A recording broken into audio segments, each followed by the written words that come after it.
Why do I like horror? It's very therapeutic in a lot of ways for a lot of people. You try so hard as a human to avoid being horrified that you don't ever resolve your baggage or your issues. So, kind of being forced through your eyeballs and ears to do so is very good, for me at least. Peter Lewis, voice of Graham Kastner from the White Vault.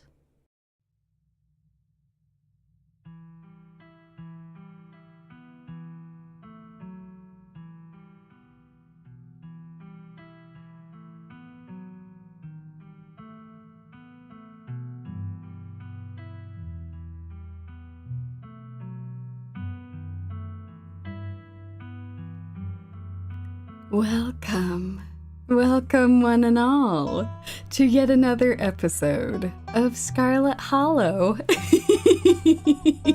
It's been quite some time since we last visited Scarlet Hollow. For those of you who are brand new to Scarlet Hollow, welcome. I hope that you enjoy your stay. This is one of my all-time favorite horror games, period. It is incredible. It has been going on for several years. Every year we get a brand new update and more addition to our story, which is wonderful. I'll be catching you folks up to speed with what to expect from this game, as well as where we last left off, because it's been some time since we last visited Scarlet Hollow. It will be quite fun. I'm looking forward to it. As I saw some of you discussing earlier in the pre-chat, I have mentioned this before, but this particular chapter has some of the most disturbing content in it. I am not going to play those portions on stream, but I want you to know that they're there. Just in case you play this on your own. We're going to still tackle some horrifying things, but nothing that YouTube will get too mad at us about. Well, folks, shall we hop right back into where we last left off, and I'll catch you all up to speed with where we are in Scarlet Hollow. So, Scarlet Hollow is a very small, dilapidated town in the southern United States.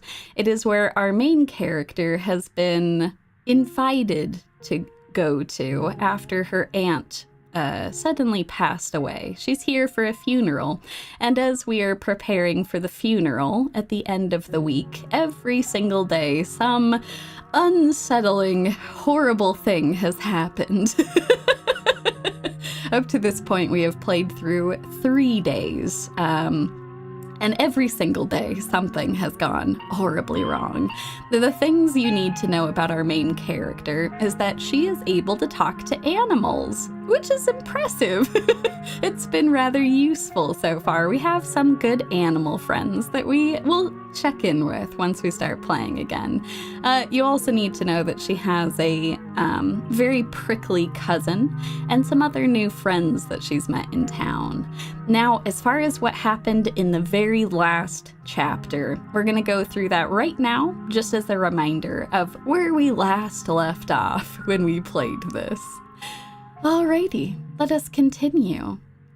Yes, I would like to see a recap before starting episode 4. Not a full recap, just a recap of episode 3.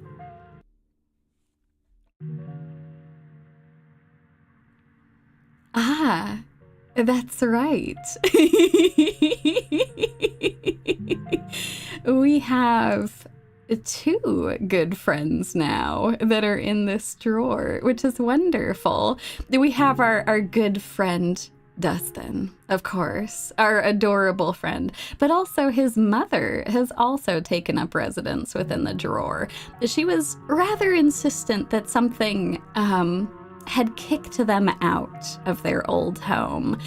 We didn't get many details on that, but they didn't have kind things to say about it. What happened to your glass house? Asshole squatter move in. Kick Dustin mom out. Oh no, Dustin and Dustin mom, that's terrible. I'm sorry you got kicked out of your nice glass house. That's no good. Seems like we might have to investigate that. In addition, last time we were introduced to the housekeeper. Her name is Janie. As you and your cousin were getting ready to leave, Janie had approached us from the far side of the kitchen. Our very prickly cousin Tabitha remained between the two of us, impatiently tapping her foot as Janie prepared to speak. Oh, Yumi, before you go, I heard about what happened last night. I heard about it before Miss Tabitha mentioned it just now, and then I heard it again. I just wanted to say that I'm so sorry you got caught up in that. What Janie is referring to is a rather unfortunate incident where we went into an abandoned mine in order to go and get some teenagers out of it, and the mine collapsed. Mercifully, everyone was fine, with the exception of one of the teenagers' legs, which got caught under a bunch of rubble. She is still alive, but she is missing one of her legs now. Thankfully, no one lost their life in that accident. I'll be praying for Oscar and poor Rosalina. They're such sweethearts. Couldn't have happened to nicer people. That's very kind of you, Janie. I appreciate that. Yes, and as we were heading out in the early morning, we stopped by a rather unusual place. We stopped by the general store, where our cousin Tabitha was asking for tea from a very unlikely person. These two people are very strange to see in the same room together. Tabitha and our extended family are coal miners. They have owned coal mines and have done so for an obscenely long period of time. Whereas the general store is run by people who are more mystical, not exactly coal mining folk. But all the same, we showed up at the general store and Tabitha asked if the new blend was ready. Of course, said Sybil, the head of the general store. Yumi, if you'd like to keep Miles company, Tabitha and I will be just a minute. And so off they went, suspiciously, to go and get a new tea blend, which I was not privy to. However, as we were waiting for them, a very large man rolled into the general store and asked aloud, excuse me, wait, you're Yumi, aren't you? My name is Bo. I'm Duke's boy. It's a pleasure to meet you. And this, dear friends, this large man is the son of Duke, who in the very first chapter we saw, unfortunately lose his life after a bunch of, very unsettling creatures called ditchlings in the woods leapt upon him and his gun misfired into his skull. However, when we went to go and find Duke's body after the fact, it was mysteriously missing. And now Bo is trying to understand what exactly happened. And yes, he is a very big boy. The policeman told me you saw what happened to my daddy. Oh, Bo. We told him everything we knew, but he still hadn't seen Duke's body, and the police claimed that they never found anything. Later that day, we went to go and spend some time with our friend Stella, a very charming and very personable YouTuber who hunts cryptids. This is her dog, Gretchen, who I adore to death. Yes, we can talk to Gretchen, which is wonderful, because we can talk to animals. Gretchen is a very loyal companion, and yes, has indeed seen some stuff. We had some breakfast with Stella and just caught up over some tasty biscuits. It was a very nice morning. Later that day, we went to go and see, quote-unquote, the mayor, who is a dog. That is correct. This is one of those southern towns that just has a honorary mayor, because for all intents and purposes, Tabitha, my cousin, and my family are essentially the people who actually run town. So we just have a stand-in mayor, Mayor Jimmy, who a lot of the dogs are not a big fan of. You can tell that this dog is the quote-unquote mayor from his little sash and his fancy top hat. There's a regal air about him, almost as if he knows the position of authority he's been elected to. Unfortunately, Gretchen did not care for him very much. They got into a bit of a fight, and we had to exit as quickly as possible, but not before I accidentally interacted with the dogs in a way that might have seemed like I understood what they were saying. We haven't really exposed too much that we understand what the animals are saying, but all the same, some people around us caught on to that. In particular, this pastor, who is Janie's husband, ended up following us, wanting some more chances to talk. Before we catch up to our companions, we were intercepted by this very nervous man with a cross around his neck. Sounds like old Gretchen and the mayor may have some unresolved issues, wouldn't you say? I'm Pastor Daniel. I take it you're Yumi. Everyone's been buzzing about you. I'm so sorry about your aunt, but I'm sure she's in a better place now. Oh, I don't know that I believe that. She was a wretched person, from what I understand. If you'd like to discuss your beliefs, my door is always open. And last but not least, we went over to visit Stella and Kaneeka's friend Reese, who is afflicted with some kind of chronic illness. He doesn't really leave his house much. He has attacks all the time, but we're not exactly sure what is wrong with him. Just that he is as thin as bones. He is not doing incredibly well and draws very unique, disturbing art all over the place. Kaneeka and Stella tried to encourage him to upload some of them online, maybe get into touch with people through the web if he can't leave his place, but we'll have to see if that's actually successful. This basement where he lives is what you might expect out of a tortured artist who spends all his time confined to his studio. The discarded canvases line its edges, while trash and sketches leak out from their piles in the corners of the room, hiding the bare cement floor. Ghoulish faces coat the walls in paint, sneering out at their creator. Your mom is so scary, Reese. She can be a little intense, kind of overprotective, which I guess makes sense. Anyway, make yourselves comfortable. You'll have to forgive the mess. I've been distracted lately. I haven't been cleaning much. We then proceeded to have one of the singularly most uncomfortable dinners of my life.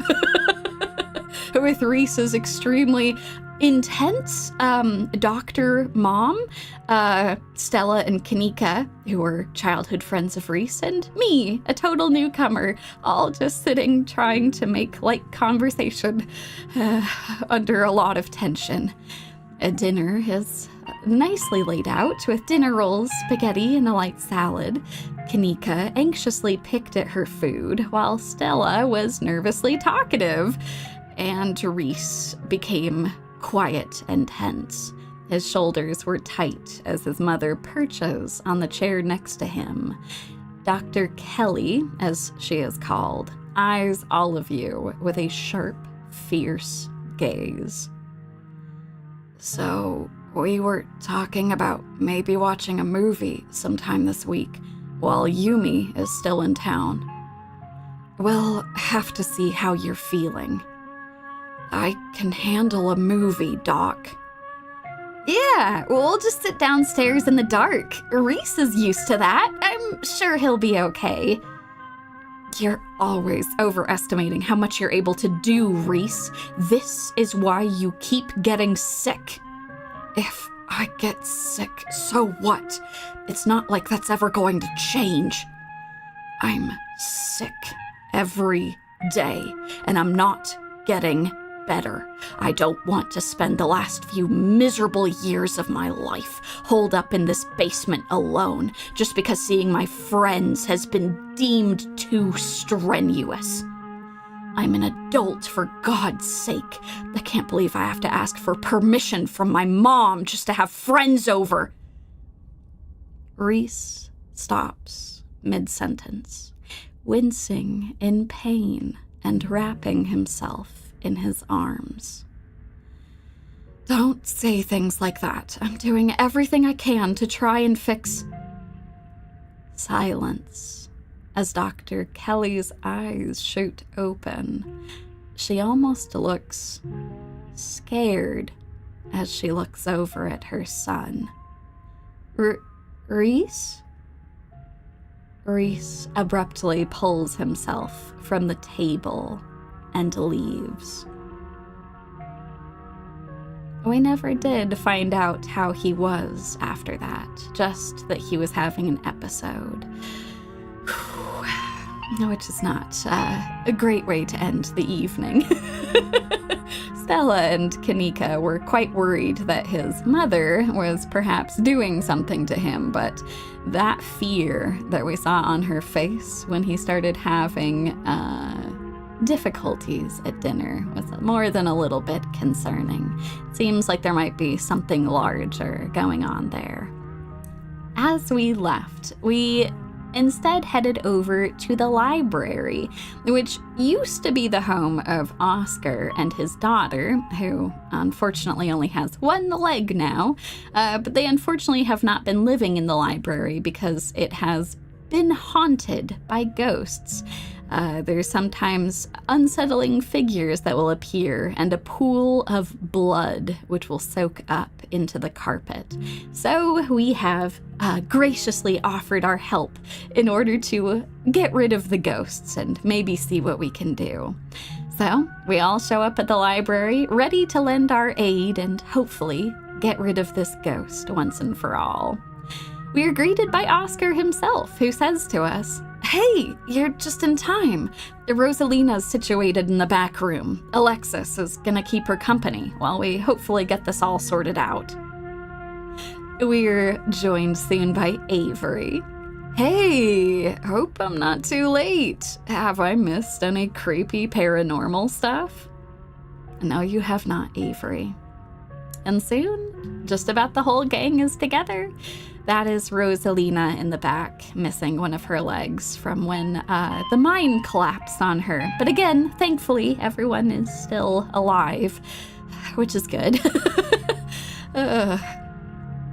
And wouldn't you know it, we are suddenly joined by one more person who we invited to go ghost hunting. That's right, we invited our very prickly cousin, Tabitha, who, for better or worse, we're trying to become better friends with, since it seems like she's gone through a lot, and there's something we could maybe commiserate about.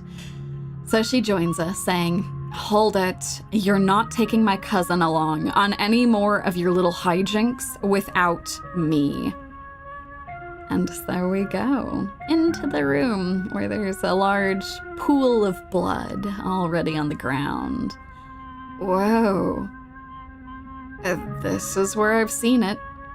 The ghost appears on top of the stain.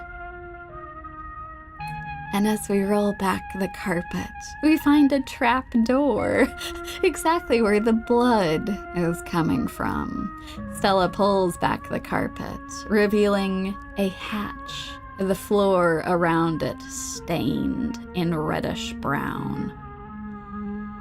All right, everyone. I'm going for it. And as she opens the door, everything suddenly changes. We're dragged into a horrifying world, distorted around us. I find myself just with Tabitha. For some reason, the two of us have been kept together, while everyone else has been stripped away from us. Wait, do you hear music? Movement stirs as a figure cloaked in shadows rises to attention. It's the form of Stella. She is, very distorted, and it appears that she is being literally puppeted. Her body and Gretchen's body are being forcibly moved around and forced to say unsettling words.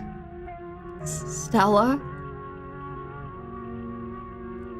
As we continue through this horrifying labyrinth, finding that not just Stella, but everyone that we know who came with us is being puppeted, except for Tabitha and I. A figure suddenly appears nearby. It's Wayne. Wayne has been, to put it charitably, stalking us. Is the best way to put it. Wayne has been stalking us ever since we first appeared. He greeted us almost immediately upon us entering Scarlet Hollow, telling us to just stay home and stay out of trouble. And every time we find ourselves in trouble, Wayne always seems to show up to tell us that we shouldn't have been involved. And here he is, opening up a window into this world. There you are. I would have found you sooner, but the Resonant clearly doesn't want me here. It doesn't seem to have the same issue with these miserable little parasites. And he just crushed one of the ditchlings, the horrible things that are multiplying in the forest, which are omens of bad fortune. Bottom feeders always manage to slip through the cracks, don't they? Upon seeing Wayne, Tabitha pulls us aside and has us start running. Now there's some interesting things about Tabitha and Wayne, which we've tried to press her on before. It sounds like they might have been dating at one point before he became slimy and somewhat undead in appearance, but she refuses to talk about it more. And yes, I think that is a good characterization to call this an eldritch horror type game. At the very end, after seeing a whole slew of terrifying plays enacted by all of our friends, we're taken to court by the ghost, who reveals that the reason that Tabitha and I were not turned into puppets ourselves is because we are the, I suppose, descendants. I was going to say great-grandchildren, but it might be more than that. We are the descendants of the people who ruined his life and who framed him for the great mine collapse of many, many years ago. And now he wants us to pay for it. However, we are able to make it through the trial. Even though the ghost very, very much wants us to forfeit years of our lives. In the end, we're able to talk the ghost into realizing that he will be happier if he just lets go of this vengeance, lets go of all of this pain and suffering, and knows that we will try to make a better future, even if our ancestors made his life a living hell.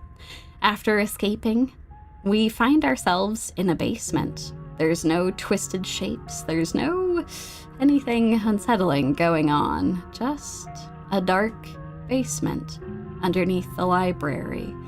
We see a mound of packed dirt in front of us. Our friends are nowhere to be seen, though Sybil, the woman who runs the general store and is Kaneeka's mother, she remains standing on the stairwell as if she's been patiently waiting for us to get up.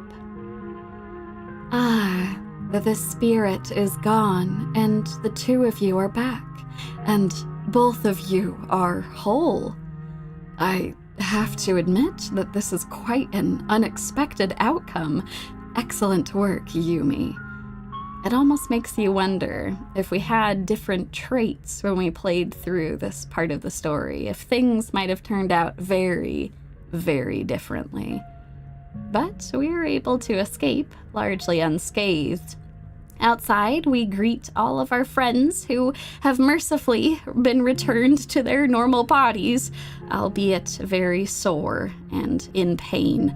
Worst of all, Stella is extremely shaken up by this entire affair.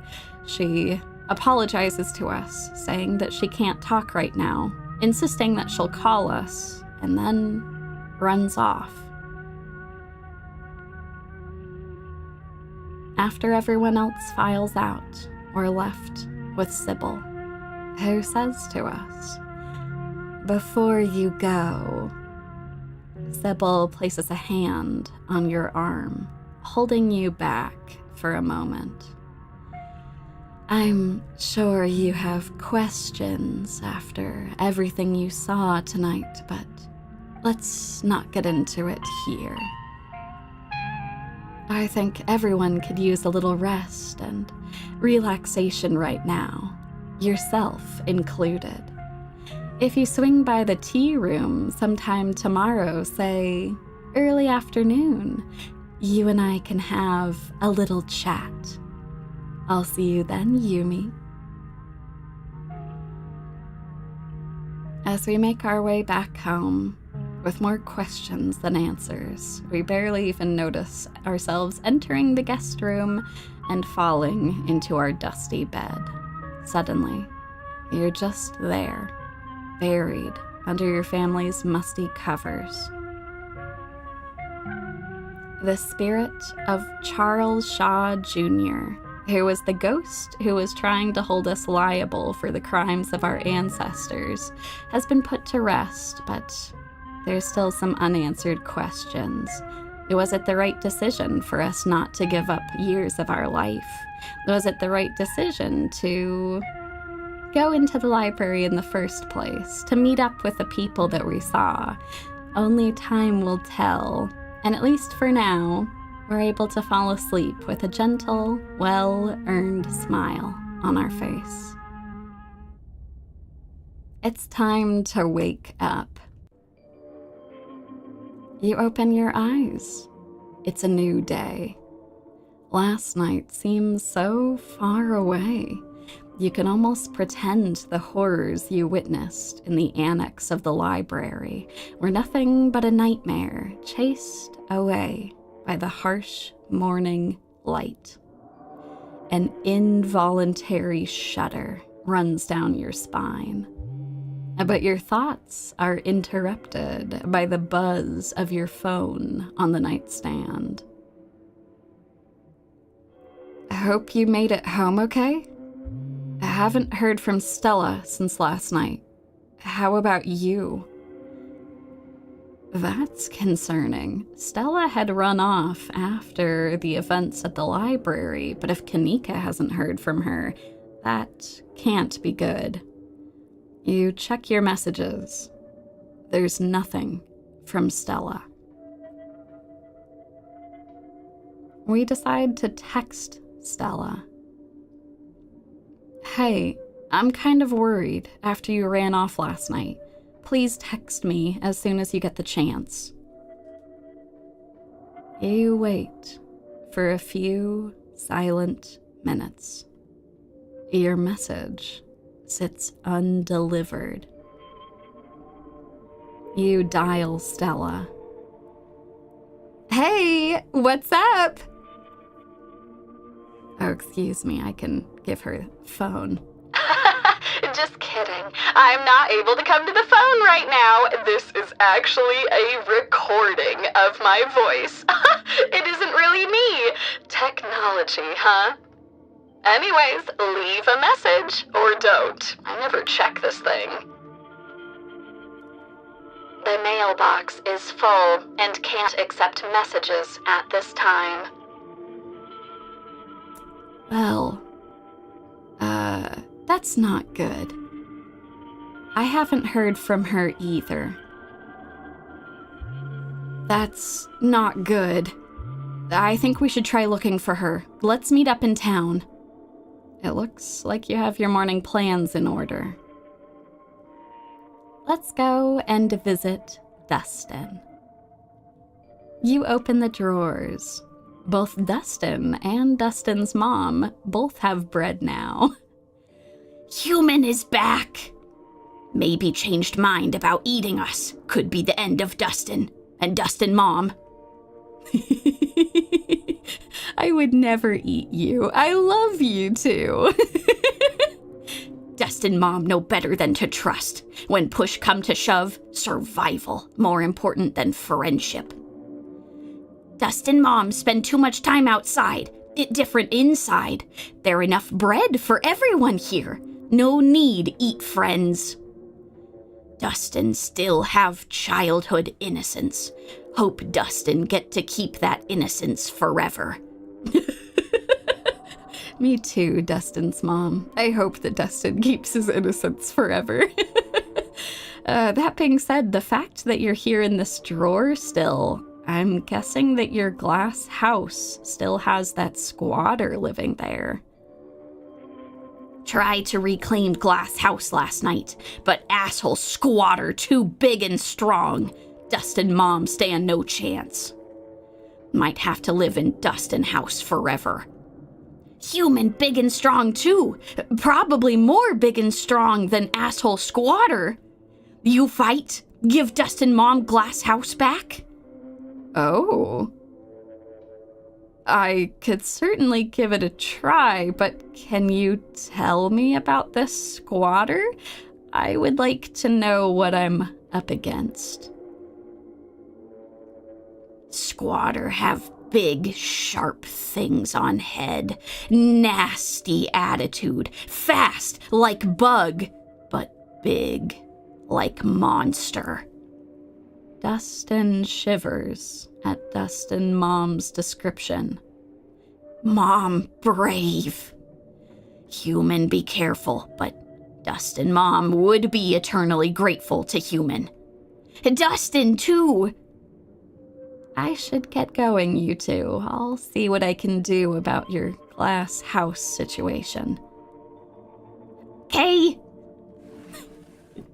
Farewell, Dustin and Dustin's mom. That's that. Farewell, two of my favorite characters. Let's check the closet. We'll see if that doll has moved. You make your way to the closet. There's no denying it. The doll definitely moved at some point since your most recent visit. But your long-dead relative's creepy doll isn't the only thing that's different. Someone was in here. Something to mull over for the rest of the day. Well, it's nothing like the present. We can go take a shower and then head downstairs. You step into the guest bathroom and into the shower. It feels good to wash away the grime of last night's haunting, but eventually you'll have to leave this place and confront the rest of the day. In the meantime, you... Ooh. I'm certainly thinking about Stella running off last night. I hope she's okay. I also think about the clinic. There was a strange door there that we were drawn to. We're going back there today. We're sure of it.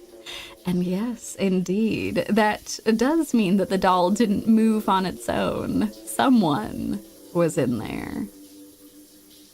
You think about the door in the clinic. You're still drawn to it. Even now.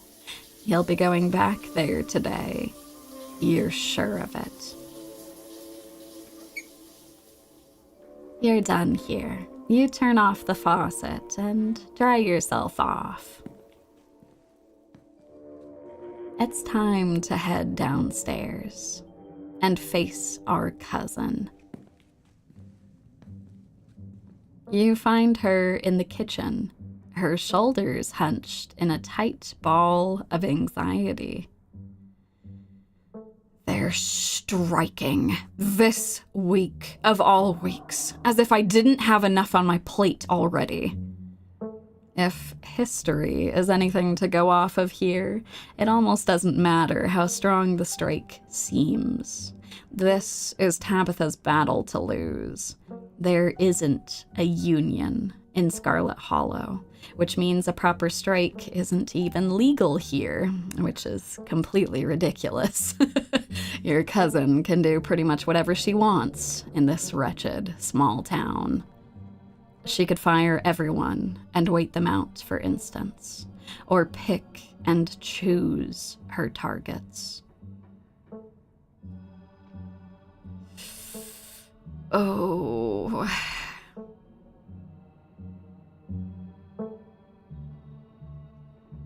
Let's talk about the strike. Do you know what the strikers even want, Tabitha? I haven't seen a list of demands. I'm sure it's just the usual. I promise you that if any one of them were in my shoes for a month, they'd be singing a different tune. They wouldn't be so sure of that, Tabitha, but maybe I should hold my tongue.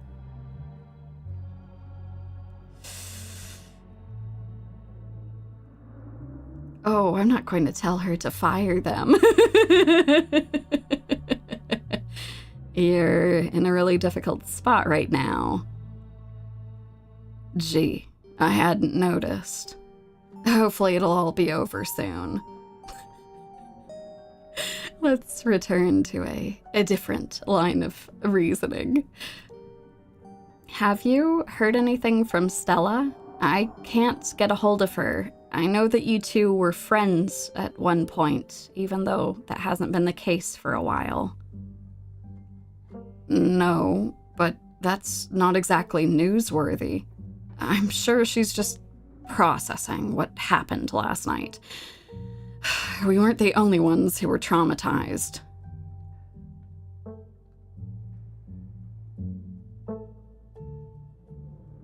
Tabitha, I have to ask. It feels good, doesn't it? Getting rid of something our family left behind like that.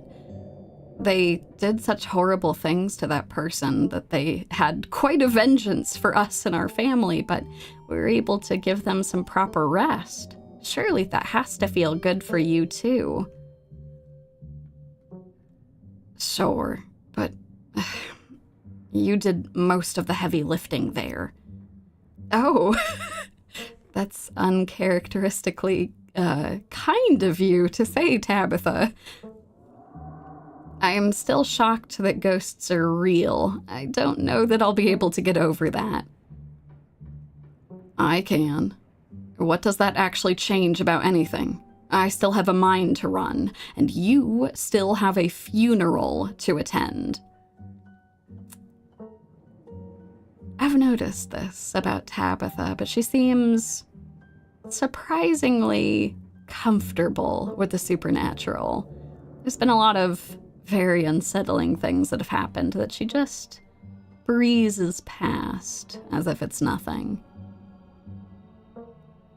You should probably get going, right? Yeah. I've dawdled long enough. Stay safe. No more hijinks. But let me know if you get in trouble, okay? Oh. We've made some progress. She is actually concerned about us, but not as a responsibility. Interesting. That's something, I guess. Tabitha slips past us, her heavy boots thudding down the hall as she marches away to face her employees. Time to figure out the rest of your day. Let's see if we can't talk to Frou Frou. Frou Frou has, not been very friendly to us the last 3 days, but perhaps we'll, get some more information from her. You walk over to the cat. Oh, c'est toi. C'est quoi tu veux maintenant? I, missed you last night, Frou Frou. Oh, my word. You know, Frou Frou, thank you for not attacking the possums that live in my drawer. They're my friends, and if anything bad ever happened to them, there would be hell to pay. Of course you would consider those rats to be your friends. I will not dirty my claws with their diseased flesh. God damn it, Frou Frou. Frou Frou, this is kind of a lost cause, but do you know anything about the weird stone carvings that have been scattered around town? I am not here to be your comment-dit-on. Jean Detective, je suis un chat. I am here to watch you flail about in the darkness. I am not here to provide answers to whatever mysteries confound your feeble American mind. Well, it was worth a shot. Will you ever let me pet you? Probably not, but you know, it's worth an ask. And coat my fur in your disgusting human oils. No. You know, I missed you last night, Frou Frou. I hope that your day has been going better than mine. That makes one of us. Oh, all right, Frou Frou. It was worth a shot. I was hoping I'd managed to thaw Tabitha's, icy demeanor a little bit. I was hoping maybe I'd made some progress with you too, but all right. Well, I'm just gonna nod respectfully to Frou Frou. She scoffs, her tail twitching with annoyance. But you can sense she's less annoyed than she usually is. Maybe she's getting used to you. Oh, progress. Bye-bye, Frou Frou. Good talk. She scoffs as you turn away. You all can see why I adore Dustin. I'm glad you all feel the same. Well, we did promise Dustin and Dustin's mom that we would investigate the glass house, so... Oh. Apparently a very loud motorcycle just drove by in Scarlet Hollow as well. That's so strange. We're secluded up on this hill, but they always manage to find me. Let's investigate the garden, shall we? Whatever kicked out Dustin's mom is in the garden right now. You'd better look into it before you head into town. The air is chilly today.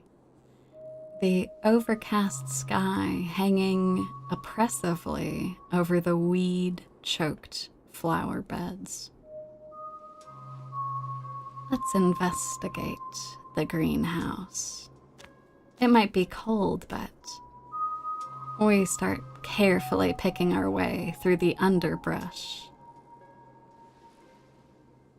It doesn't take much effort to find a path. Cuttings of prickly raspberry bushes and tangled vines litter the ground around the greenhouse. The glass house, as Dustin and Dustin's mom called it. You step towards the door. It's sealed shut by a lock, and for a brief moment, there was a glimpse of a horned shadow through the ancient, clouded glass. Let's try to talk to whatever's behind the door. Oh, we've met Dustin's true enemy. What are you doing in the greenhouse? I suppose we can be more polite. What's your name, little guy? Goat. It's nice to meet you, Goat. You're a little bit less intimidating than I expected, but I suppose to several possums that would be rather frightening to deal with a goat. What are you doing in the greenhouse, Goat? Human put me here. Can't complain. Pretty sweet digs, honestly. Stays nice and warm, and there's plenty of eats, too. By any chance, did that human have a brown coat, big boots, and seemed to be undead? A stalker, perhaps? Coat like what? Fur? Nah, not brown fur. Yellow fur. Just on the top, like all you humans. Don't know what boots are. Can't help you there. That's okay, Goat. That's helpful, though. You were brought here by someone who is blonde. Unfortunately, that doesn't completely narrow things down, but that's helpful. Where did you come from? Farm. Used to live with other guys like me. Kinda miss 'em, but not that much. Don't gotta share anymore. I suppose that's fair. I'm a little worried about you, though. Let me check the lock. You examine the lock. It looks sturdy. You'll need some tools if you're going to get this open. Maybe Stella or Kaneeka could lend a hand later. I guess I'll leave you to it then, Goat. Thank you. I'll see if I can't get you out of there. See ya. Or not. It's a wild world out there. It's very peculiar to have a goat suddenly on the property. It's a little odd, if I'm being completely honest. I'll have to look into that. But at least for now, we've investigated the garden. With Stella missing, it's best not to keep Kaneeka waiting for much longer. We'll skip the PB&J for now and just head to town. You head to the front door and begin your trek to the town below. The sun shines down through a thin layer of clouds, illuminating the path in a watery gray light. The ditchlings are everywhere. Even in broad daylight, they're showing up. You can't help but feel their countless eyes watching you from the tree line, a feeling that reminds you of your time in the woods several days ago with Stella. Ditchlings shouldn't be out in the middle of the day, however. They're getting bolder. To your surprise, you find a familiar face making its way up the path towards you. Hey, I was just coming up to see you. I hope you were able to get some sleep after everything that happened last night. I hope you were too, Avery. I'm surprised to see you this far up. It's quite a walk from here to the town. Well, I was up most of the night, totally wired on adrenaline. How are you doing today, Avery? Are you okay after last night? I'm great. With something like possession, I kind of feel like there are more upsides than downsides. There aren't a lot of people out there who can say they've been through something like that. It's a pretty cool badge of honor, as far as I'm concerned. Have you heard anything from Stella, Avery? I haven't heard from her, though we don't text much, and I haven't checked with Winnie to see if she came in for an early breakfast or anything. But if you haven't heard from her, that doesn't sound great. Seeing her like that last night was awful. She's usually so unflappable.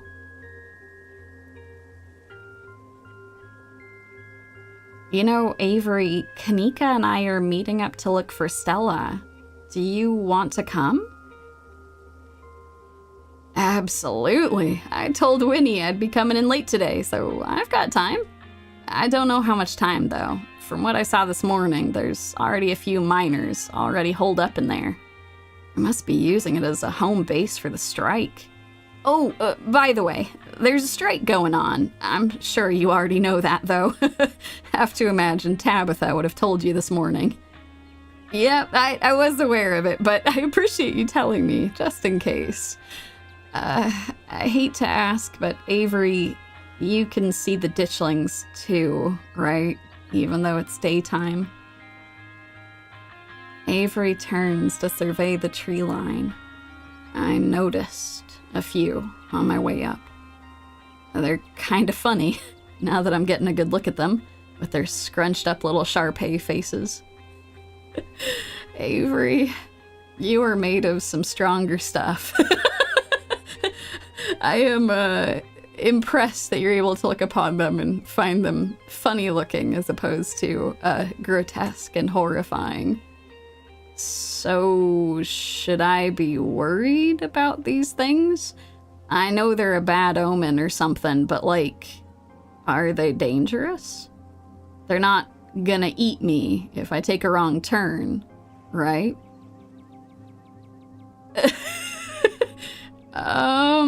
No, you wouldn't be eaten, but they would try to use you as an incubator. We found them capturing animals in the forest and laying their eggs in them. It was extremely grotesque. I would consider that to be a little bit worse, personally. So please don't go wandering off on your own. They've been using wild animals so far, but I wouldn't be surprised if they switch to larger prey soon. An incubator, so they don't eat people? That's not so bad. I could handle a couple of eggs under my skin. Avery? Oh, my dude. More power to you. I guess that is better than getting munched, but really are a glass half full kind of guy. Oh, my word.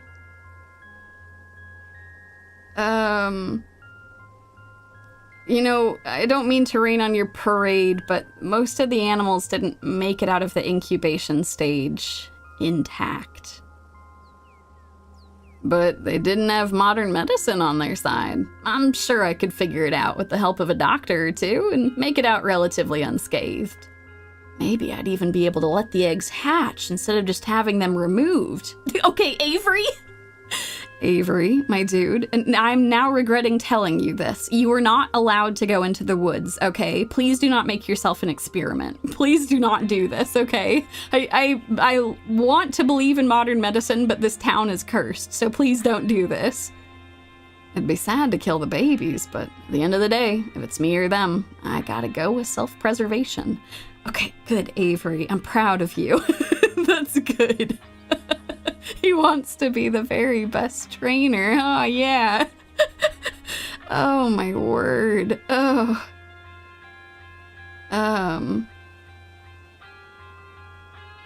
I do get that. Being eaten does sound really bad, but I don't really want things growing under my skin, you know? It seems like a painful way to go. While a parasitic larva sapping all my nutrients and leaving me a withered husk doesn't sound great, at least it doesn't involve any rending or tearing. Well, maybe tearing once it's done with me. Yeah, let's not go into the woods alone, okay, Avery? All right, you promised me? 'Cause I'm a little concerned for you. But if I survived, I would have a hell of a story. Alrighty, Avery. I'm concerned about you, my dude. Oh my word, that's so true. The scarabs in the Mummy movie were, whew. I don't like the idea of things being under my skin. That's extremely unsettling. Avery is made of tougher stuff. Oh, all right, Avery. Down we go to town, and we're staying on the road, okay? We're not going off through the forest. Yeah, good idea. You and Avery start back down the path to town. It isn't long until you find yourself on the main street of Scarlet Hollow. Yumi, you made it. And you picked up an Avery along the way. I hope you're both doing okay, like, emotionally. Yeah, I'm not too bad. That's good. I feel like I got crushed by a steamroller or something. My joints are all out of whack. I'm totally exhausted and super foggy. Mom has been insisting I caught a cold, and I wasn't buying it, but as of this morning, I've come around. You know, to be fair, Kaneeka, you were puppeted, by a ghost. I imagine you'd be pretty sore and out of whack after that. It's definitely something beyond exhaustion, even considering the ridiculously stressful week we've all had. But I'm not gonna let that stop me from looking for Stella.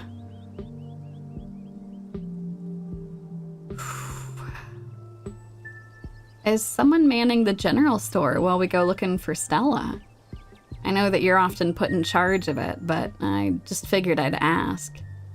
Screw the general store. Mom can deal. Whoa, did I miss something? Are you good, Kaneeka? It's just some family drama. I'm sure I was gonna take a sick day anyway. I don't want to infect the entire town with whatever cold this is. Instead, I'll just infect both of you and whoever else we come across while looking for Stella. I don't know that I completely signed up for that, but to be fair, it's not the worst thing that could happen to me right now. There's a lot of other creepier things happening, so all right, I'll just accept I'm getting sick. I guess we could try to mask up, but I don't know that that's really gonna help. You know, I'm supposed to see your mom at some point today. Maybe she'll finally shed some light on things. I'm not sure what she's planning to tell you today that she couldn't have told all of us last night. Maybe she's going to read your fortune. After last night, I wouldn't doubt that she actually could. Your mom's always had a bit of that Glinda vibe going for her. Yeah, she is rather, mystical in a way. Not exactly sure I believe that she, is completely clueless about what's going on here. But hopefully I can get some answers from her later. Yeah, maybe I should stop making fun of her for her whole New Age mystic thing. A lot's happened in the past couple of days. Ugh, I need to take a page out of Stella's book and just block this shit out. I need to be focused. I can't keep having all these existential crises. There'll be plenty of time for tea after we've found Stella. As much as I think there could be a rational explanation for all of this, I don't think that there is. Let's not dawdle. I'm worried about Stella, and it doesn't feel right to be doing anything that isn't actively looking for her. Agreed. Let's get to work. Where to first? I think the first thing we should do is go to Stella's house. We should go see if there's anything there. Good place to start. Maybe she just slept in. That's what I'm hoping. I would have gone already, but I was kind of nervous about doing anything by myself today. Just in case I ran into yet another horror from beyond the veil, or whatever. You know, Kaneeka, is an extremely reasonable position to have. Let's all go together to Stella's house. You make your way towards Stella's house. Kaneeka knocks anxiously on the door. It creaks open. For the life of you, you can't remember if Stella closed the door behind her when the two of you left for the library yesterday morning.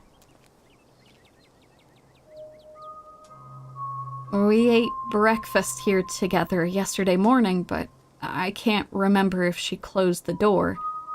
She must have, right? It's okay. Don't worry about trying to remember. Hopefully, we'll be able to clear up who left the door open when we walk in and see Stella, alive and well and just not answering her phone for some reason. Could be she came home last night and forgot to close it all the way. Happens to the best of us. Or maybe she couldn't close it because something happened to her before she had the chance. Oh, I need to stop working myself up over nothing. It's just a door. It doesn't mean anything. Might as well invite ourselves in, right? Alrighty. You folks ready? Let's go head in. Cool. I'll be brave and go first. Avery casually steps over the threshold into Stella's house. The living room is almost exactly as you saw it the other day. Whatever happened to Stella, it doesn't look like it happened here.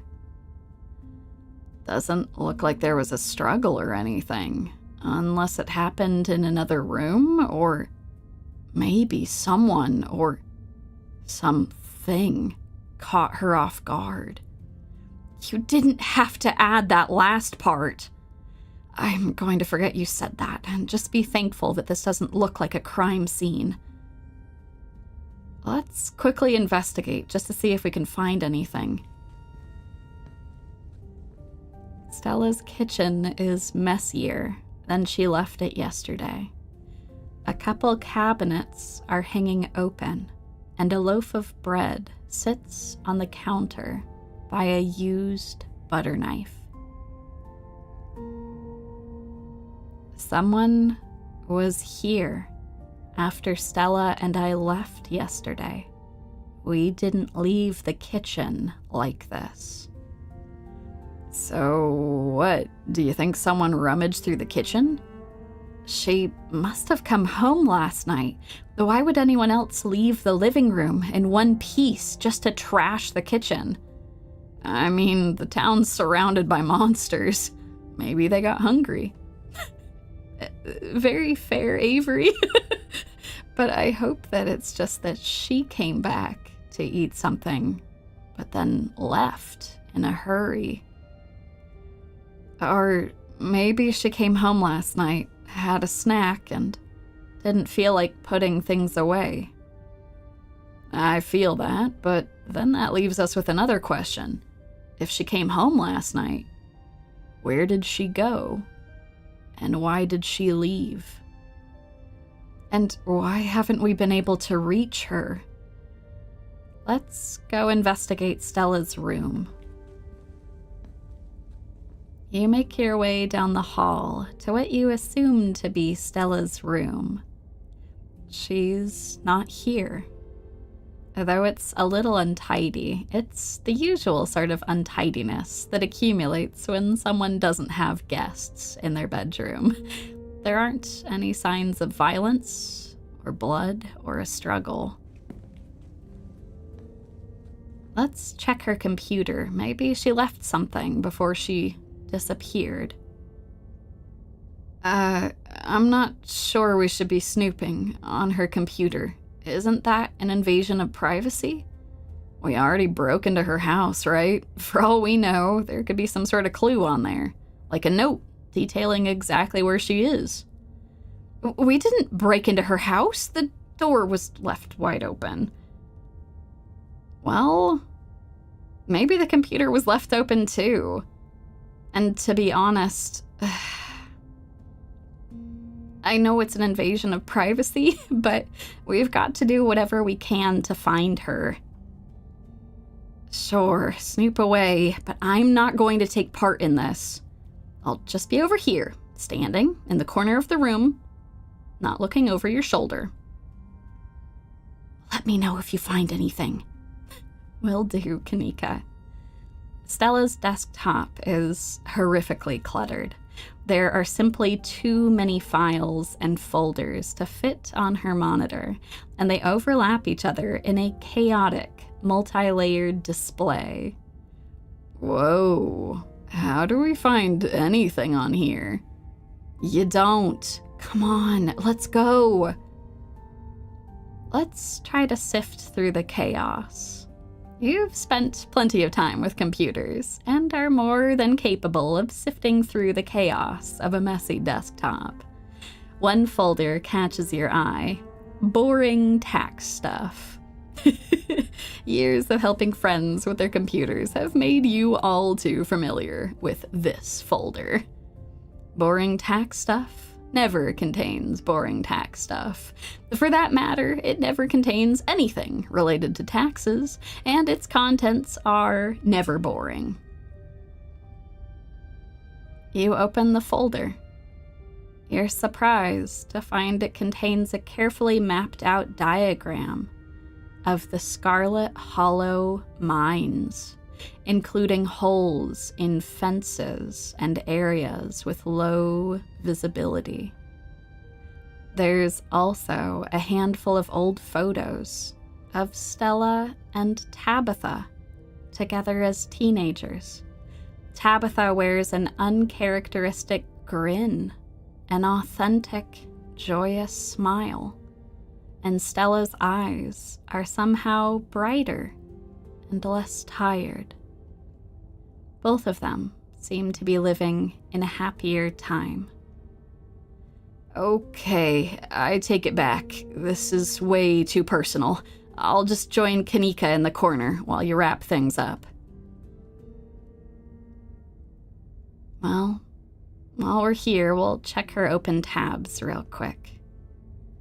It would take all day to count the number of open tabs in Stella's browser, just like my own.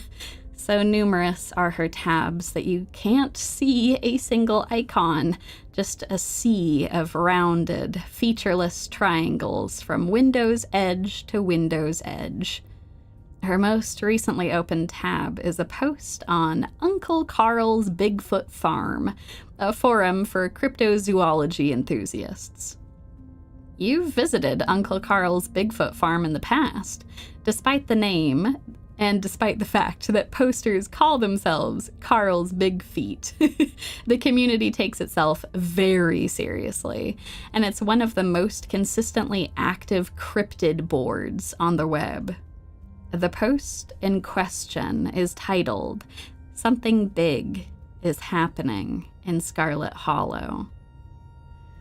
Hey everyone, was out chasing a skunk ape sighting the other day, and I found these weird little guys. My friend's mom says there's something called ditchlings, but I've never heard of them before. Anyone have good leads? This is almost definitely Stella's handle, Hidden Appalachia. And it's true. No one uses Edge, and yet... From edge to edge, here's all of the hidden secrets of Hidden Appalachia. From Bride of Bigfoot, camera isn't shaky enough. That is totally staged. From Mothstan, clean footage and some sort of cryptid nobody has heard of except for your friend's mom. The only thing I'm seeing when I Google ditchlings is some city in England. I thought you were legit. From Lucky Star Z. Guys, since when did high quality footage count as anything other than actual evidence? Those things are terrifying. Oh, thank you, Lucky Stars. I appreciate you agreeing that the ditchlings are unsettling. From Gary 2125479. Since every low-budget horror movie started doing guerrilla marketing, I smell an ARG. And back to Hidden Appalachia. I'm serious. I've got a ton of extra footage. Look at this nest. They've been doing something to the animals in town, and they're apparently some sort of bad omen, like Mothman. Mothstan. Okay, I'm listening. I love me a Mothman. Lucky Stars, I believe you. Gary 2125479. Ugh, lucky you're falling right into her lap. I don't trust YouTubers. They're entertainers, not scientists. And scientists is spelled wrong. Fantastic. 10 out of 10. Yeah, damn it, Gary. Don't go over here ruining things just because she's a YouTuber. She is an entertainer, but she's also very, very passionate about cryptids. The thread continues into the next day. Hey, okay, so 1, this isn't an ARG. I would never. And 2, you're not going to believe this, but we went into an abandoned mine last night to investigate things, and I'm pretty sure we found some Tommy knockers. Like, listen to this knocking we managed to catch on tape. There's a link to an audio file titled Tommy Knockers Real.wav. When this is all done, I need to talk with Stella about how to name things. All of this is obscenely questionable, even though all this is real. I need to teach her how to, like, present stuff more believably online. Gary, once again, just because you put the word real in your file name doesn't mean they're real. A Bride of Bigfoot. 2 supernatural events on back-to-back nights. This is so fake. I can't believe I bought into the River Runner hype. You're so full of it. Mothstan. YouTubers are always going to sell out to big indie horror. This is kidnapped by aliens all over again. Gary again. Also, old doughy white things and now loud popping noises. This is definitely an ARG. Did you sell out to Pillsbury? Oh, God! Lucky Stars. Stop cyberbullying her, or I'm gonna call the mods. Lucky Stars. Thank you, my good dude. That's very kind of you, coming to Stella's defense. Don't be mean to her, I'm gonna call the mods. Uncle Carl. Locking this thread and giving everyone a 7-day ban. No cyberbullying and no self-promo. Oh no! Oh no, Stella has been banned too. Oh no, for 7 days. Oh, Stella. Okay, I need to talk with her after this. I'll find a way to talk about it that isn't, hey, I went and snooped through your computer, but I'll find a way. The thread ends. Let's check through her search history just to be safe. You check Stella's search history. She hasn't visited any websites since Tuesday night.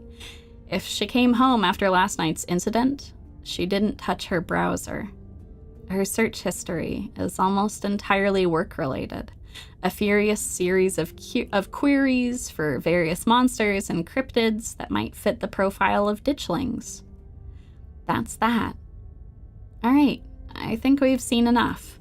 And yeah, I know, poor Lucky Stars. Also caught up in the 7-day ban just for trying to be kind. Oh, okay, I think we've seen enough. Oh no, that's true. You're probably right. I don't know if I'll have a good way of bringing this up without revealing I snooped. Well, I guess we'll come to that bridge. We'll cross that bridge when we come to it. Oh, thank God you're done. Yeah, I'm sorry to keep y'all waiting. Oh, we got an achievement for snooping on Stella's computer and finding everything on it. Oh, unfortunately, I don't think there's any clues here. I don't think so either. This is what her room's been like for pretty much the entire time I've known her. The only thing that's changed is the computer getting a lot fancier. It could use a few more houseplants. I'll put together some trimmings after we found her. Avery, thank you for your positivity. It is greatly appreciated. Aw, she still does those corkboard with string things. She loves putting the strings on there. I don't think they actually mean anything, but they're more for decoration anyway. And yep, here it is. Oh, just a bunch of pictures. She's even gone onto the wall too, just like punching holes right in the wall to make everything make sense. All right, I don't think we're going to find much else here. Let's move on.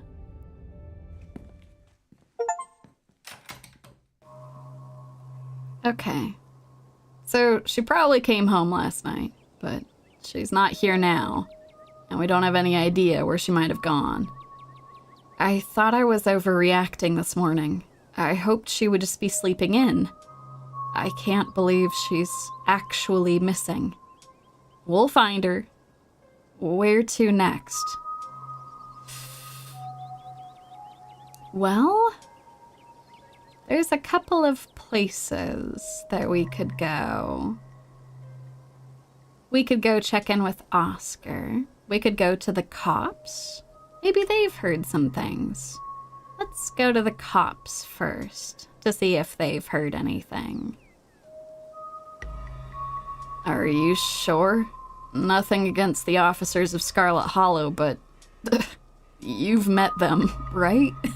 Do you think it's worth the trouble? You know, Avery, now that you say that, the cops have not exactly been, friendly to me in particular, but you know, desperate times call for desperate measures. As unhelpful as they are, we are dealing with a missing person. That's cop stuff. It's probably going to be more of a formality than anything, but there's no point in not covering all our bases. The police station is exactly what you would expect from a town the size of Scarlet Hollow. It smells strongly of coffee and faintly of aged furniture and paper, and the general tidiness speaks of a department that doesn't get much of anything done. But you're also not alone here. You enter to find a worried Beau standing between you and the officers behind the desk.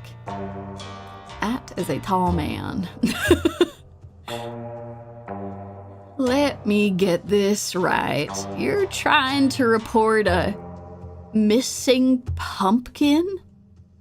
Big Betty wasn't just a pumpkin, Sheriff Hugby, sir. She was gonna be a prize winner. Raising her was the last thing me and my daddy did together. She's important to me. Are you sure it was Julius and not some enterprising bear that got a hold of it? Y'all know Julius thinks that land belongs to him. He probably thought Big Betty was his to take. He ain't coming to his door, so for all I know, he might be all the way to the state fair by now with our pumpkin. Ain't there something y'all can do about it? I'm afraid we'll need at least some kind of evidence to go on before we can go barging into a man's home, son. Why don't you see if you can find something a little more solid for us to go on? Then we can see about helping you out. What's all this about a pumpkin? Seems Bo here's misplaced a considerably large pumpkin. Have y'all heard a word I said? I didn't misplace Big Betty. She was stolen, and I know who done it, so I'd appreciate it if y'all would give Mr. Tremaine a visit and set things straight. And I'm telling you, we can't barge into your neighbor's house just because you want us to. Oh, I remember reading about this. It was a couple chapters back, but the Tremaines and the Callaways, they split some land between them after a rift in the family, right? And you're saying that your neighbor thinks that part of your land is his property? That's not good. That's certainly not good. They just couldn't get along with our side of the family. They made up a whole new property line and decided anything that grew on their side of it belonged to them, and they didn't let us Callaways touch none of it. All this happened generations ago, but they've kept it up all this time. Neither one of them wants to be the one to finally bury the hatchet. I would try if you weren't such an angry man. I can abide by living next to someone you ain't friendly with, but stealing just for the sake of it, it's low. What makes you think Mr. Tremaine stole it? You're poking a wasp's nest, Yumi. There's 100 years of history here. He's been claiming Big Betty was his since day one, on account he thinks it was planted on his side of the property. The Callaways and Tremaines have been at this for a long time. They can never agree on whose land is whose. This ain't the first time we've heard something like this, and we get our fair share of calls from Julius Tremaine, too. Oh, God.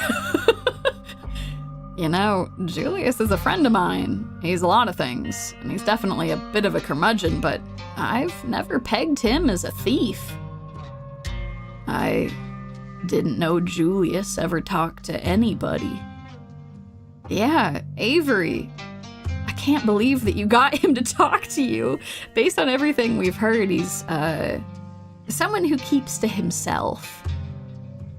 Talk is a strong word, but I like to think we have some kind of understanding. Oh, Avery, I see. So he just doesn't blatantly hate you. I don't know if that's the same thing as being friends, but... you know, Bo, I have to ask, why is this pumpkin so valuable? Me and my daddy put a lot of work into that pumpkin. She was near 2,000 pounds. Oh my God. Let me get a conversion for you folks. Pounds to kilograms. 2,000 pounds is 900. That's over 900 kilograms. That's an enormous pumpkin. A 900 kilogram pumpkin. That's crazy. Absolutely insane. It was a guaranteed blue ribbon. Naturally, our first question is how an old man like Julius Tremaine manages to move a pumpkin that size. Yeah, okay, so Bo, I was kind of with you, but like, how would he move that? Does he have a truck or a forklift that could do that? I understand you suspect him, but that's crazy. Makes the whole story just a little difficult to believe. I don't know how Julius managed it, but I know it must have been him. He ain't even coming to his door to answer for what he done. At the very least, he could give me seeds from what's left of her. Raising her was the last thing Daddy and me did together. No. Bo. I'm so sorry. Well, we gotta keep an eye out for a 2,000-pound pumpkin, I guess. That's interesting, because I haven't seen Julius since Tuesday. He's usually in the diner every day. Not necessarily a big deal for a lot of people, but he never misses his morning joe. So maybe he isn't a thief. Could be something happened to him. If he ain't the thief, then who stole our pumpkin? Beats me. I just don't think folks should be quick to jump to conclusions. Yeah, how do you move a 2,000-pound pumpkin? I don't know how he did it, but he did it. You, sure it wasn't a bear? Weren't no bear. We're hunting folk. We know the signs. This was a man's work, and that means it was Mr. Tremaine. He just knew what to do to hurt our family.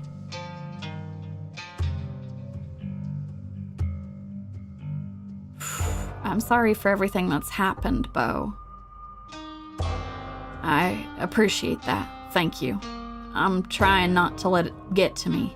Gotta be strong for Mama, now that it's just the two of us.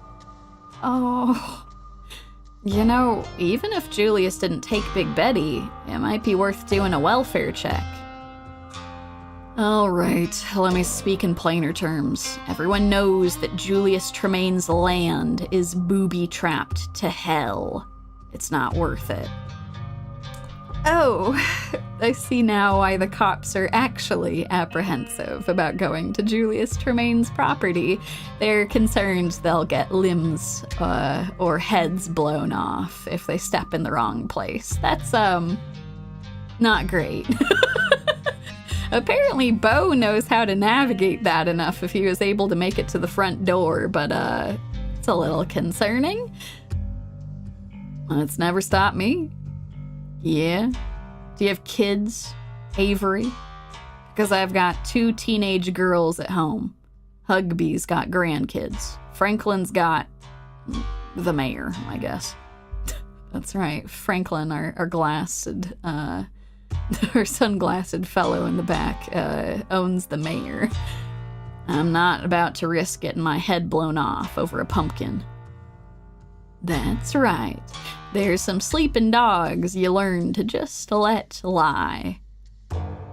You know, I don't know that will work out well for you. All things considered, if this person is booby-trapping his property, but you know, I also understand you maybe not wanting to roll the dice on that. You know, Avery is just built different.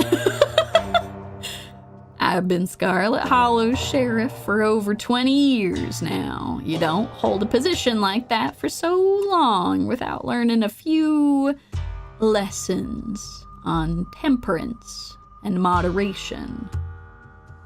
If I may, sirs, ain't that a mite bit cowardly of you? I thought police officers were supposed to be brave. Not the ones that live very long, son. Look, I've been to Julius's 100 times. I can tag along, make sure nobody gets hurt. That's a mighty kind offer, but let's give it another day. There's no need to escalate things when they might just resolve themselves. I don't mean to change subject too much, but Stella ran off last night, and she's still missing. It's the reason that we're actually here. She isn't at home, and none of us have heard from her. She what now? Oh, that's just our Stella, always running off. I wouldn't worry too much about it. She'll turn up. This is different, Earl. I know I wouldn't be up here bothering you if it wasn't important. Yeah, For one thing, someone threatened her last night. He's been following Yumi around since she got into town, too. Ah, yes, that's right. Our undead fellow made some threats towards Stella, stating that she was always dragging me into trouble, and maybe he should put a stop to it. I was very firm with him, telling him not to get anywhere near her, but that's a very reasonable point, Avery. And there are a lot of them things out there. Too many of them. You know, Beau's right. She shouldn't be off on her own when there's so many ditchlings creeping around in broad daylight. Ditchlings? Yumi taught me about them yesterday. They're them creepy little things that got my daddy. I called about them last night too, since they've been coming up out of the woods onto the farm. I even saw some of them on my way here. Plain as day. Oh, we've been getting a lot of calls about those. Guess Scarlet Hollow has either been invaded by ghouls, or we're all suffering some kinda mass hallucination. I may have even seen one or two myself. All the same, I don't see what we're supposed to do about them. Or about Stella. She's a grown woman. If she wants to go off to the woods for a bit, we don't need to go after her like she's missed curfew. It's a free country. Real great work that you're doing here. Fantastic, making sure everyone's safe and going and looking for missing people. Fantastic work. If they're critters bothering folks and stealing livestock, ain't y'all supposed to take care of them? Now, son, we ain't animal control. We're the police. Are you kidding me? This town doesn't even have an animal control department. Well, maybe it should get one.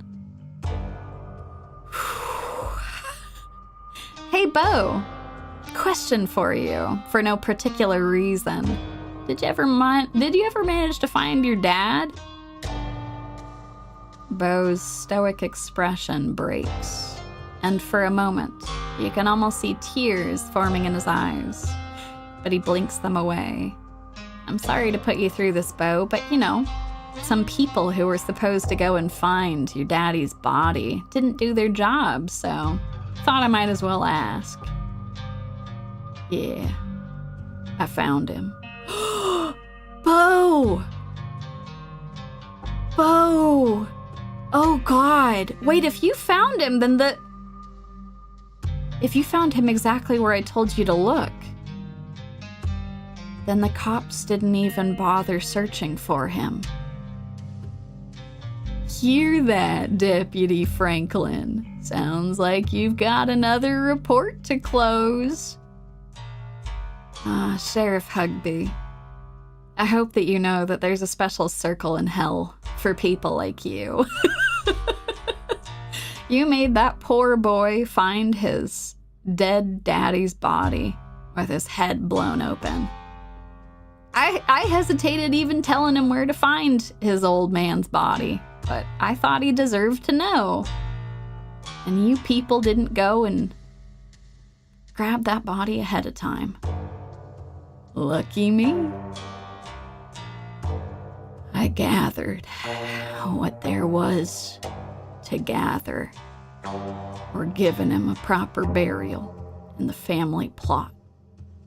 It's been tough going, trying to dig the hole while the farm is crawling with those hairless things, but it needs to get done. Do you think they'll go back to where they came from soon? Mama and me have tried to fight them back as best as we can, but seems like there's more every minute. I'm personally doing everything I can to send them packing, Beau. I'll do my part to help. I'll kick in as many of those nasty little faces as I can, but I don't know how many I can send scampering off. It's Seems like there's no end to those critters. As much as I want to ask them if they're part of a cult, I'll leave it for now. Don't want them getting suspicious in case they are part of a cult. Let's get going. I'm sorry, Beau. Please let me know if you need anything. Well, no one can say we didn't try. Let's keep looking. Have a good one, officers. Same to you, kid. Got a rather aptly named achievement. Why won't they do their damn jobs? Well, that was a total waste of time. It wasn't a total waste of time. We got to find out what's going on with Julius. He's been missing from the diner for a few days. It's weird. He usually comes in every single day. Maybe he's preoccupied with ditchlings. I just hope he's okay. Where to next? Well, there's a couple places we could go check out. We could go check in with Oscar. He might know what to do. After that, there's a couple other places we can go search. I hope nothing happened after we all went home last night. You know, Kaneeka, it's a decent question. We can go check up on Oscar and Rosalina and make sure that everyone's doing okay. Maybe they'll have heard something from Stella. They're so brave for sleeping in that house after everything we went through. I'd rather sleep in the woods with the ditchlings than some place that was that haunted. Your mom said it's safe, and I'm inclined to believe her. Why would she lie? But how would she know that? Magic, probably. But there's only one way to find out. Let's go. Morning light streams in through the library's large windows. In the bright daylight, it's once again a place of comfort, all menace having fled in the wake of Charles Shaw Jr.'s departure. No ghost, thank God. I was not up for an encore. Yeah, it's gone, just like your mom said it would be. You can't help but overhear the murmurings of an intense conversation coming from the mayor's office. Or rather, the murmurings of an intense animal conversation. Let's investigate the conversation.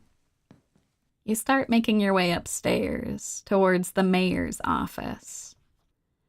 Hey, where are you going? I'm sorry, I'll be back in just a moment. A small gang of dogs is holding court in the mayor's office.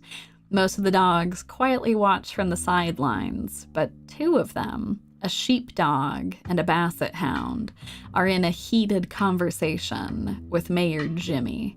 Their tags read Scraps and Daisy. Scraps, by the way, is the dog that everyone wants to be mayor. All the dogs want Scraps to be mayor, whereas all the humans keep picking Mayor Jimmy. It sounds like you've all sorted this out. I don't see what you need me to do about any of it. Sorted. Things ain't sorted until this town is safe. Now maybe we've got the beginnings of a militia together, but there's plenty of pets out there who are still ill-informed about those things crawling out of the woods. You're the mayor. They'll listen to you. Just tell them to stay inside until it's handled. I see. So the dogs have all gathered to try and figure out what to do about all the ditchlings that keep kidnapping animals to lay eggs inside of them. It's nice to see that they're trying to be proactive, but upsetting that the mayor seems to be not having any of it. Listen, Scraps, buddy, I hear you, but the last thing we need right now is anarchy in the streets. It's no use. I told you he'd be bullheaded. He's always bullheaded. Always the sore loser, aren't we, Daisy? If things are fine, nobody has to worry about a thing. The mayor pulls himself away from the conversation to acknowledge you. Oh, I remember you. You're that, out-of-towner from yesterday. The speaker. The other dogs murmur amongst themselves for a moment, then turn to face you. I'm sorry you had to see this little display. Politics can get so messy.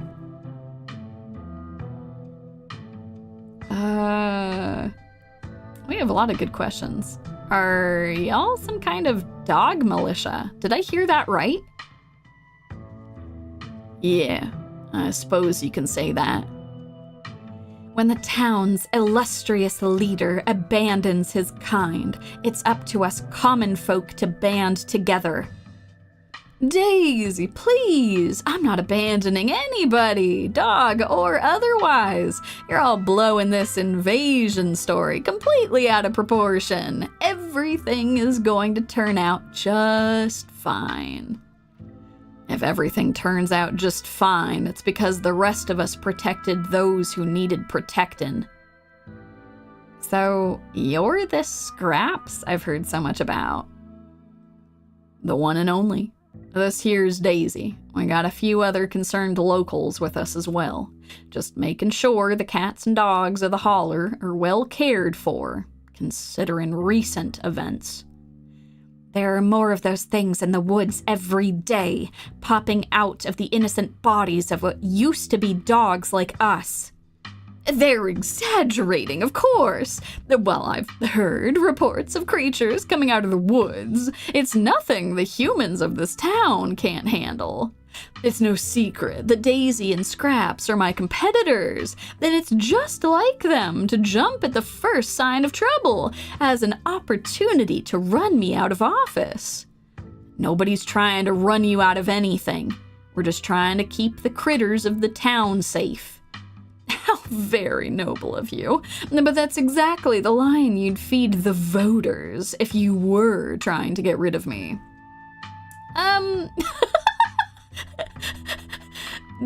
I don't know that I like your perspective, Mayor Jimmy. I think I agree with Daisy and Scraps here. This is all rather horrible.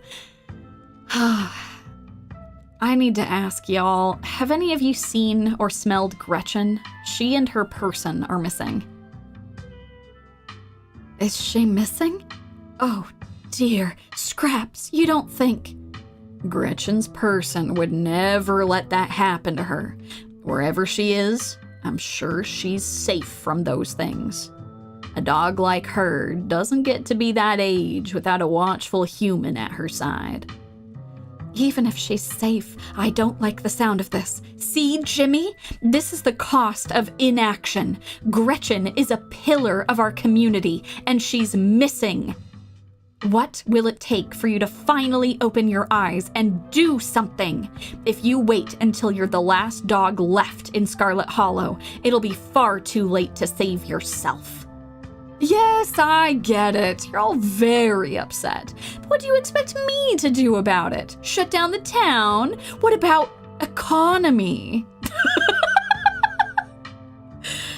Mayor Jimmy, parroting the words that you've heard around you. What about the economy, Mayor Jimmy? Do you even know what economy is, Jimmy? Or are you just throwing around fancy words you've heard the humans say? And there she is, calling him out. Perfect, Daisy. Of course I know what economy is. I know all about economyism. Oh, good. Because I've never understood a lick of it when humans talk about economy. I just figured it was a made-up word. They yell at each other when they want to stop talking. So please, enlighten us. I'm not going to debase myself by playing a game of trivia. Not in front of the speaker. Huh, I thought so. To answer your question, we did catch a whiff right around here, and another near her house. Haven't picked up anything around town since then. Let's hope those creatures haven't already gotten to her. Please let me know if you smell her around town, okay? I know that y'all are busy looking after the other dogs. I don't want this to be your top priority, but please just let me know, okay, how everything is going? Of course. Gretchen is now our top priority. Any dog that goes missing must be found, but especially her. She's a pillar of the dog community. She's been around longer than any of us. I look up to her. I wouldn't be able to rest easy until I know she's safe at home. Well, that's very kind of you all. You know, Gretchen really admires you, Scraps, and I'm sure you too, Daisy. Oh, she flatters me so. I'm nothing special, just another dog. All the more reason to go after her before it's too late. Don't be so modest, Scraps. You're the kind of dog other dogs listen to. It's a damn shame that the humans are so charmed by that charlatan. I could try to put in a good word for Scraps, seeing as I'm able to understand y'all. I'm right here, Daisy. I'm well aware. You think you're so high and mighty, don't you? Just because you can sit and stay the best, as if obedience is the best quality in a leader. I appreciate how essentially the way that they've picked who's going to be mayor is which dog will listen to the humans the best. We gotta get Scraps promoted, man. We gotta do it. Let's see. Let's go. Mr. Mayor, you should listen to Daisy and Scraps on this one. There won't be anarchy in the streets to worry about if every animal in town is taken by ditchlings. Your opinion is noted, but I've been mayor for over 14 years. I know what I'm doing. That's 14 dog years, Jimmy. If you're not going to help, the least you can do is not blow smoke up the speaker's ass. That was technically Scraps talking, but I gave it Daisy's voice. It's still good, though. Oh, God. I suppose you're right, Daisy. This was just a waste of time, but I needed to hear it with my own ears before I could really believe it. I'll save the I told you so for later. Let's go rally the others. This town won't save itself.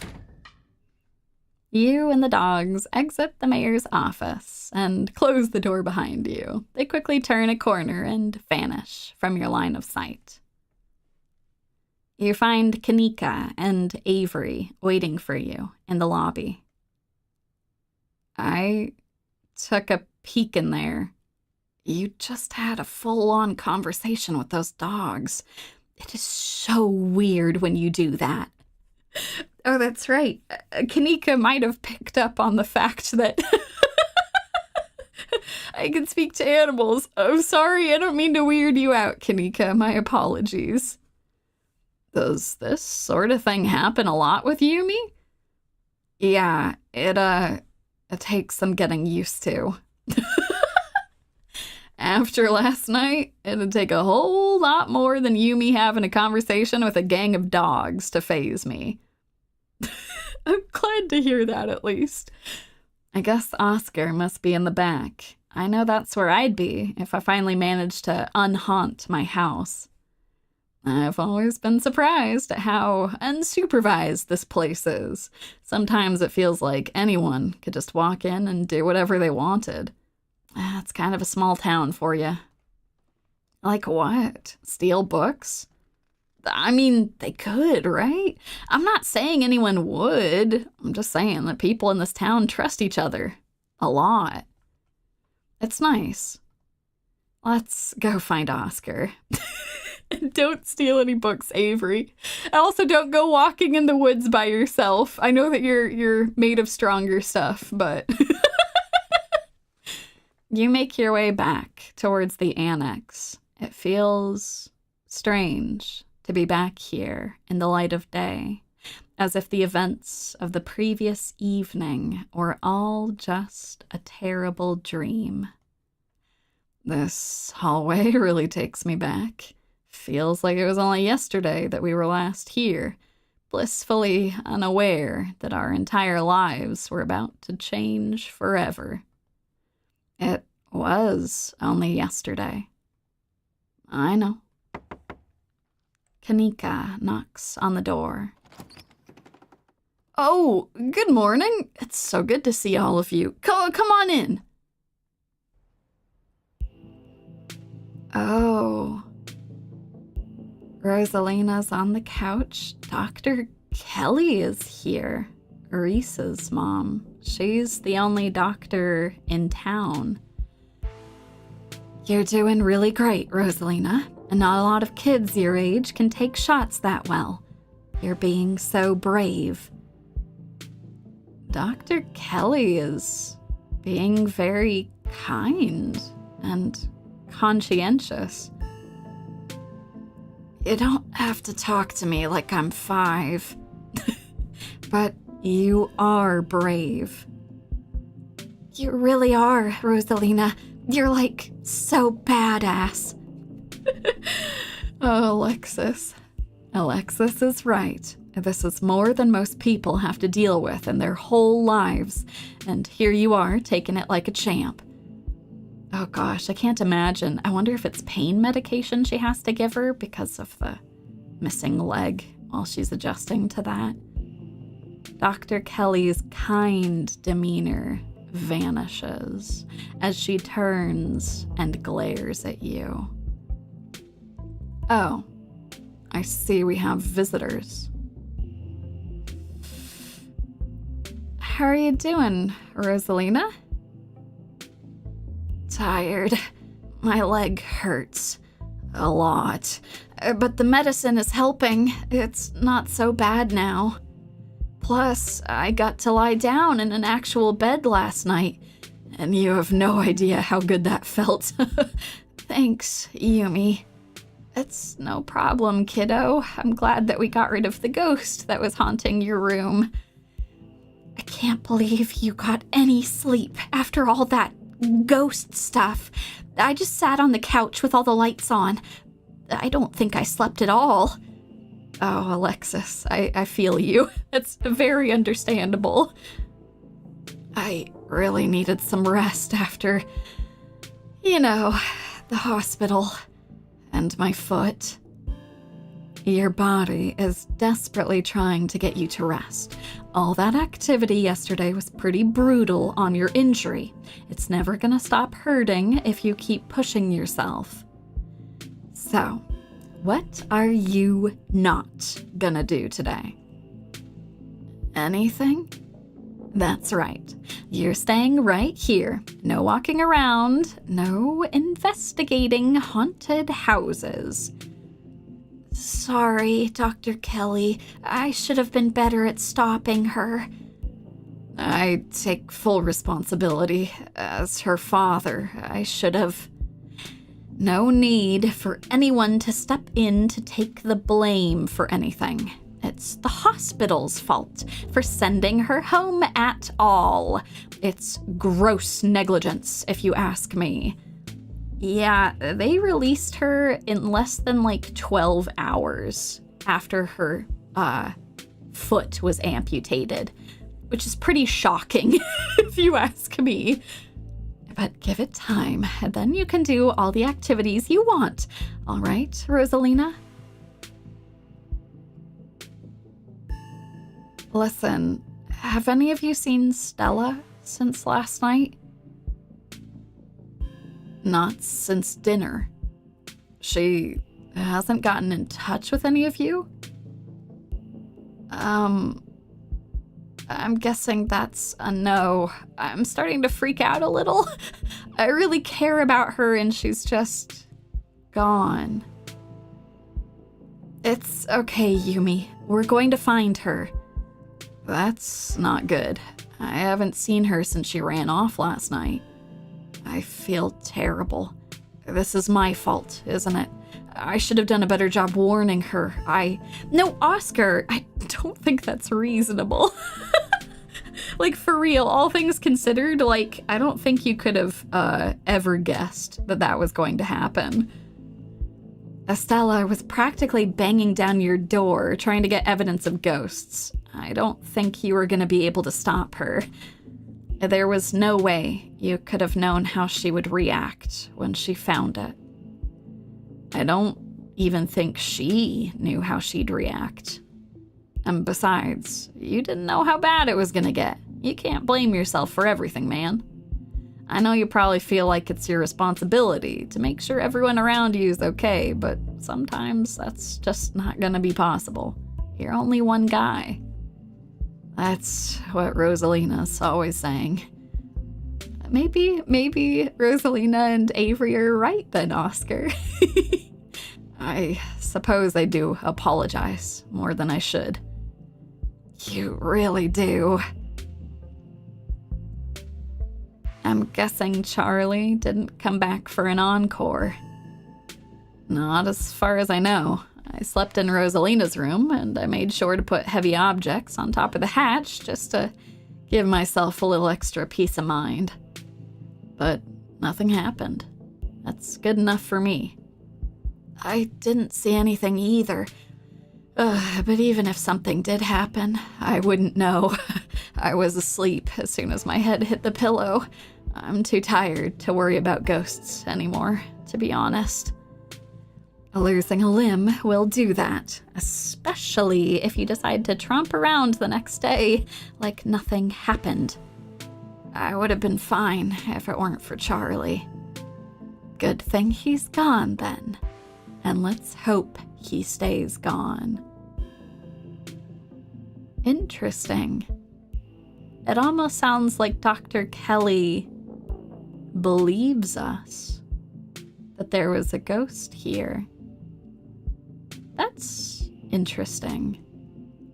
Wait, Oscar, did you tell Dr. Kelly about... Yeah, I told her everything. You did. I'm sorry that happened. Dr. Kelly's steel gaze is impenetrable. It's impossible to tell if she genuinely believes Oscar's story, or if she decided she'd be better off humoring him. Dr. Kelly, I hate to ask, but how's Reese doing? He's fine. He had a rough night, but he'll recover. He's used to this sort of thing. He just needs a couple of days to get back on his feet. That means no more excitement, not even a movie. I'm sorry to hear that, Dr. Kelly.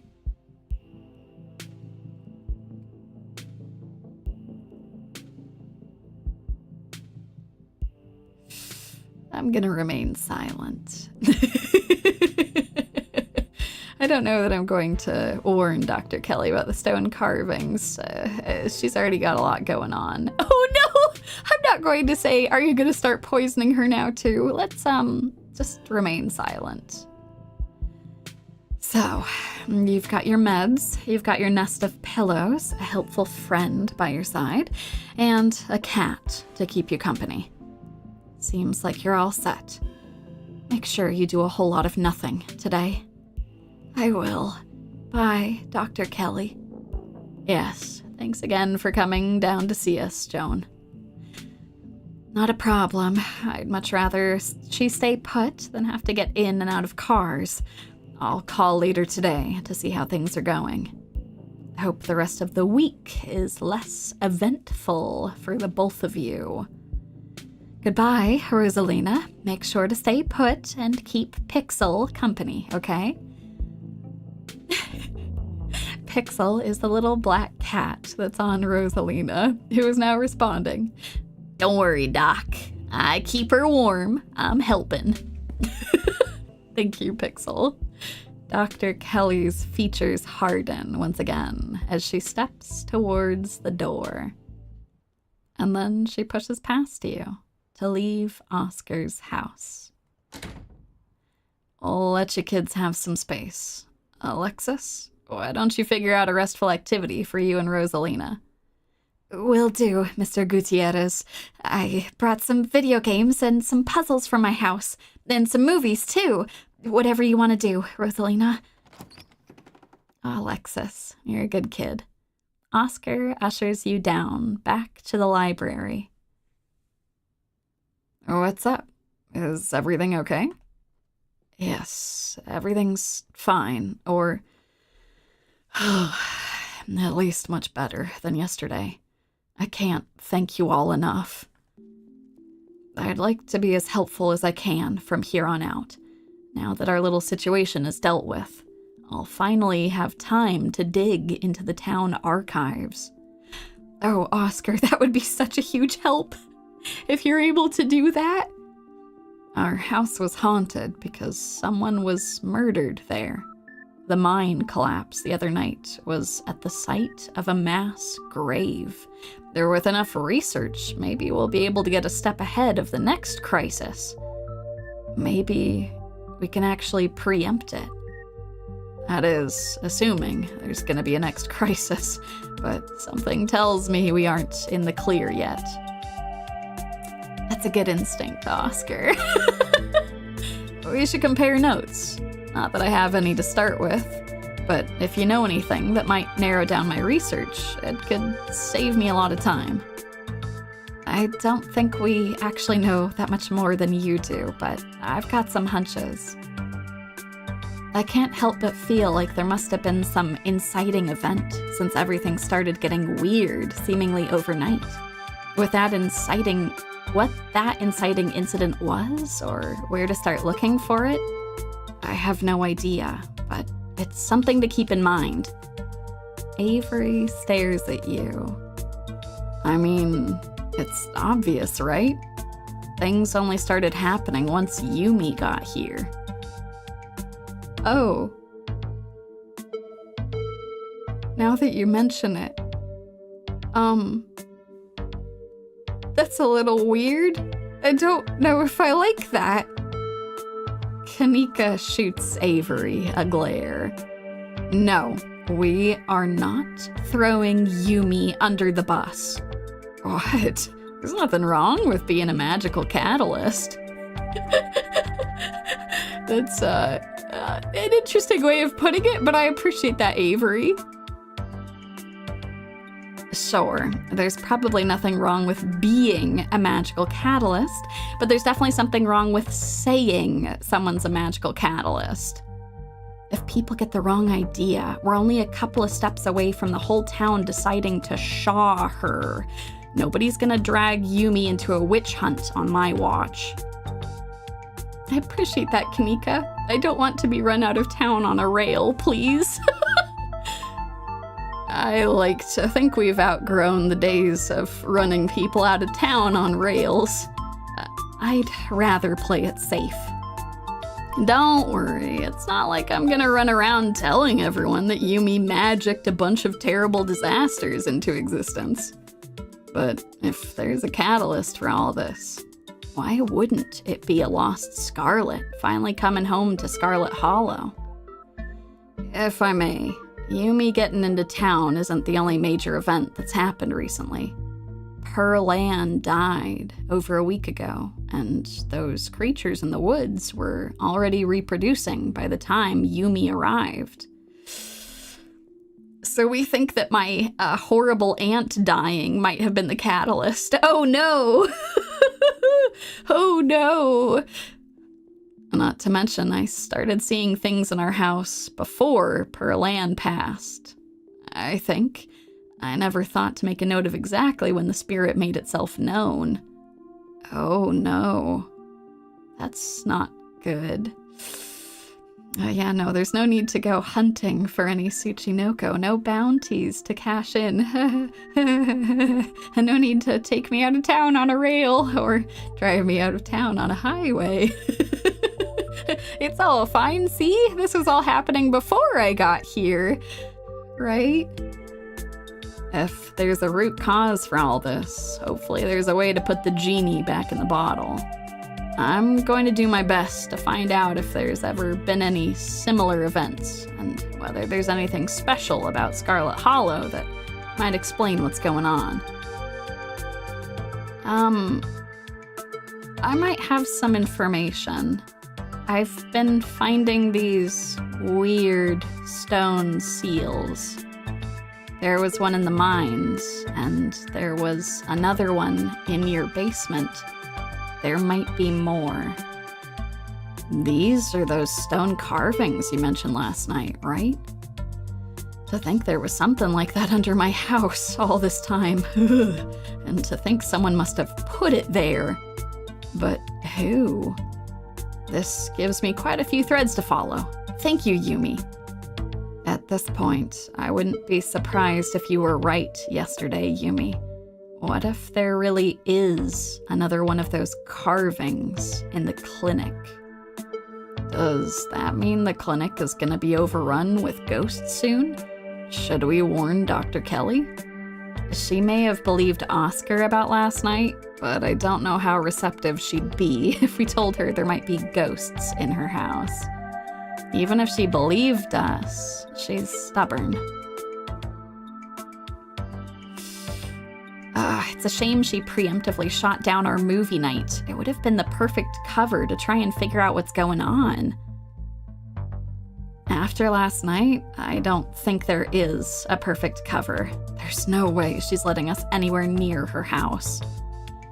She's the only doctor in town. She can't just ban people from the clinic, right?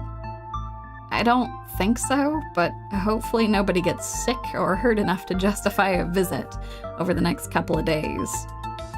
If we're going to investigate the clinic, I think we're going to have to break in.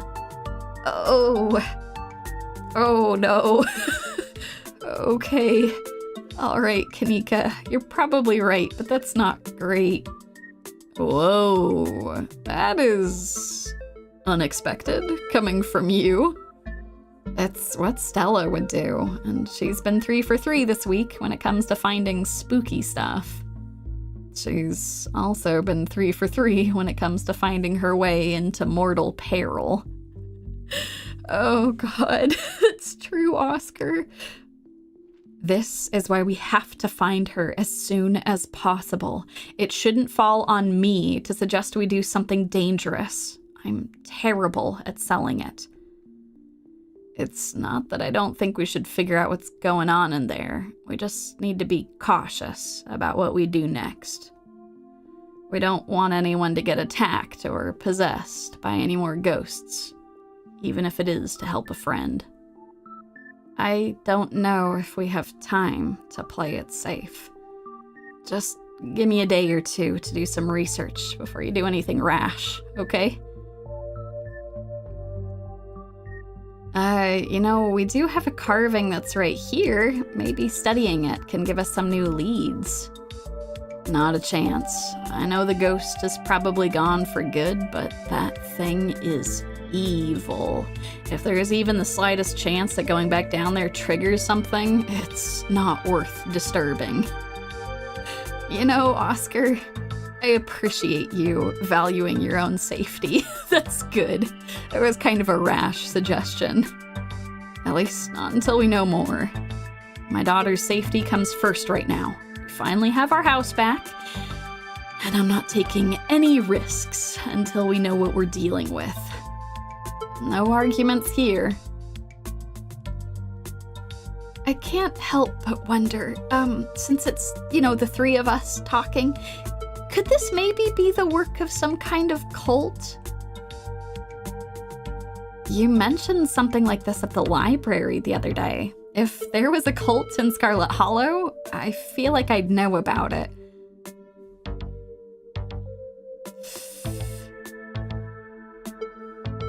I don't know. I'm just throwing things out there. I'm a little worried that the cops are in on it because they've all been rather blasé about the whole thing. As someone who spends a lot of quality time with Scarlet Hollow's finest, those fellas couldn't keep a secret to save their lives. Avery, It's actually reassuring to know that the cops are hopefully just incompetent. You wouldn't believe some of the things I've overheard while pouring coffee, but never any mention of some secret society or weird religious cult, unless bowling counts. Bowling could be a cover for something, but they just seem so... What's the word I'm looking for? Ineffectual? Exactly. Even if they are part of a cult, I doubt we'd really have to worry about them. You know, that's a good point. Make sure Pixel, your very sweet cat, stays inside, Oscar. I don't want Pixel to get grabbed by ditchlings. The ditchlings are those things from the woods, right? With those faces? Yeah, the anguished doughboys. I kinda like them. It's like a hidden object game out there today with all the weird little faces peering out of the bushes. Like them? Are we talking about the same creatures that have been laying eggs in the local wildlife? I don't want to get too friendly with them or anything. I just think they're kind of interesting. To each their own. Will do. I can't imagine how devastated Rosalina would be if something were to happen to him, especially after everything she's been through. Okay. I think we're all doing okay. Thankfully, Oscar will do some research, and we still need to go look for Stella. And yes, everyone did turn into puppets. That was the result of the ghost. We were able to make the ghost pass on, but there's been a lot of unsettling things that have been happening. Okay. All right, it sounds like you've got something to work on now. We should get back to looking for Stella. I do. Thanks for the lead, Yumi. See you around, Oscar. Let us know what you find. I will. So that's Oscar. Any other ideas? We could go... At this point, we could go check out the diner to see if anyone's heard anything. And then we could potentially go check out the church and things too. Let's go check out the diner. Good idea. Folks tend to congregate there. Maybe we'll run into someone who's seen Stella. Here's hoping Winnie doesn't try to rope me into clocking in early. Fair enough, Avery. It feels like you've walked into a private meeting. The back booth is full of minors, and they're having what seems to be an intense discussion, their expressions gravely serious. What's going on? There's a strike up at the mines. They've made the diner their base of operations. When you asked for the morning off, I didn't think you'd be showing up with your friends. Sorry, Aunt Winnie. Stella's gone missing, and I've been helping these two track her down. You haven't seen her, have you? Don't you apologize now, and I can't say I have. Should I be worried about her? I hope not. We're not interrupting anything here, are we? Of course not. Any paying customer is welcome, long as you aren't about to step on anybody's toes or cause a fuss. The miners in the back were too engaged in conversation to notice you enter, and instead of speaking in hushed voices, they're arguing with each other loudly enough for you to easily overhear. Sure, the shift schedules are tough, and sure, we don't get enough time off for me to see my family as often as I'd like, but this is the best job I can get right now. Listen, kid. You're only a year or so into this gig. Trust me, the longer it goes on, the more it sucks the life out of you. At first, you're just unhappy, but you think you can weather it till you find something better. A paycheck's a paycheck, I get it. But the next thing you know, you've lost years of your life to a company that doesn't give a solitary shit about you, that uses up every free second it can to suck out of its workers, and pays us just enough to survive. But not so much that we can ever save enough to get the hell out. Zax, we could get fired for this. I really need the paycheck. My sister needs the paycheck. I'm the only reason she can afford her tuition right now. I can't get fired. And this job still has its perks, like the company housing. I can't afford my own place and send my money back home. I don't know where I'd live if I didn't have this job. Right. The company housing. How generous of the big boss to put you up in a company-owned shack that ain't had proper maintenance done in decades. You know, she uses that housing as an excuse to pay us less. And the company housing, that means almost nobody in this whole damn town owns the place they live. It's why the Scarlets can keep getting away with whatever they want. Zax, we don't have the numbers, man. You know this is risky. Riskier than most of us can afford. We would have the numbers if y'all would stand with me and not let management's scare tactics get to you. It's not scare tactics. People like her now. That woman ran into a collapsing coal mine and saved 3 children from being buried alive. I feel you. I really do. How are we supposed to organize a strike against a town hero? Oh. It appears that having Tabitha join us to go into the mines has unintentionally made her a town hero, which will make it more difficult for them to organize a strike. Are you trying to tell me that a mine collapsing less than 2 days ago is why you don't want to strike? It's a bad time, Zax. It's always a bad time, Baker. It doesn't matter whose name is on the deed for the place.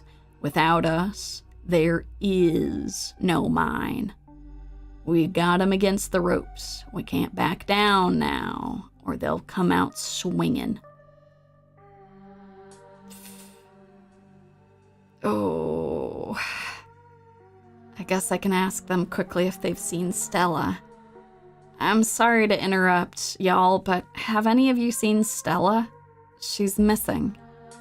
The miners turn towards the doorway, all eyes glaring at you in unison. The YouTuber? Yes, the YouTuber. We ain't seen her. Harrison's voice drops to a barely audible mumble. I hope she's okay. Oh, so about the strike. We all know who you're related to, kid. Word travels fast, and I'll be damned if we talk business in front of you. Oh.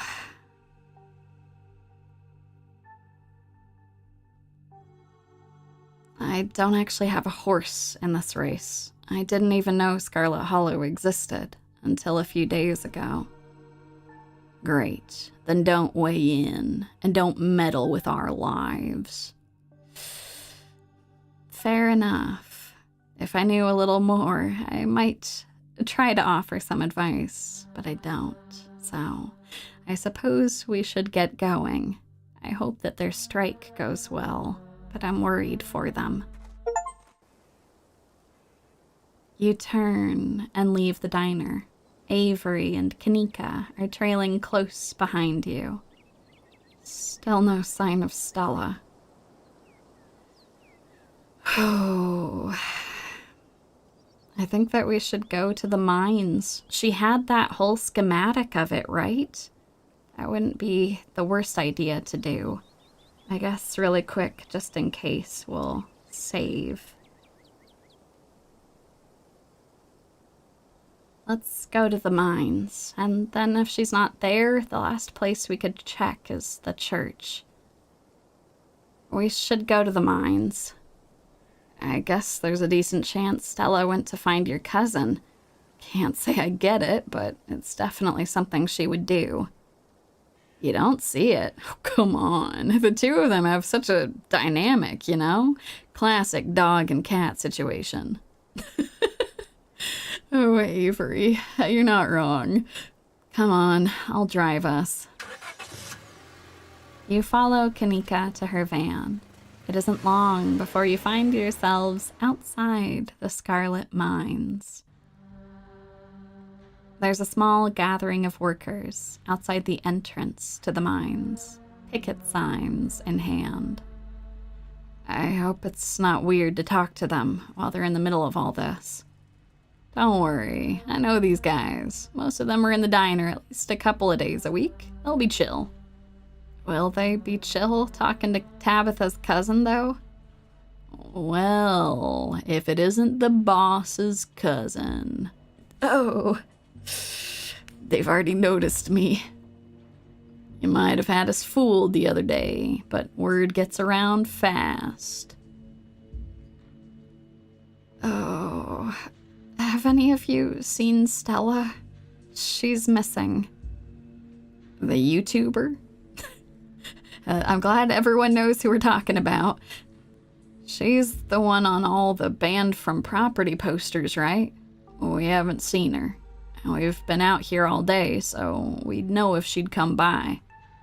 Oh, no, this isn't looking good. It's okay. Just because she hasn't been seen today doesn't mean something bad happened to her. We'll make sure to keep an eye out. That's extremely kind of you. I hate to ask, but how goes the strike? We miscalculated. We thought a kid losing her leg would have pushed folks over the edge, but I guess the boss personally dragging those kids out of the mine left a lasting impression. People are calling the boss a goddamned hero. They're calling Tabitha a hero? Really? We were there too that night.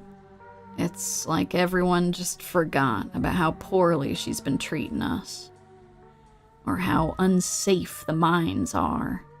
I can't go back down there knowing the rock over my head could come down any second. I value my life more than a paycheck. It was dumb luck she saved those kids. If she had any actual values, she'd come to the table and give us what we're owed. I know there's not a lot of us out here, but there's more of us at the diner, and there's more of us setting up mutual aid. But once people see our follow-through, they're going to join up. This is only the beginning. Let me know if there's anything the general store can do to help. Anything you can think of, we'll take it. We need all the support we can get right now. Oh, I don't want to tell them that this isn't legal. I want them to believe in it. What are your grievances, out of curiosity? Because they know this isn't legal. I don't need to remind them of this. In this stupid, wretched town. We'd like competitive pay. 8-hour shifts instead of 12 or more. Improvements to the sick day and vacation policies. Good God, that's extremely reasonable. Y'all have to work 12-hour days? That can't be safe. And a thorough safety inspection before any of us set foot underground again.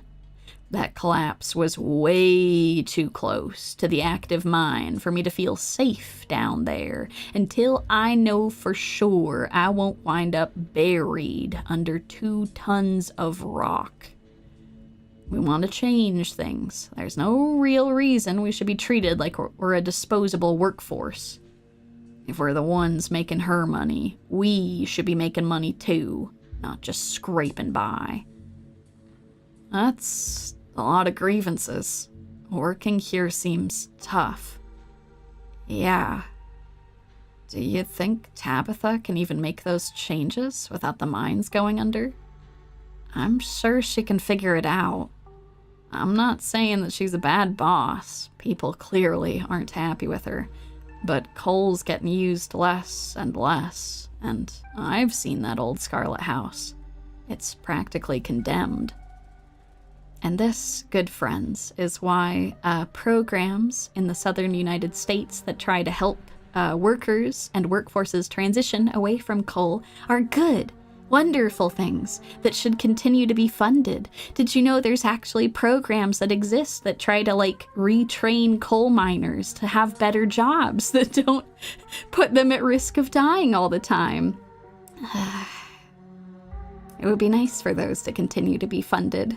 Seems like Scarlet Hollow desperately needs something like that because these poor people have to keep going underground. If she has any money to spare, where's it going? I really didn't peg you as someone who'd go to bat for Tabitha. I'm not. I'm just trying to get the full picture here. And if the mine fails, I don't see how Aunt Winnie's diner doesn't fail with it. Okay, but that's the whole problem. A single family shouldn't be able to hold an entire town hostage.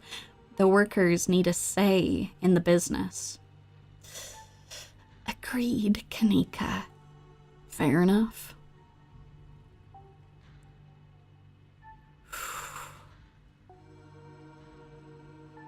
Listen, I'm behind you folks, 100%. Good to hear the boss's cousin's on our side. Maybe it'll get more people to join us out here. Yeah, I appreciate the support. If there's anything you can do to get her to come to the table and start negotiating. Oh.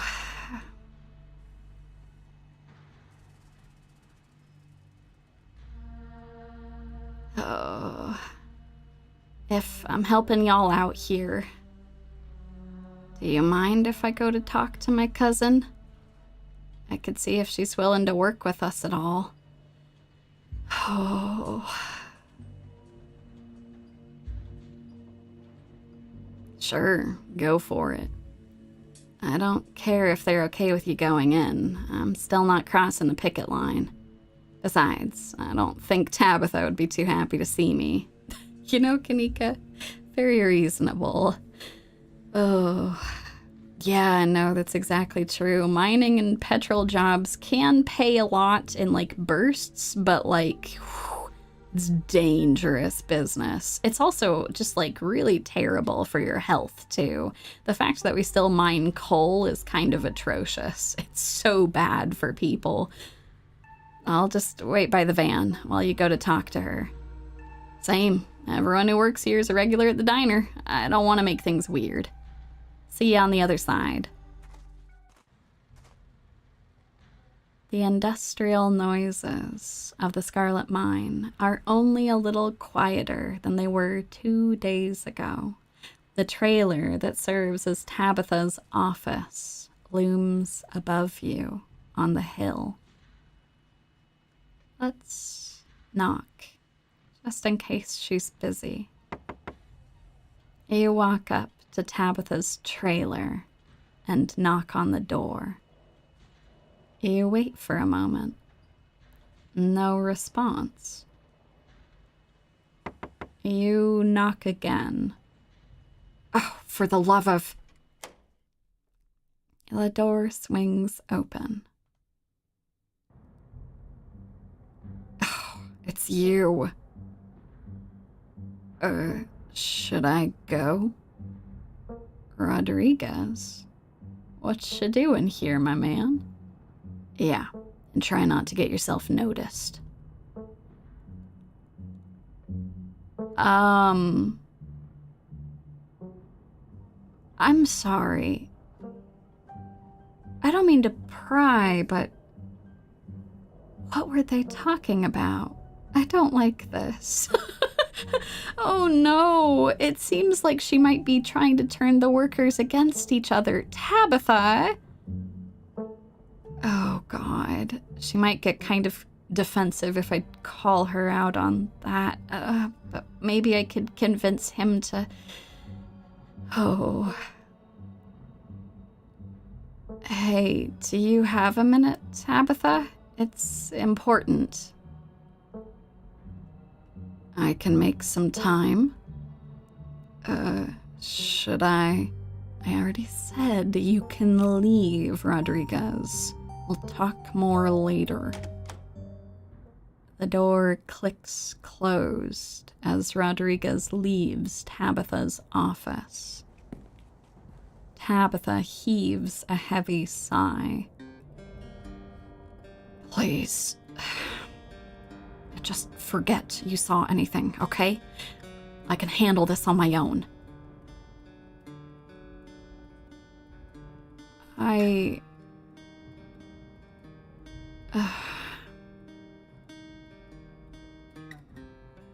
Oh, God. You know, Tabitha, I don't mean to press, but I talked to some of the miners outside. Their demands aren't too bad. They just want 8-hour shifts, better pay, and some time off. And they want a safety inspection. That doesn't seem too crazy. We can afford that. Right? Oh my God. Contrary to what people would have you believe, I'm not a monster. The last MSHA inspection was like a month ago, and it didn't find any issues. The Shaw mines aren't connected to the active mine either. Everything's fine. And we did our own inspection before sending people back to work yesterday. Not that the men yelling outside the gates would tell you that. Because that's the convenient thing about demanding a safety inspection. They can just decide that whatever I do isn't good enough. Just like they've already decided about yesterday's inspection. I'm not about to shut down the mines, waiting for some overpriced consultants to come in and take a week to tell us what we already know. The mine is safe.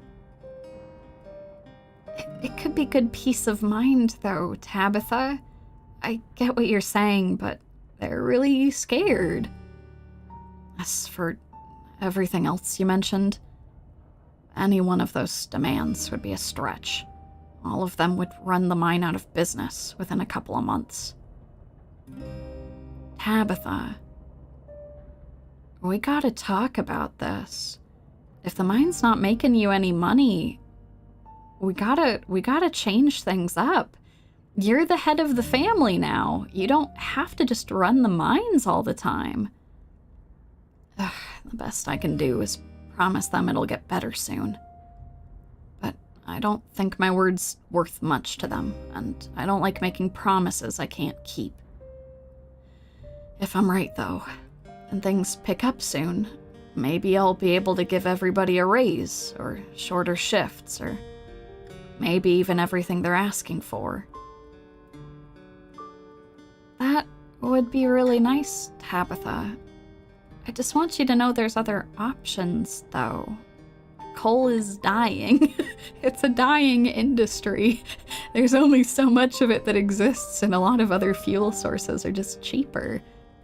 We could maybe try to get some funding for having everyone retrained. I'm not a monster. It's not like I enjoy working people so hard, but it's the only thing that pays the bills.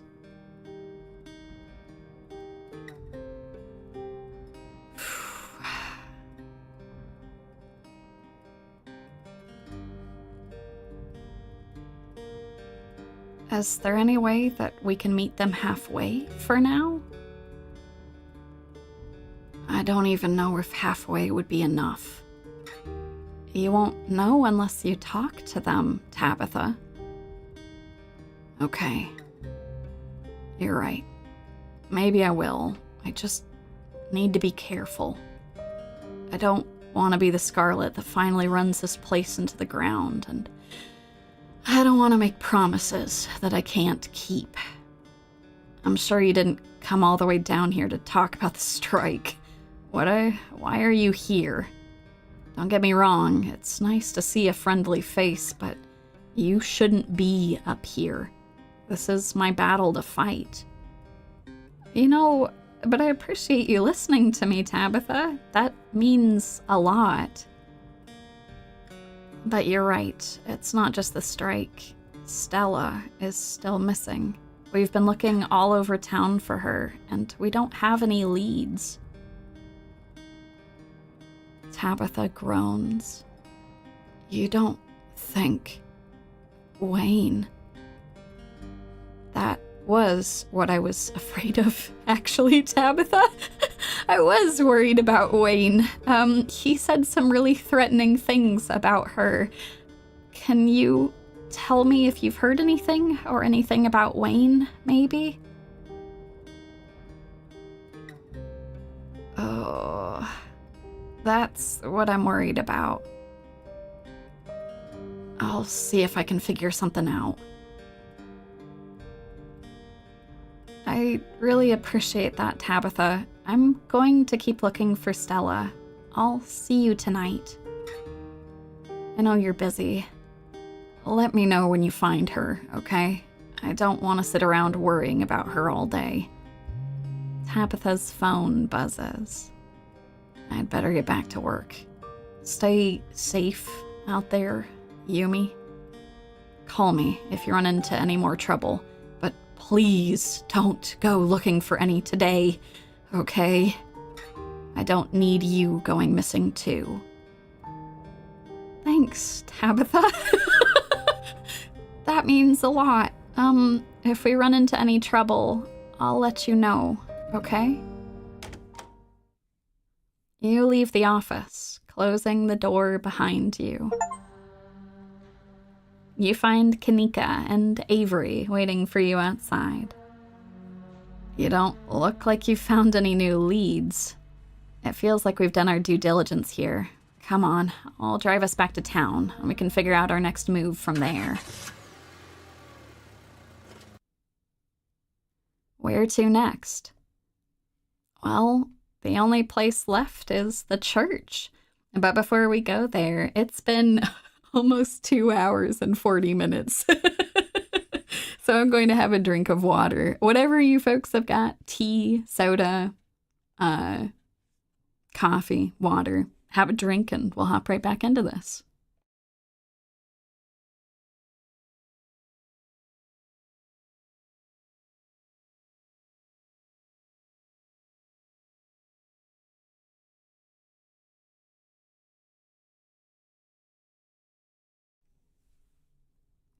It's more than a little concerning that we haven't found Stella yet, but we'll go check out the church to see if maybe for some reason she's there.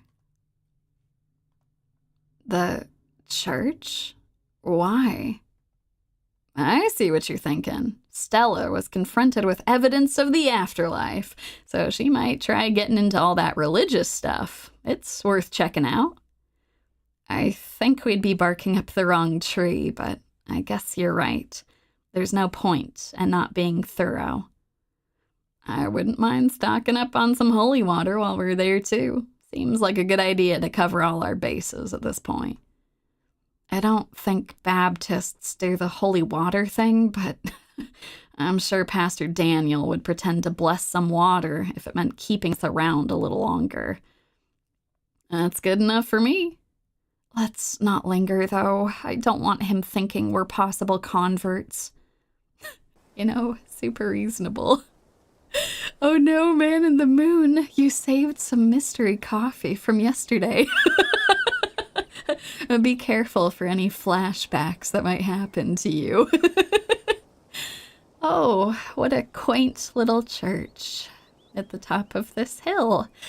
Kaneeka leads the way, taking you up the gradual slope towards the church.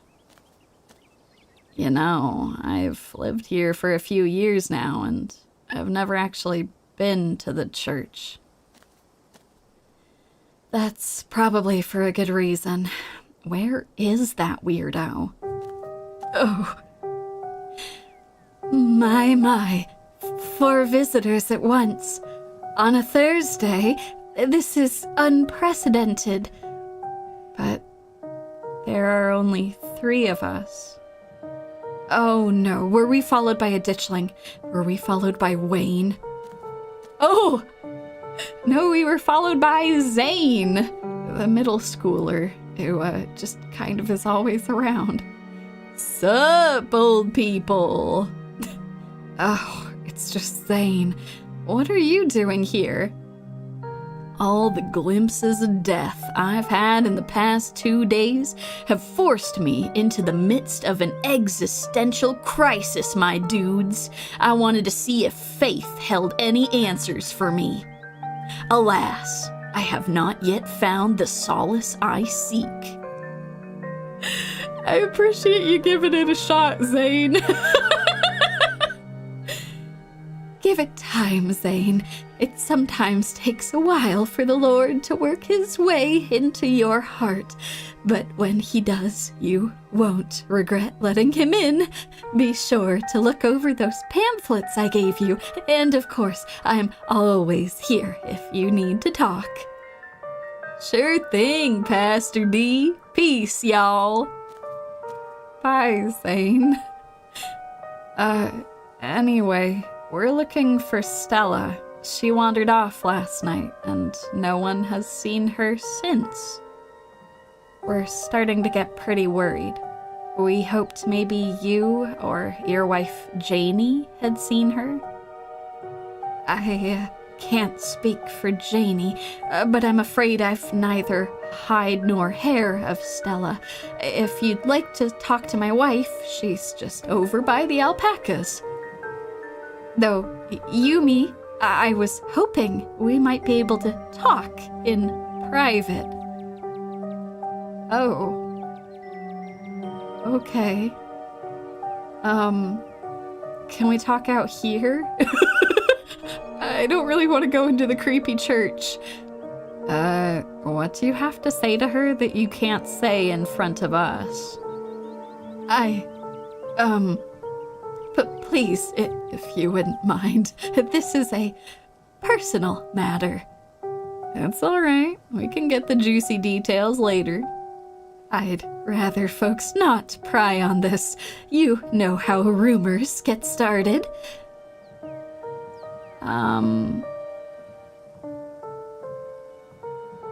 I think I'm happy to talk to him. You two, just, keep an eye out for me, okay? We're just gonna be right over here if anything happens.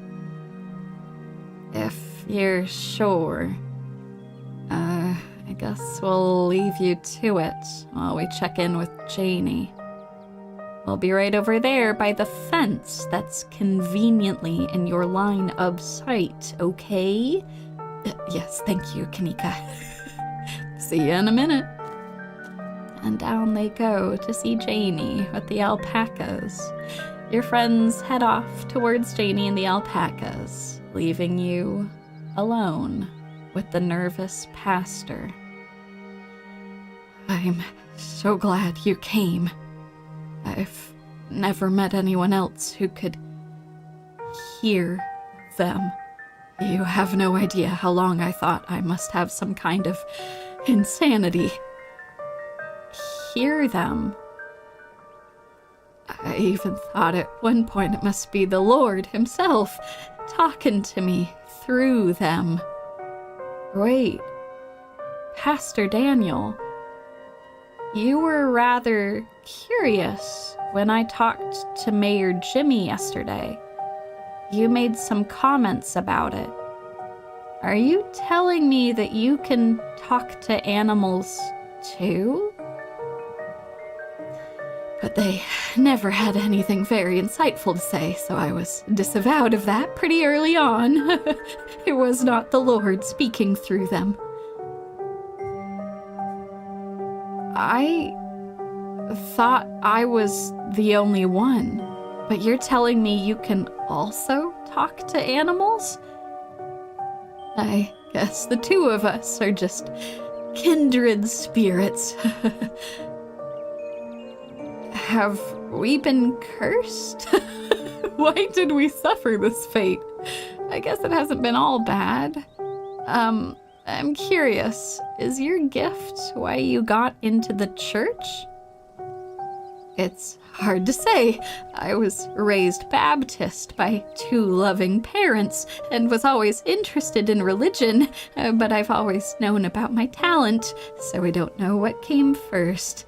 If anything, though, I'd say I'm religious in spite of the gift.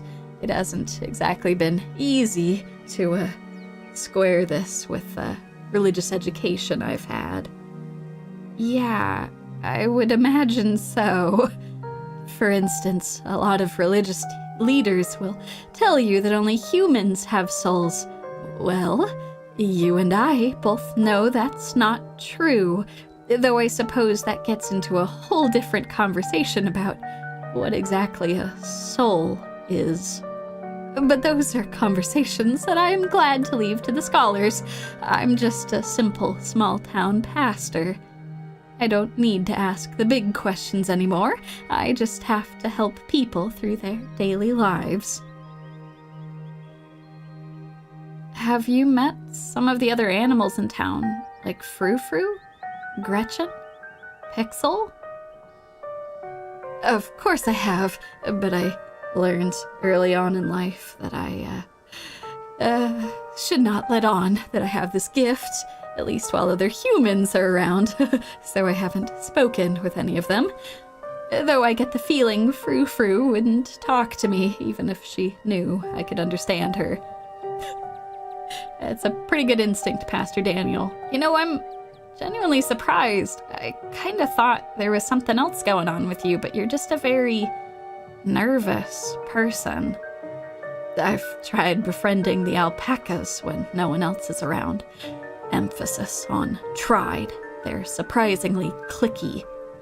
Besides that, I try to maintain a low profile, only chatting with the wildlife when I'm sure no one is looking.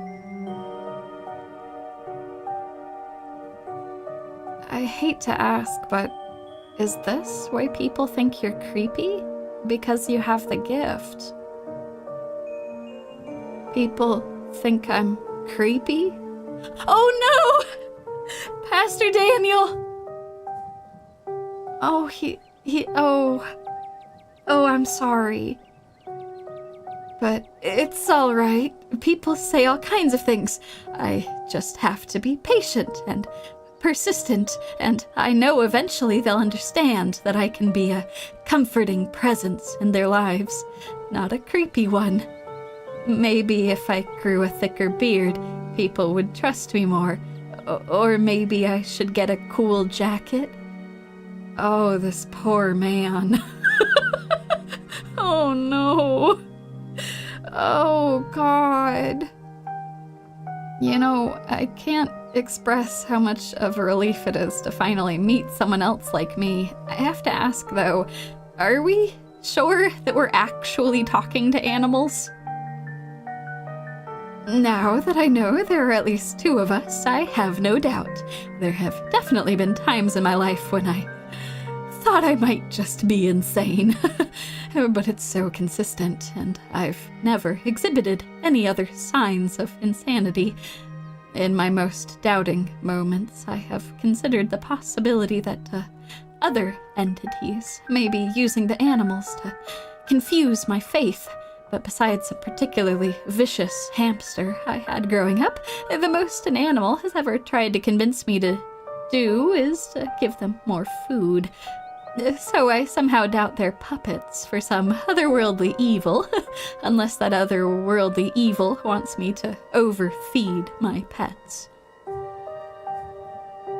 Do you have any idea why it's like this? Do you think it's hereditary? Does anyone in your family... Maybe you wouldn't know if they didn't talk about it. I don't think it's a curse. It can be annoying at times, but so can talking to people. Not that I feel that way very often, of course, as a servant of God. I am always ready and willing to talk with my fellow man about anything they need to discuss. Spiritually, I've always rationalized it as God's sign that I should spread his word to even the beasts of his world. That's very ambitious of you, but, not a terrible thing to go on. I've had mixed results. Seems the alpacas prefer Catholicism, which they know about somehow, and the birds tend to be incredibly heretical.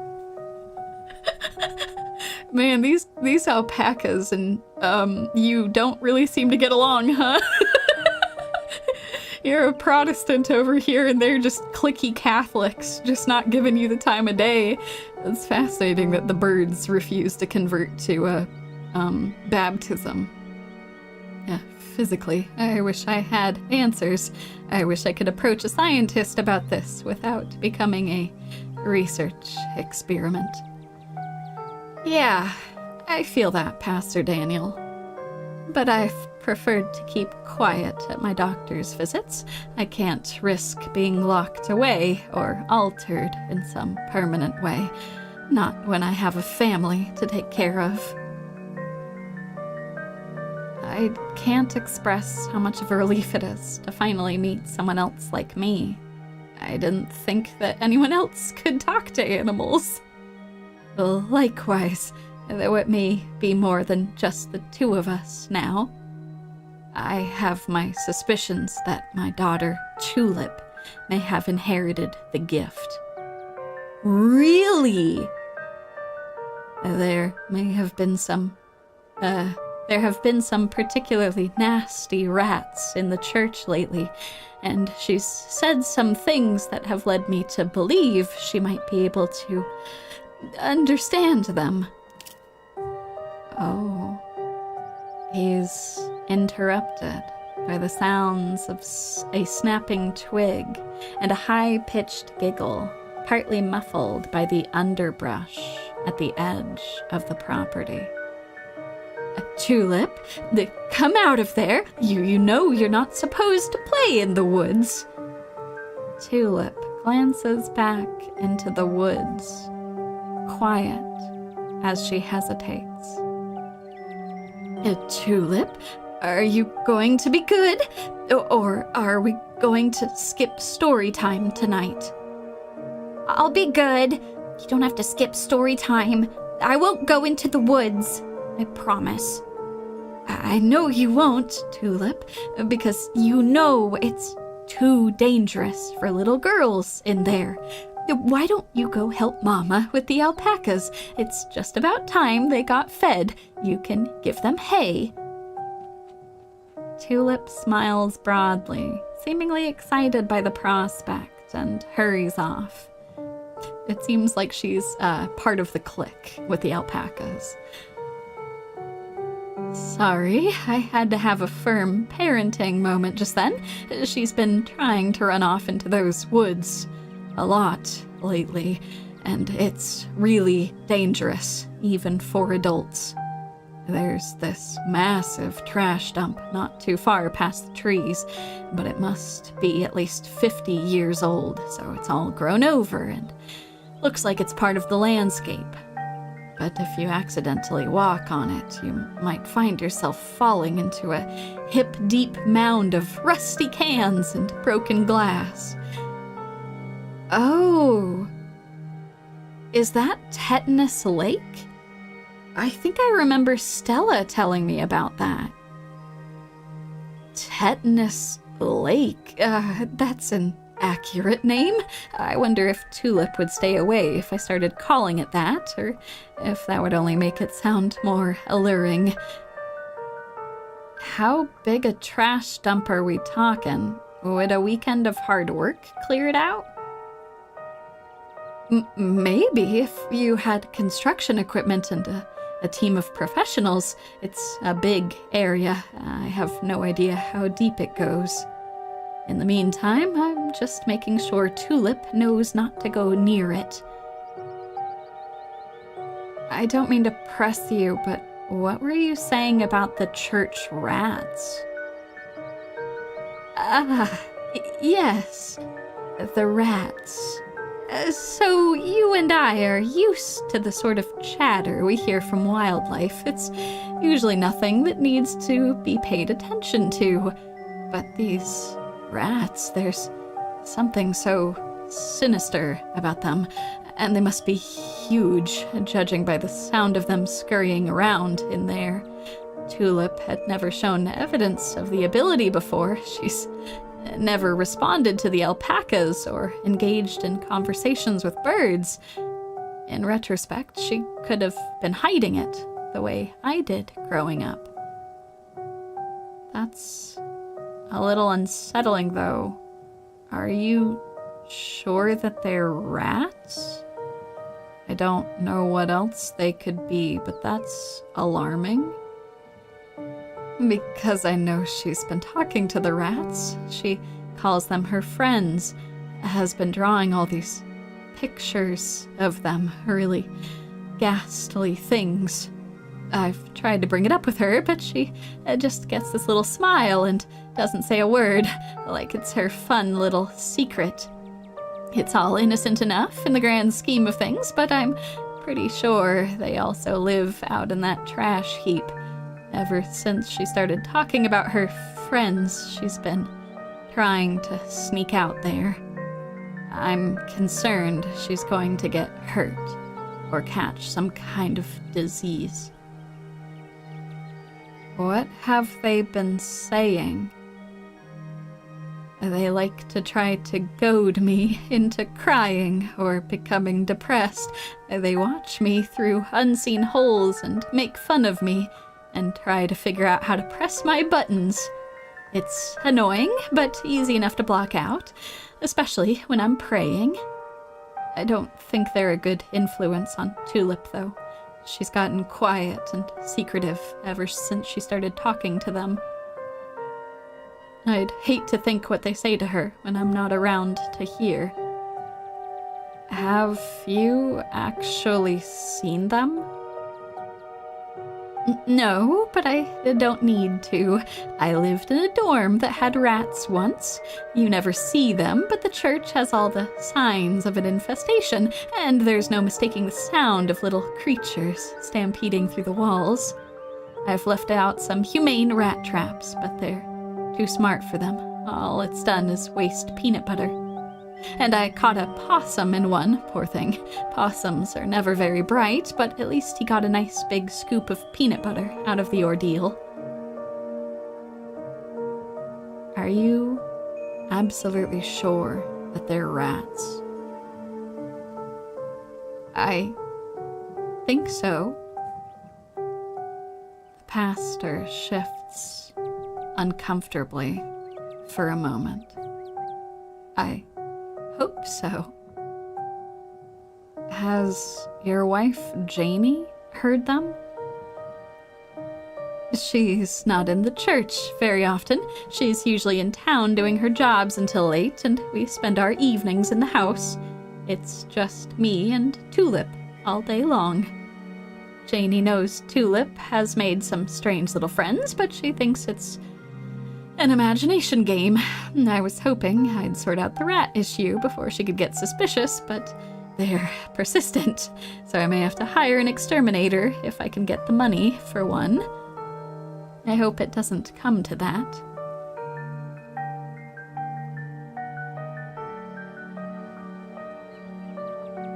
Have you thought about talking to Tulip about the gift? I'm sure both of us could have used some guidance growing up. You're right. I grew up with this ability. If anyone can help her understand not to engage with evil little creatures like the rats that are eating God's house from inside out, it's me. I can handle this. Out of the corner of your eye, you see Kaneeka and Avery walking back to the two of you. They must have finished talking to Janie. Janie says she hasn't seen Stella either, so we'd better get going. Thanks for suggesting we head up here, Yumi. We got to feed the alpacas. They were so cute and soft, it was awesome.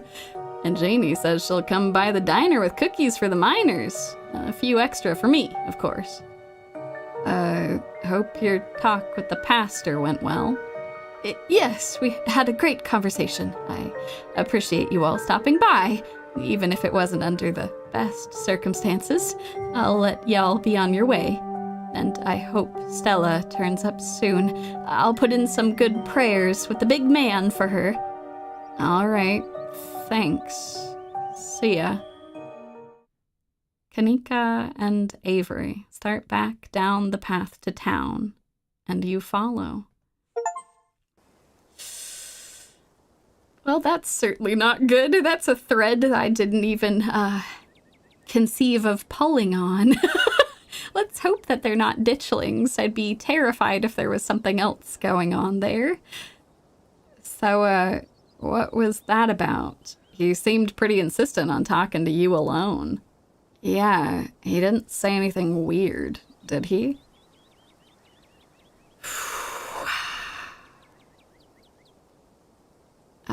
Tulip has apparently made some weird imaginary friends. We might want to check it out later this week. Kids make up imaginary friends all the time. Pastor Daniel says that there's a rat infestation in the church, and that the rats are her friends. I dunno, it seemed weird. I should have known we'd have to deal with a spooky kid at some point. Right you are, Avery. Okay, as much as I'd hate going back there, I guess that's a loose lead.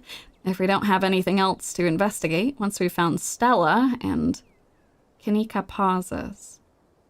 Once we've checked out the clinic, then maybe we can look around the church. Sounds like a plan. Let's not get too distracted until we find Stella, though. Where to next? As you consider your next steps, you remember your appointment with Sybil. She seemed to be confident last night that Stella would be okay. Maybe she'll be able to help you find her.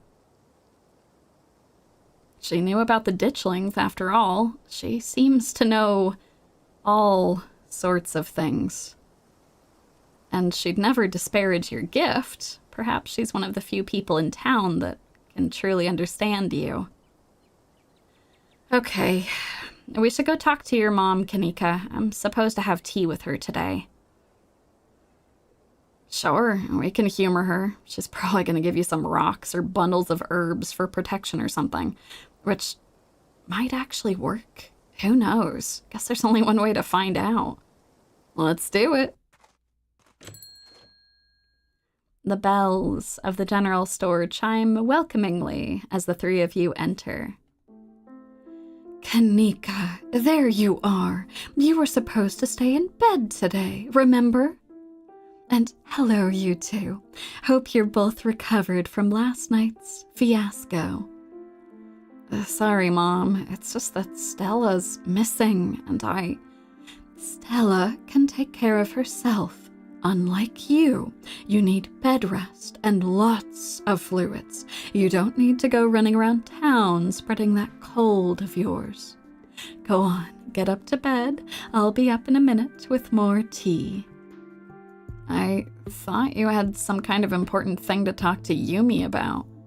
I'm really feeling okay. I want to hear what you wanted to say to her. I'll just be doing a tea reading. Haven't those always bored you to tears? Okay, you're right. I'm not feeling well. I should really lie down. Bye, Yumi. Kaneeka turns and heads towards the stairs without saying another word. And I'm so sorry to be a bad host, Avery, but I was hoping Yumi and I could do our reading in private. I'm sure Winnie needs help at the diner. Aw, you're right. I've totally left her on her own today. Fine by me. I wouldn't want to mess with your tea vibes. I'm sure those leaves are very particular. Oh, but before I go, I did want to ask, are you a witch? Just right out with it. No hesitation. Avery, my dude. Made of stronger stuff. Absolutely incredible. I can't believe you would just ask that. Just to remind you folks, in the last section, everyone who was turned into a puppet, they all represented someone who had existed. in the past of Scarlet Hollow, and Kaneeka was turned into a witch.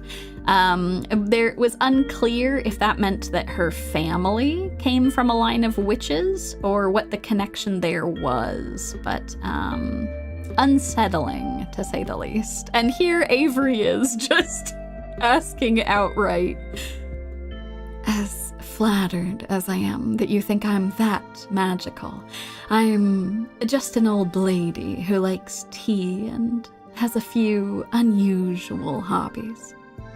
Look, I'm just saying, doing stuff like reading tea leaves is pretty witchy as far as I'm concerned, but I won't push it.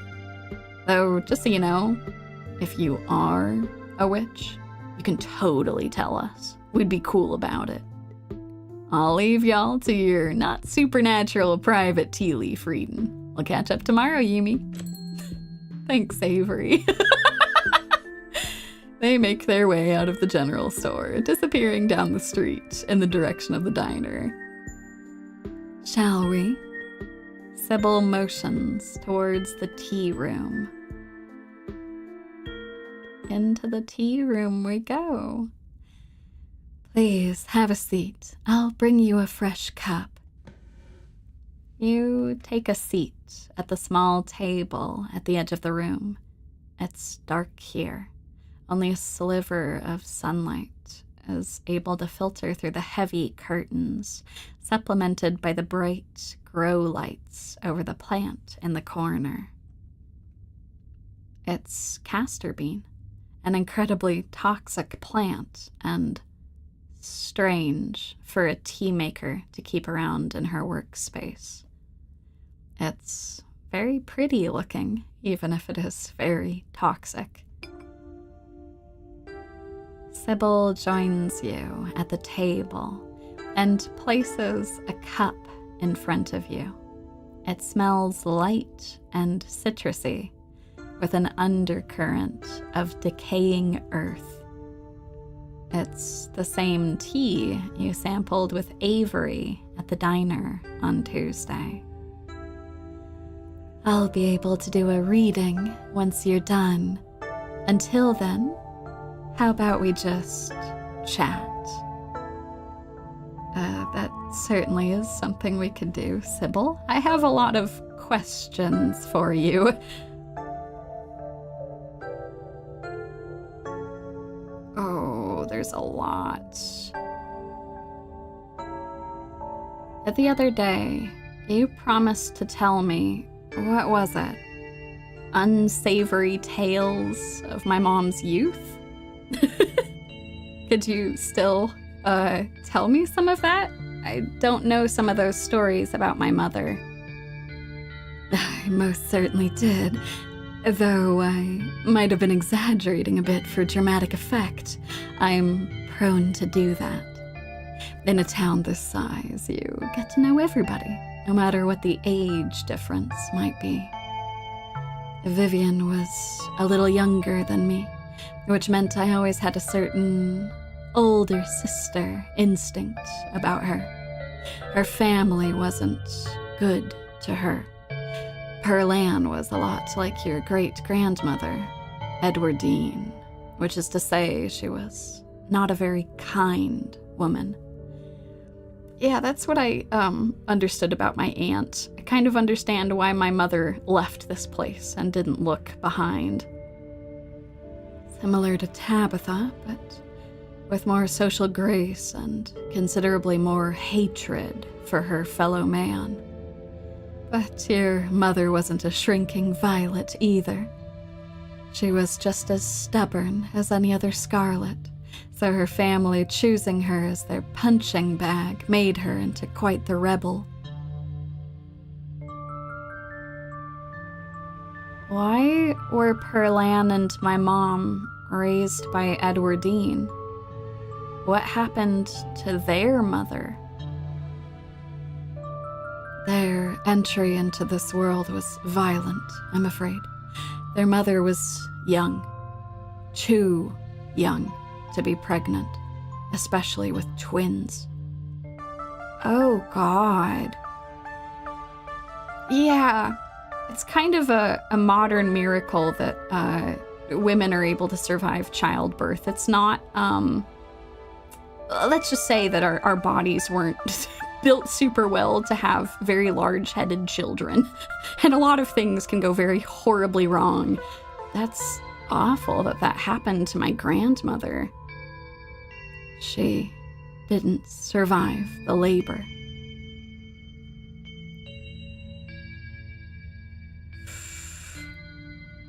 What do you know about my grandma, besides that she died in childbirth? I'm afraid there isn't much I can tell you. I think there were 2 in that generation. The eldest died when the girls were still children. Edward Dean never spoke about them, nor did your mother. I feel like I know a lot about the women in my family, but what about the men? Besides one very notable man, did they even exist? I suppose they just haven't been very noteworthy since Edward Dean took over the mines.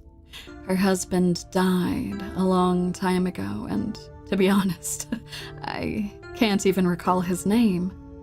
Might have been Stuart or something just as forgettable. From what Vivian said, her father was some teenaged fling that ended once your grandmother found out she was pregnant.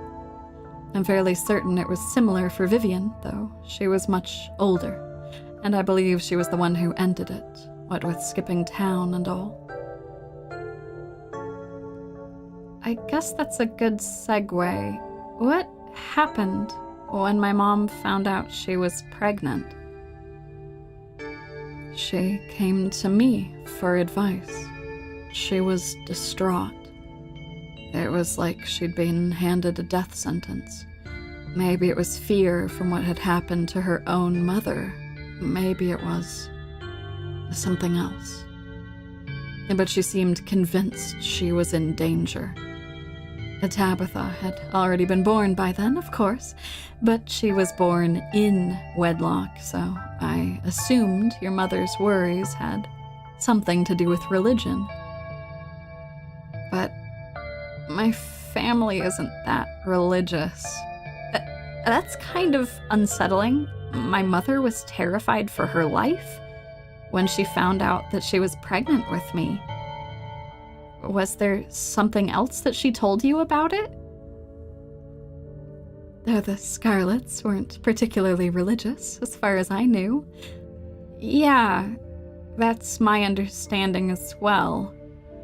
But the way Vivian was that night she came to me, it stuck in my mind. It's always had me wondering what it was about your family that made her panic so much at the thought of having a baby. Well, that's kind of unsettling. How did you wind up in Scarlet Hollow? Have you always been here? Oh, my family's been in these hills for a long time. That's how I know so much of the local flora. Everything I've learned was handed down from generations of hill folk. That's definitely not witchy at all. There hasn't always been a reliable doctor up here, especially not one most folks could afford. They have to figure out their own medicine.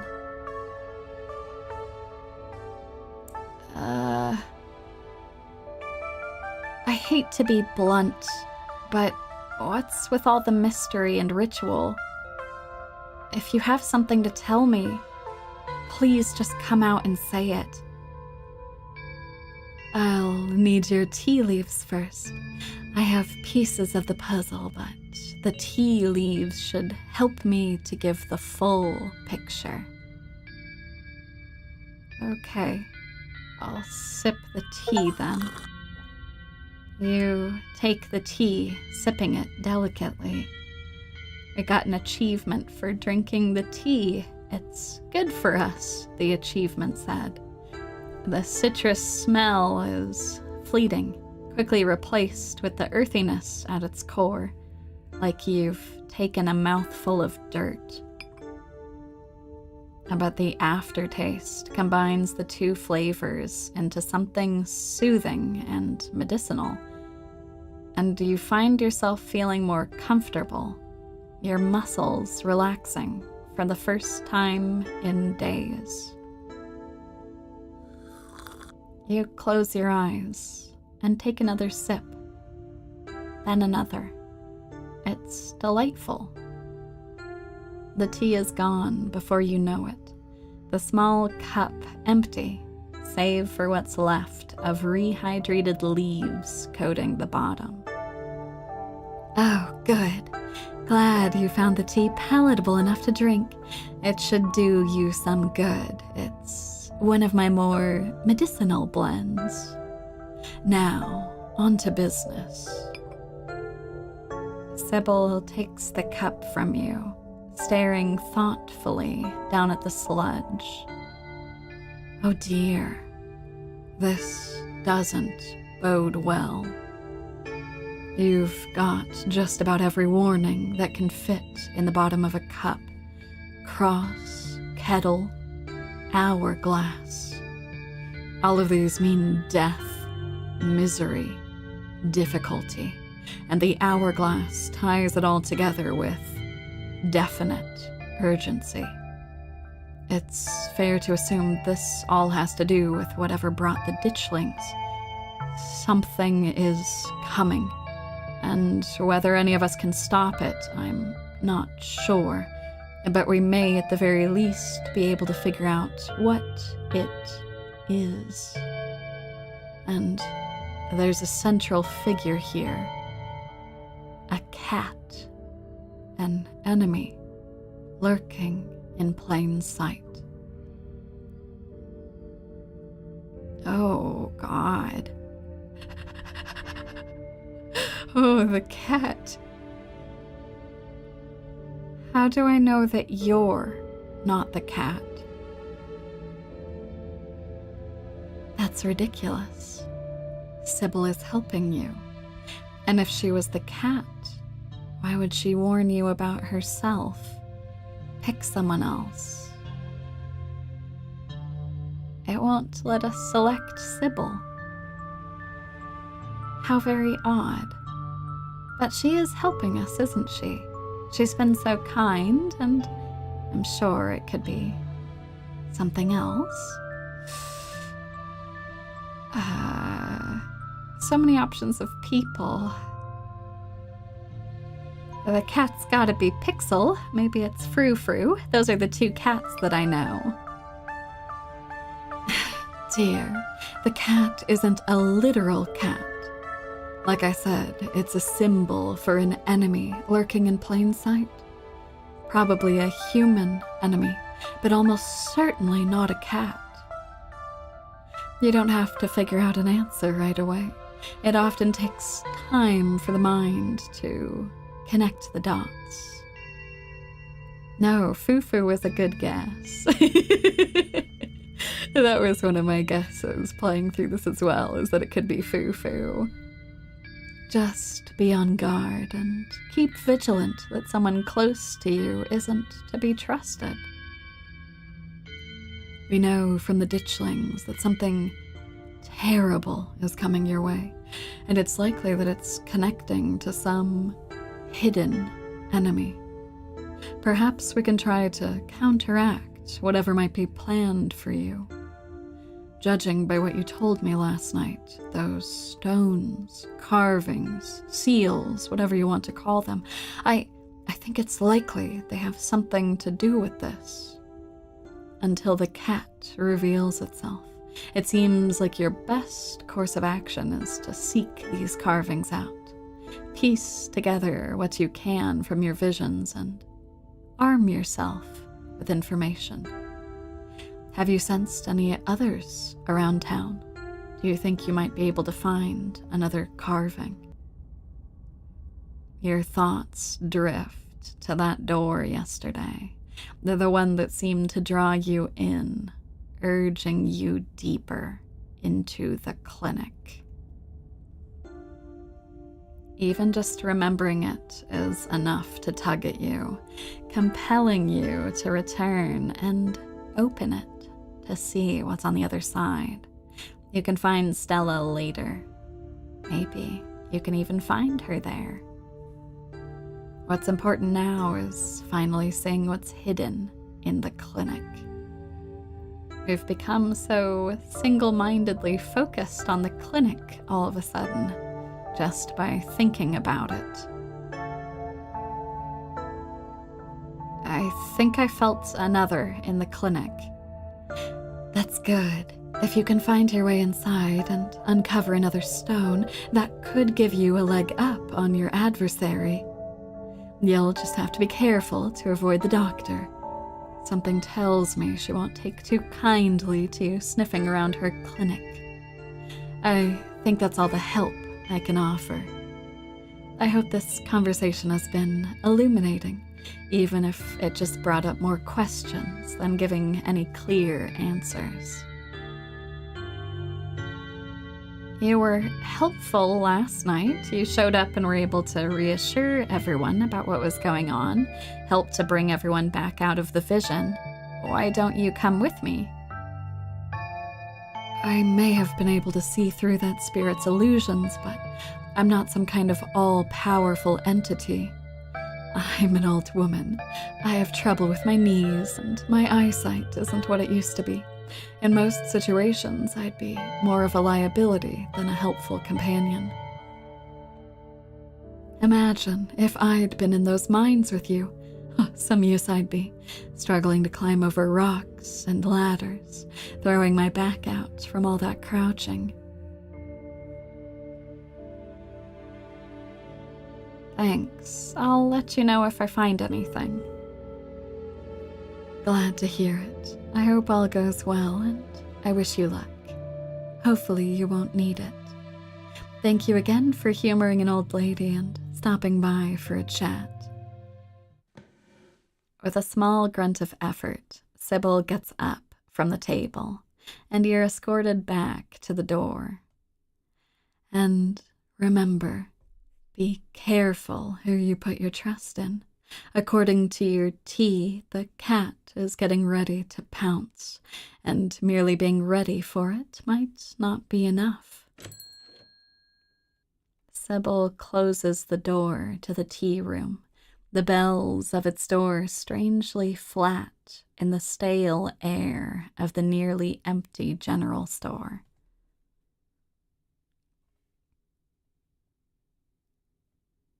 Let's go check in on Kaneeka real quick, see if she can't come with us. You're not going anywhere before checking in on Kaneeka. You make your way upstairs. Oh, I like her door. You knock on Kaneeka's door. Mom, I really don't need any more tea. I think I'm just gonna lie down for a while. I'm not your mom, Kaneeka. Oh, Yumi, what's up? Can I come in? Sorry, Yumi. My mom was right. I'm exhausted. I probably shouldn't push it, or I'll wind up worse off tomorrow. It looks like you're on your own. You make your way out of the general store and down the road to the clinic. You make your way up the familiar hill, past the rows of ragged houses that make up Scarlet Hollow's residential area. It isn't long before you find yourself outside of Dr. Kelly's clinic, its secrets enticing you to find a way in. Even at the bottom of the hill, you can already feel the presence. It's like a magnet has been fixed to your ribcage, gently tugging you forward, guiding you towards whatever emits this compulsive frequency. Oh, there's a woodland creature over here, right next to some ditchlings. Mr. Raccoon, you should run. You shouldn't be here. Mr. Raccoon, do you have any idea of how you'd get into the house? You quickly glance around, eyes trained on the underbrush. A flash of a striped tail grabs your eye immediately. Can I help you, Buster? Hi there, mister. If you were trying to break into that house at the top of the hill, how would you do it? What? Just because I got little hands and go through people's trash, I'm supposed to know how to break into places? Oh, sorry, I didn't mean to assume. My apologies. There's a hill that'll take you right up to the big flat roof thing. Sometimes the humans leave windows open up there, and I go inside. Oh, so you did know. I see. Don't tell them, okay? I like to sleep in their big piles of cloth. It's one of my few joys in life. He leaves as you turn back to look at the clinic. You have your way in. Let's go make our way up the hill and onto the terrace. You're pretty sure you can make the jump to the second floor, at least with a running start. You make your way up the hill and bend your knees in anticipation, and then you jump. You land and try the door. It's unlocked. The upstairs of the clinic feels like a decommissioned museum. Old furniture is covered in plain white sheets, and a thick layer of dust coats the floor. This place hasn't seen any use in years. You're in the clinic, free to explore as you please. Or rather, you're free to explore as you please. You can feel that odd sensation again, the nagging pull of whatever it is that wanted you to find it. You've been caught by its gravity, an overwhelming curiosity guiding you around a corner and towards a dark doorway under the stairs. It's been left ajar, as if inviting you to enter. You turn on the lights. You're in the morgue. Yumi, what are you doing in the morgue? Reese? The hell are you doing in the morgue? Almost gave me a heart attack. I thought you were dead. You're just lying in here with the lights off, my dude.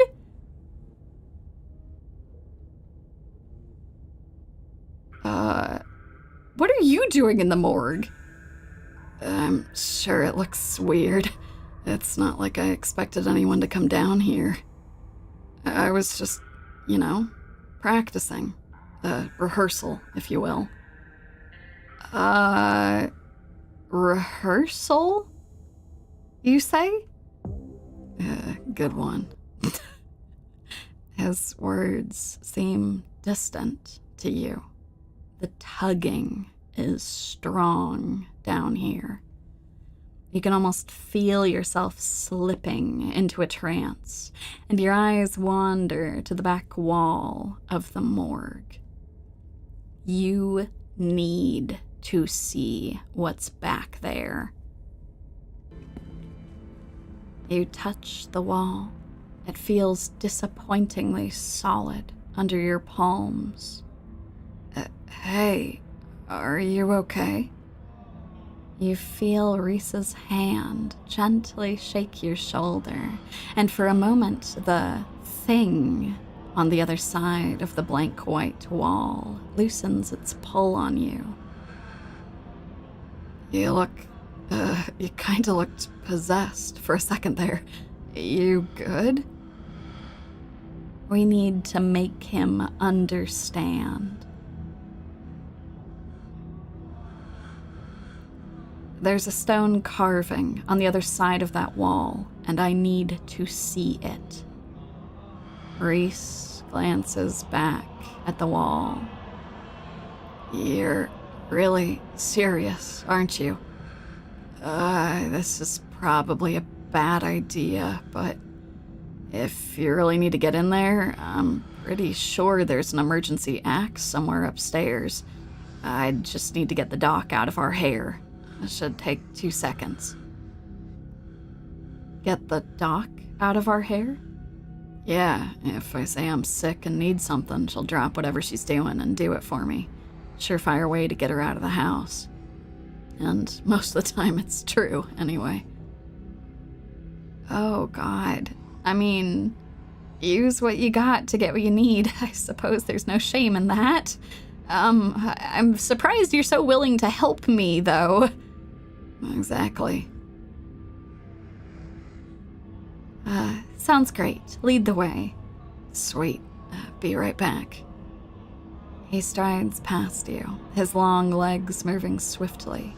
He seems excited, his usual dour demeanor replaced with an uncharacteristic pep when faced with the prospect of sneaking around and tearing down walls. You hear his soft voice filtering in through the open doorway at the top of the stairs, a hoarse and sickly edge added for effect as he speaks to his mother. Hey, Mom. He coughs gently. Reese, I didn't know you were awake. I still feel like shit, but I think I can finally try to keep some juice down. It looks like we're all out, though. Really? I thought I'd just picked some up. I've got an errand to run on Main Street anyway. I'll go pick up some orange juice and some ginger ale, too. That would be awesome. Sorry to ask. I know you're probably busy. It's no problem. It doesn't take long. Don't do anything too strenuous when I'm gone. Just lie in bed until I get back. Thanks, Mom. I'll take it easy. You hear her footsteps move down the hall, then the front door opening and closing. It worked. The theatric rasp has left his voice, excitement rising in its place. Come on, or we don't have too long until she's back. As you step out of the morgue, you relax. The extra space between you and the carving has weakened its hold on you, and with it, your desperation to claw your way through the wall and unveil it. It's one of those emergency fire axes, so it should be pretty obvious wherever it is, though I'm not sure where she would be keeping it. I'll show you around. Let's try the doc's office first. You make your way to the doorway of her now vacant office. I don't see an axe in here. He's right. A cursory glance reveals nothing but stacks of paper and cabinets of medical supplies. But something on the desk catches your eye. Some sort of records with your family's name on them. You're a fast reader. It shouldn't take you long to skim these. Reese stops in the doorway, turning to watch you leaf through the documents. Find something interesting? They're your family's death certificates. Oh. Let's look at Pearl Ann's death certificate. My aunt who died a week ago. Cause of death, sleep apnea. Discovered by her daughter, Tabitha Chrysanthemum Scarlet. No autopsy performed. Tabitha's middle name is Chrysanthemum? I wonder who cursed her with that mouthful. Here's the thing, Chrysanthemum is pretty, but that is a really long middle name. I feel like that was some forbidden knowledge. Let's look at Edwardine's death certificate, my great-grandmother. Edwardine Scarlet, born April 9th, 1913, died February 12th, 2003, aged 89. Cause of death, heart failure. Signed by her granddaughter, Pearlan Scarlet. She lived an uncharacteristically long time. Pretty normal, almost made it to 90, died of a normal old person illness, unlike the rest of the family. Let's look at Enoch's death certificate. Enoch Scarlet, born September 9th, 1887, died August 20th, 1957. Age 69. Cause of death? Falling from a cliff. This one has a coroner's report attached. Organs sustained impact injuries, lacerations to the neck and body consistent with a fall from great height. Whoa, an actual autopsy report. That looks ancient. You quickly flip through a few of the other Scarlets whose names aren't quite as familiar. Theodore Scarlet, born May 24th, 1890, died 1918 at the age of 28. Cause of death? Crushed in a mine collapse. Body not recovered. Signed by his brother, Enoch Scarlet. That is the great mine collapse that Charles Shaw was blamed for, but we strongly suspect he was framed for that. That's right. You had a great uncle who died in that mine collapse. Joseph Scarlet, born April 1914, died June 7th, 1944. Louis Scarlet, born August 1920, also died, but a day before, on June 6th, 1944. Both were killed at Normandy in the line of duty. They must have been Edwardine's brothers. Certificates of fetal death. Infant boy, Andrew Charles Scarlet, delivered April 3rd, 1945. It was a stillbirth to Edwardine Scarlet. Cause of death, complications during birth. No doctor was present. It was a home burial. That settles the question of whether you're related to Charlie. That first child she had didn't survive. Alexandra Scarlet, born December 12th, 1947, died August 20th, 1957. Aged 9. Missing. Presumed dead. Signed by mother, Edwardine Scarlet. Alexandra. The owner of the creepy doll that's in my closet. So she went missing. And it was the same day that Enoch died in a hiking accident. Mary Bell Scarlet, born September 3rd, 1946, died October 30th, 1963, at the age of 17. Cause of death, complications during childbirth. Signed by her mother, Edwardine Scarlet. Wow, that's a lot of kids for Edwardine to outlive. Yeah. You turn and leave the office. It's time to move on. Medical supply room is probably a good bet. A fire axe seems like something that might be useful in a room full of chemicals. It's just down the hall. Oh, there it is. On the wall. It looks like it needs a key, though. We'd better not break the glass. I'd rather explain why I had to steal the axe after we've had a chance to use it. There must be a key in here somewhere. He stops, as if listening to something you can't hear. Shit, she's back already. As if on cue, you hear the front door to the clinic open and close, the creak of its antique hinges echoing down the hallway. Footsteps start down the hall.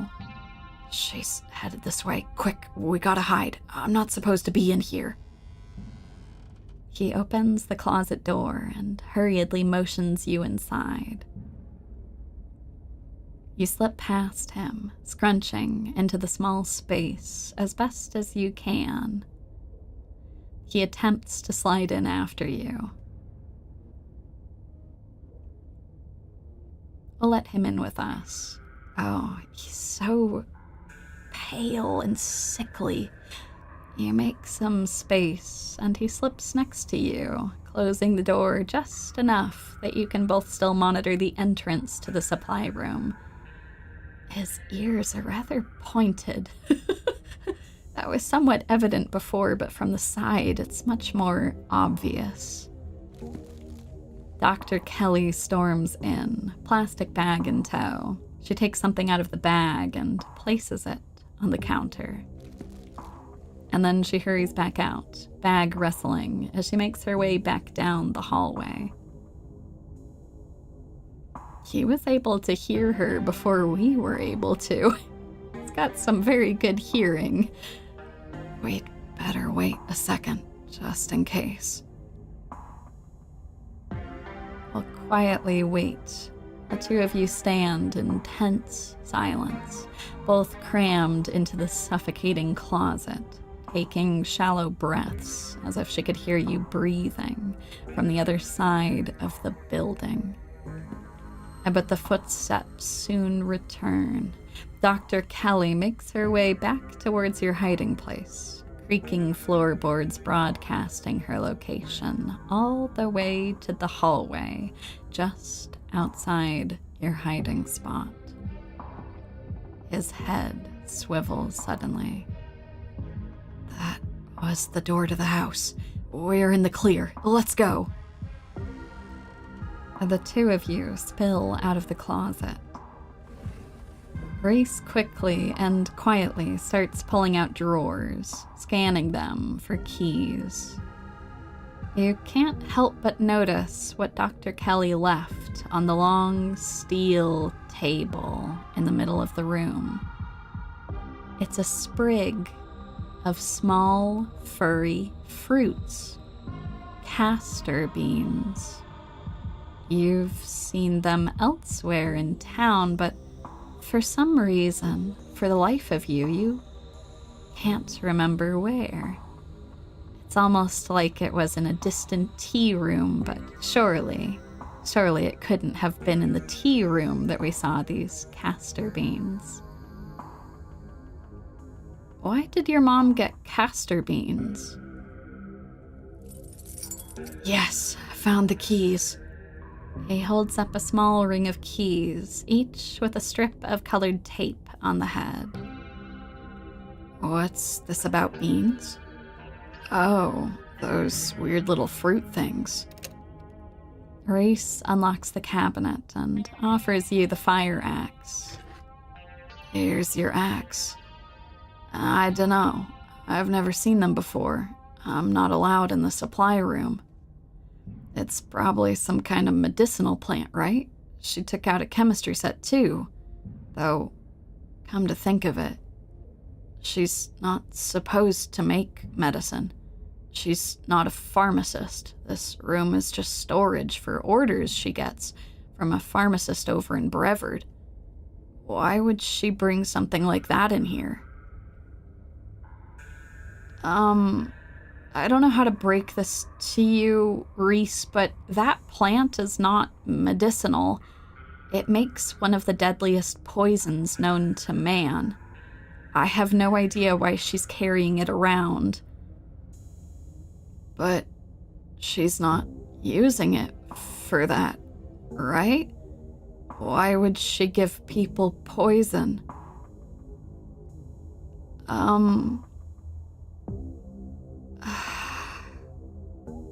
I could let him draw his own conclusions, but Reese, I don't think she's making it for everyone. I think she's just making it for you. You know, she's never told me what my medication actually is. I thought it was too complicated for me to understand, so she didn't bother. Maybe she has some kind of information on it lying around here somewhere. That drawer over there's locked.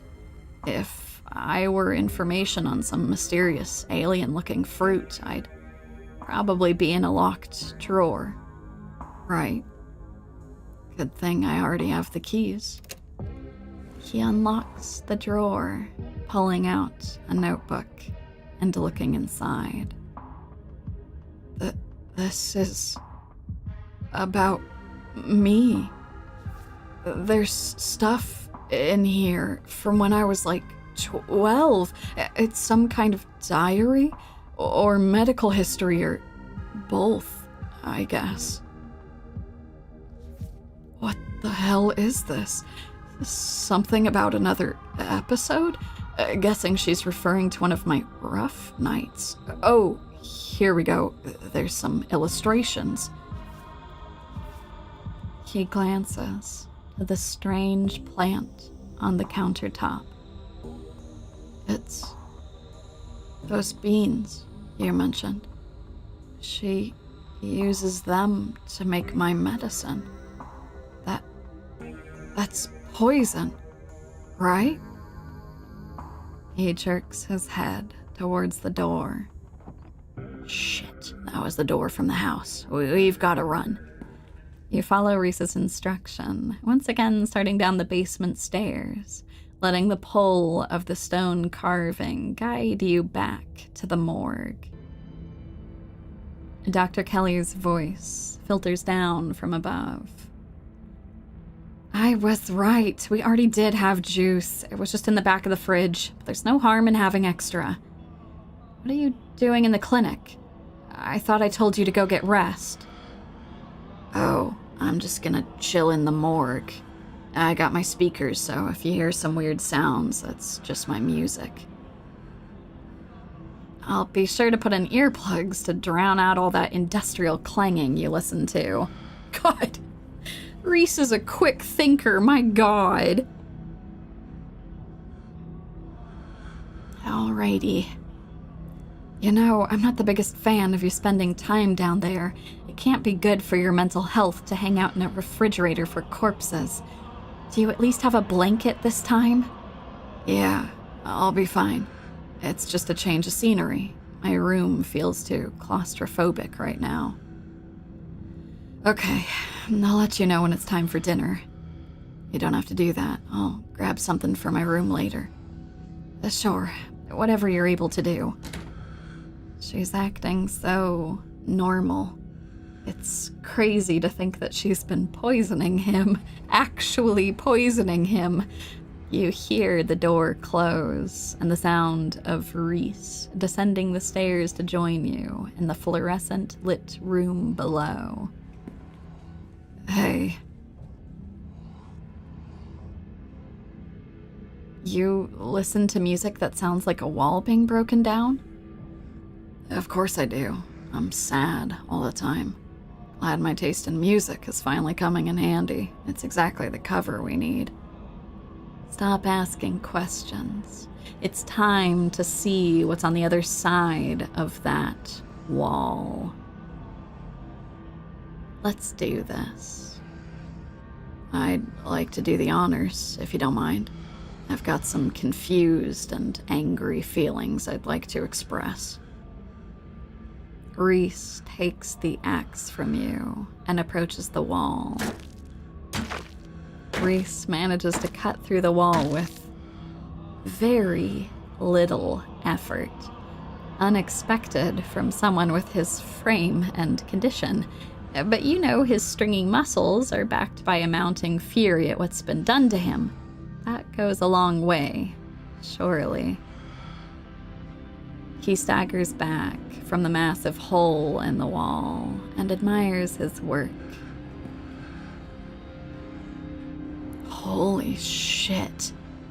The splintered edge frames a dark passage, seemingly cut deep into the side of the cliff, cold seeping from a forgotten place into the already frigid morgue.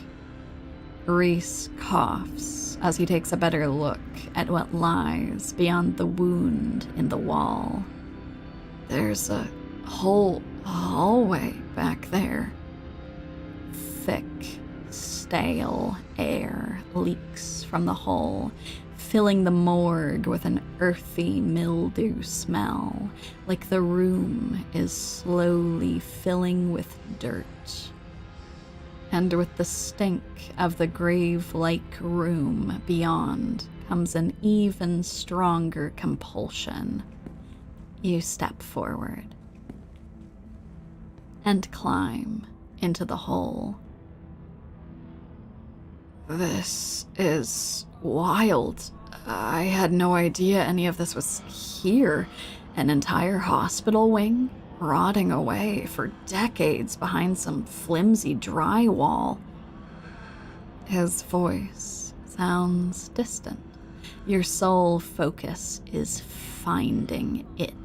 Your feet move without prompting, and you stumble down the hallway towards the far wall, barely registering the antique clutter as you stagger past it. Whoa, are you okay? You don't respond, and you don't bother to retrieve the axe. This wall is rotten, water damage having eaten away at the wood over the course of unknowable years, the planks nearly reduced to sawdust. You tear into it. And there it is, the carving, and a vision to come with it. Anuk, I thought you weren't going to come. I was worried you'd leave me here forever. I said there's nothing I can do. I'll never use my legs again. Anuk, what am I going to do? Calm down, Teddy. These doctors don't know what they're talking about. Oh, it's Anuk and his brother. The one who they said died in the mine collapse. I've been doing my research, and I've found us an alternative. We don't have to worry about anything from here on out. I promise. I went to talk to the witch.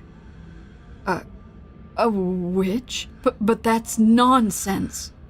It's all right. It's all sorted. We're taking you home today, and everything will be resolved by this time next week. Everything goes black. Your vision swims back into focus, and it takes a solid second or two to reorient yourself. You're in an unfamiliar bed.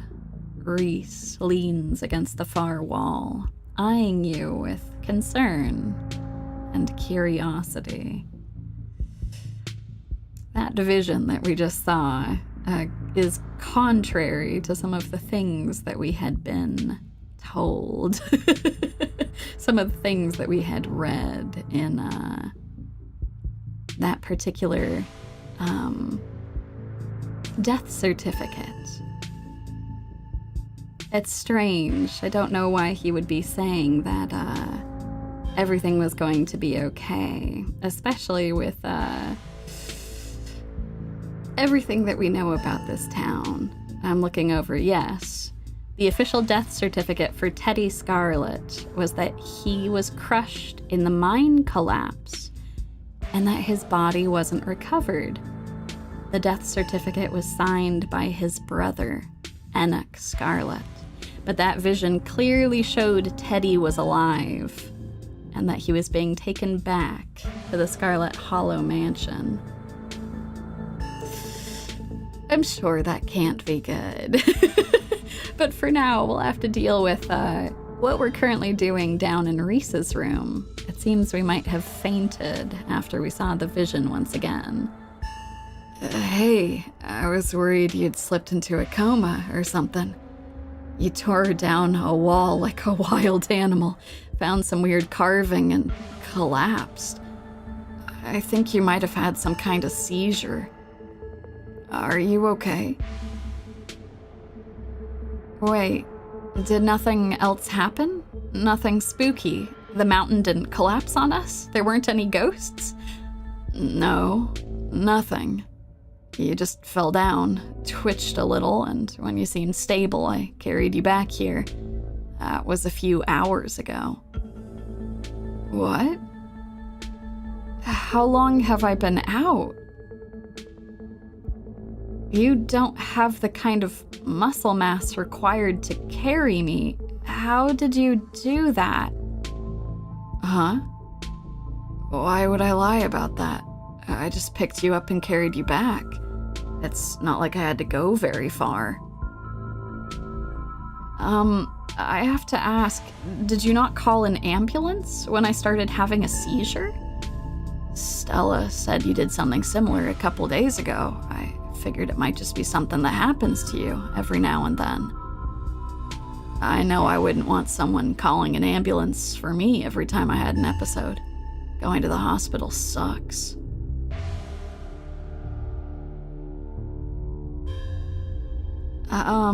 I had a vision. Like a hallucination. I have those sometimes too. I used to have them a lot as a teen. Always just weird little things, like my hands would look wrong, or my neck would seem too long, or the room would feel smaller.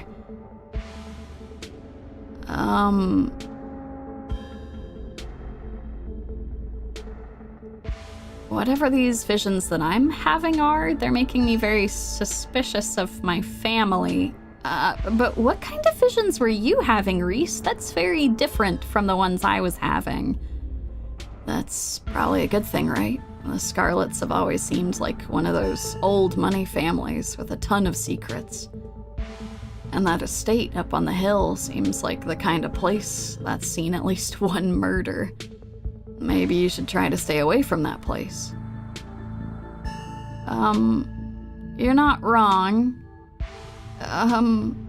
Does Dr. Kelly know that I'm down here? No, I snuck you back into the house while she was busy in the medical storage room. Figured you wouldn't want to come too in the morgue. I appreciate that, but, I should probably get going. Stella is still missing, and if what you're saying is true, I've been out for several hours, and the stone has finally stopped yelling at me, so that's good.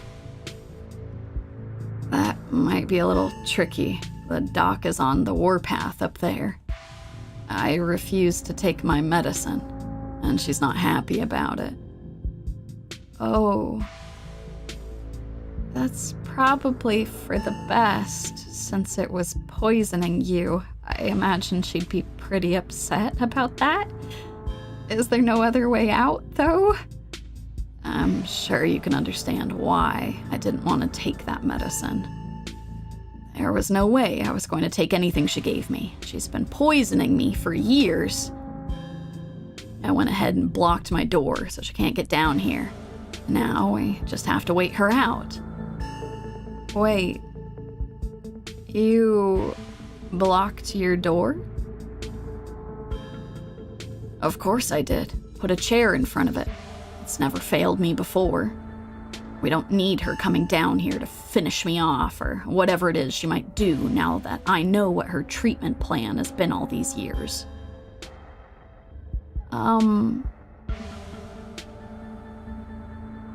But, now we're just locked downstairs.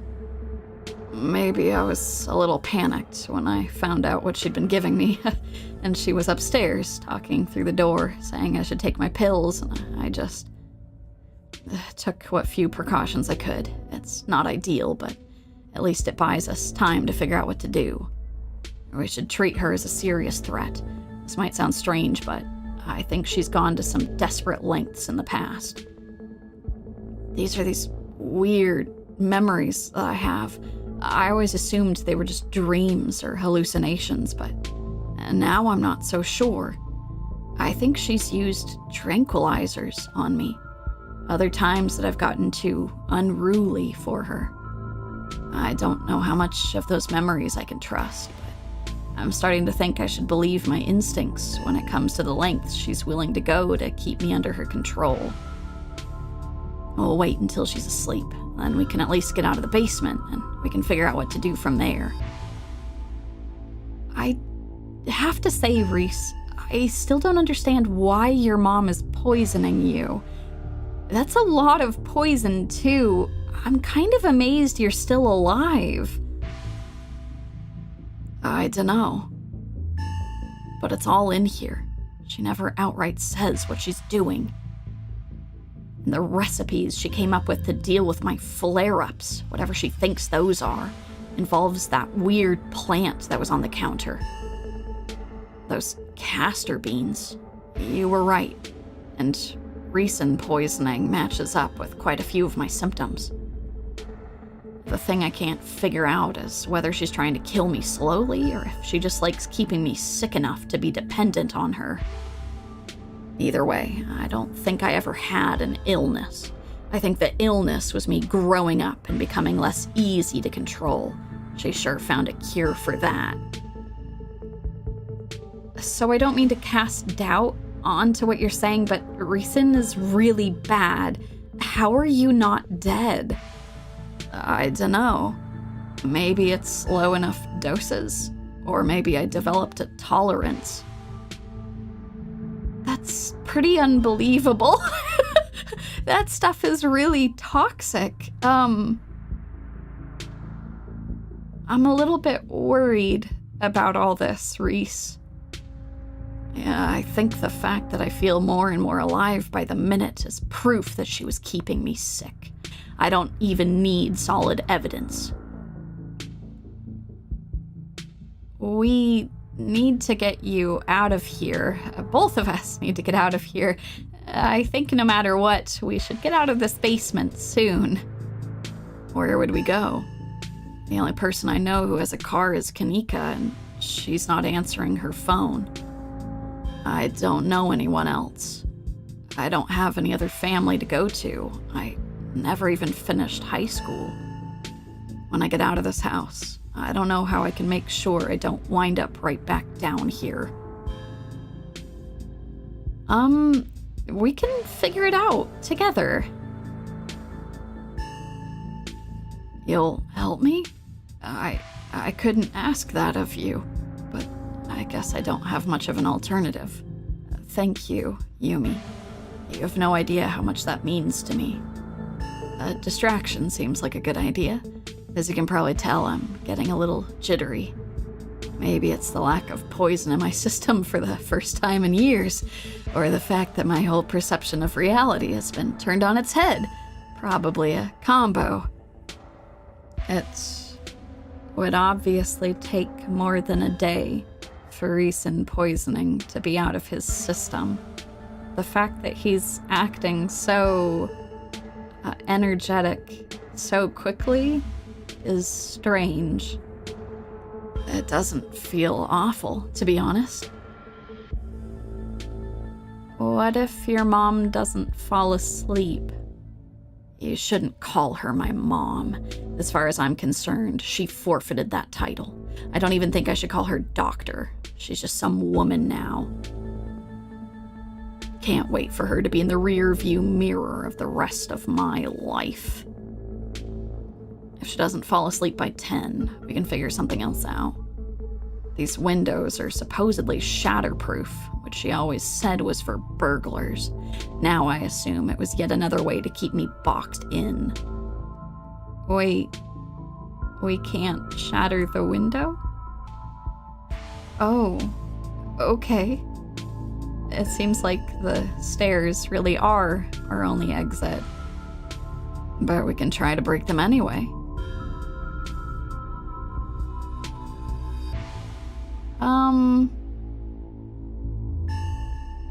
Do whatever it is that you want to do to kill time, preferably something that'll help me ignore my mounting anxiety.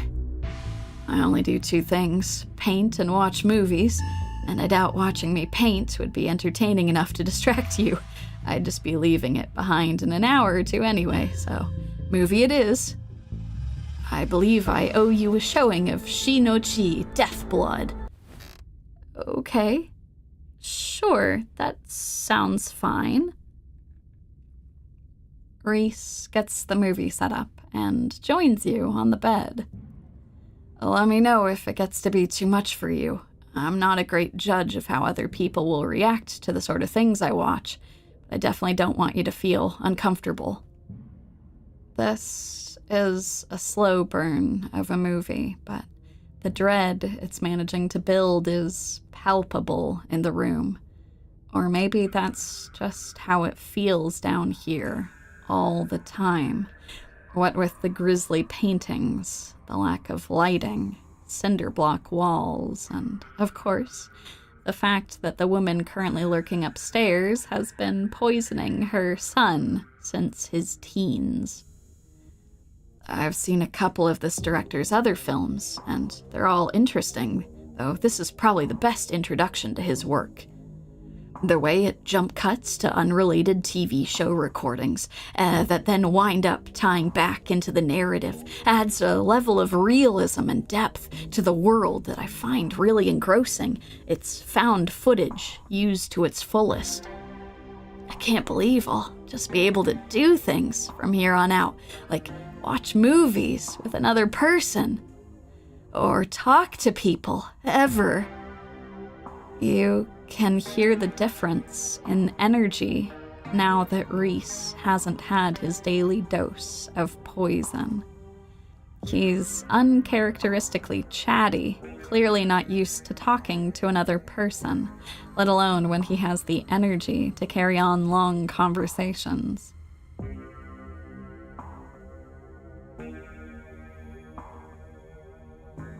I'm glad you'll be able to have a social life, and I'm happy to be a part of it. Reese smiles to himself. It's still hard to believe. After all these years alone, that's going to be my reality. A man on the screen yells portents of doom into the camera, trailing off into a wordless scream. The plot is really heating up. I love that there are all these distinct sort of vignettes, little pockets of horror that affect a small number of people, and only once you start to see how they fit together can you realize some fundamental horror about the universe. And then it sees you back. Incredible! Cosmic horror in the truest sense. I am a big fan of cosmic horror, I will admit. Reese is becoming very animated. It's probably safe to assume that he's dealing with a lot of extra adrenaline right now, what with his entire reality turning out to be a lie. But he's also talking over the movie.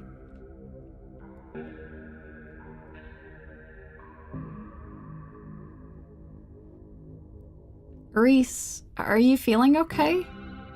I'm just jittery. I've had a really weird day, and I think being down here is making me anxious. I'm all hopped up on adrenaline. Maybe waiting out the dock is a bad idea. The longer we wait, the more likely it is that she'll figure out that we're onto her, and it would be too easy for her to lock me up again and be thorough about it this time. There's a knock on the window.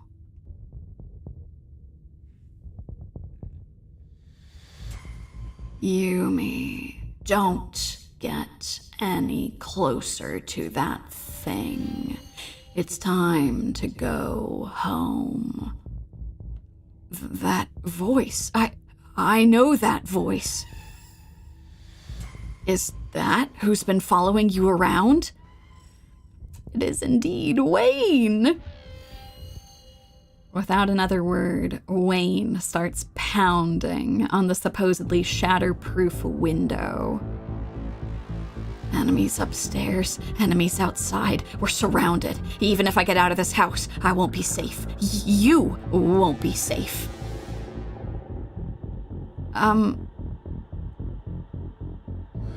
Why did he call you that thing, Reese? Because he's some kind of monster, and he wants me dead. Can't you feel that? The murderous intent is practically oozing out of him. But I'm not weak anymore. I can fight back. I don't have to cower in fear from the people who want to hurt me.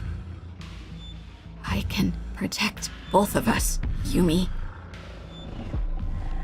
Oh, okay.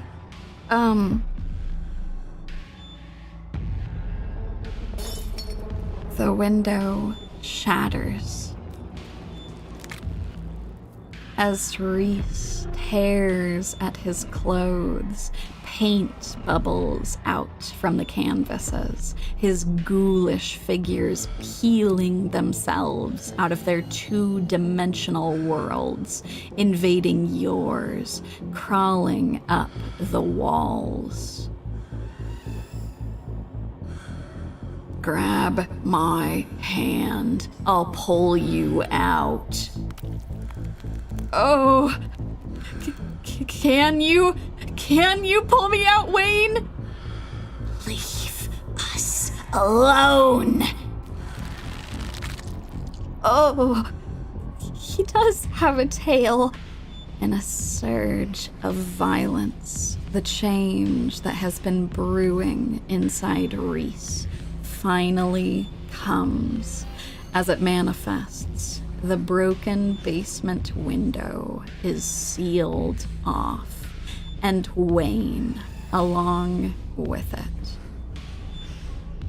I'm gonna try to run for the stairs. You've seen enough to know you need to leave. You run up the stairs. The door is blocked by a chair, and then it's blocked by something else, too. You toss the chair out of the way and do your best to tear through the substance covering the door. It reforms and regenerates too quickly for you to claw your way through. Defeated, you turn back to the basement. The remainder of Reese's paintings await their artist's command. It's okay. Stay right there. I can take care of this. Then she won't be able to hurt anyone anymore. I'll be right back. Reese stomps up the stairs, leaving you with his smears.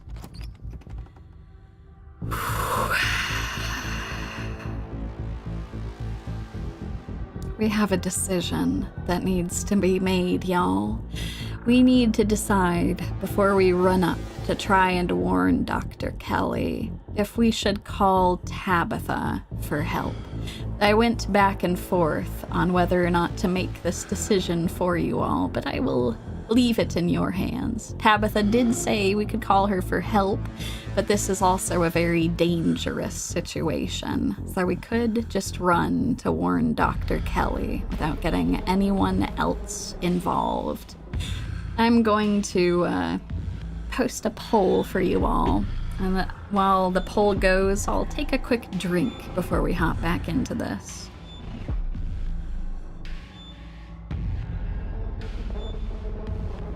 Let's go.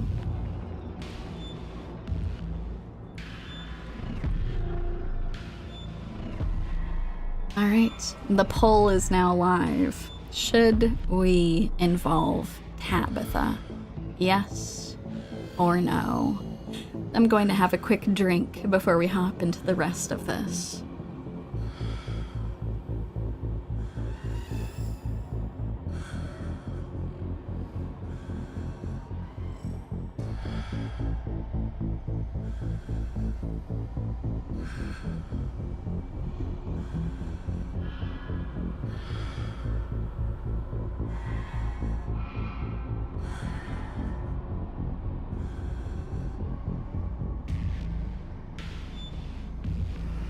All right, 10 more seconds before I end the poll.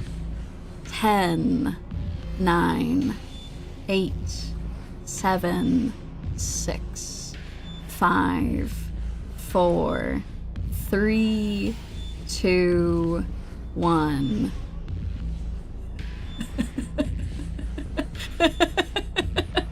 It's perfectly even.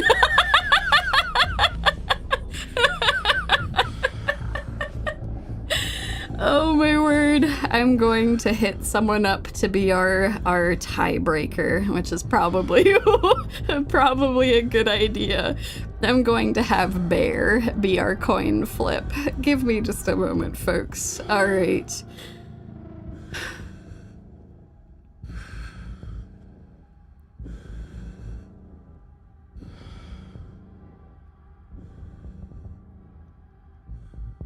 Alrighty, I'm writing him now. Should I call Tabitha to help with Reese?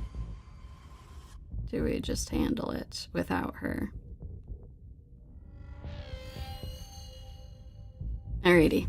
While I wait for a response, just mash both buttons at the same time. I'm actually going to take a quick bathroom break, I think. This is a good opportunity. So I'll be back in just a moment, folks, and then we'll hop back into the rest of this. I'll see you all in just a moment.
Hello, one and all. Bear and I ended up needing a much more prolonged discussion than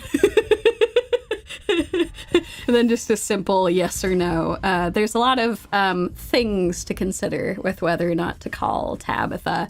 We ended up being split on it as well, but I think what we're going to do...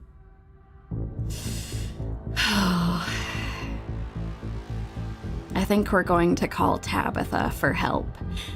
I am going to give you all a warning right here and right now. Regardless of how things will turn out, this is a turning point for us moving forward here. I want you all to know that this is, as you have said, some of the spookiest that this game is going to get. I'm sure this will not be the end of it, but I want you all to please be prepared as we head into this. Let's call Tabitha for help. You dial your cousin's number. Hey, where are you? Reese transformed into a monster and is on some kind of rampage. Can you come pick me up? What? Don't move a muscle. I'm coming to get you. Your cousin hangs up the phone. Let's try and warn Dr. Kelly. I would like to get some answers from her, if nothing else. You make your way to the door that beckoned to you yesterday. All intrigue now washed away.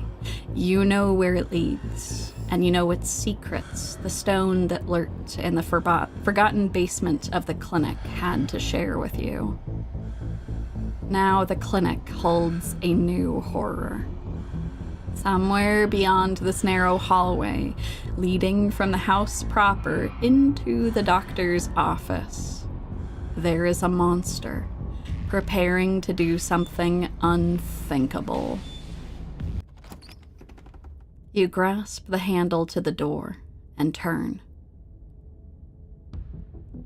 Duck! Oh God, just duck. You do as she says, ducking out of the way. She shoots. The gun isn't very loud. There's only a pop as the projectile leaves the barrel, whizzing through the air. You turn to see a dart embedded in Reese's chest. He pulls the tranquilizer dart out from between his ribs, heaving heavy breaths as the drug courses through his system. You're going to have to try harder than that, you bitch. No, how did you?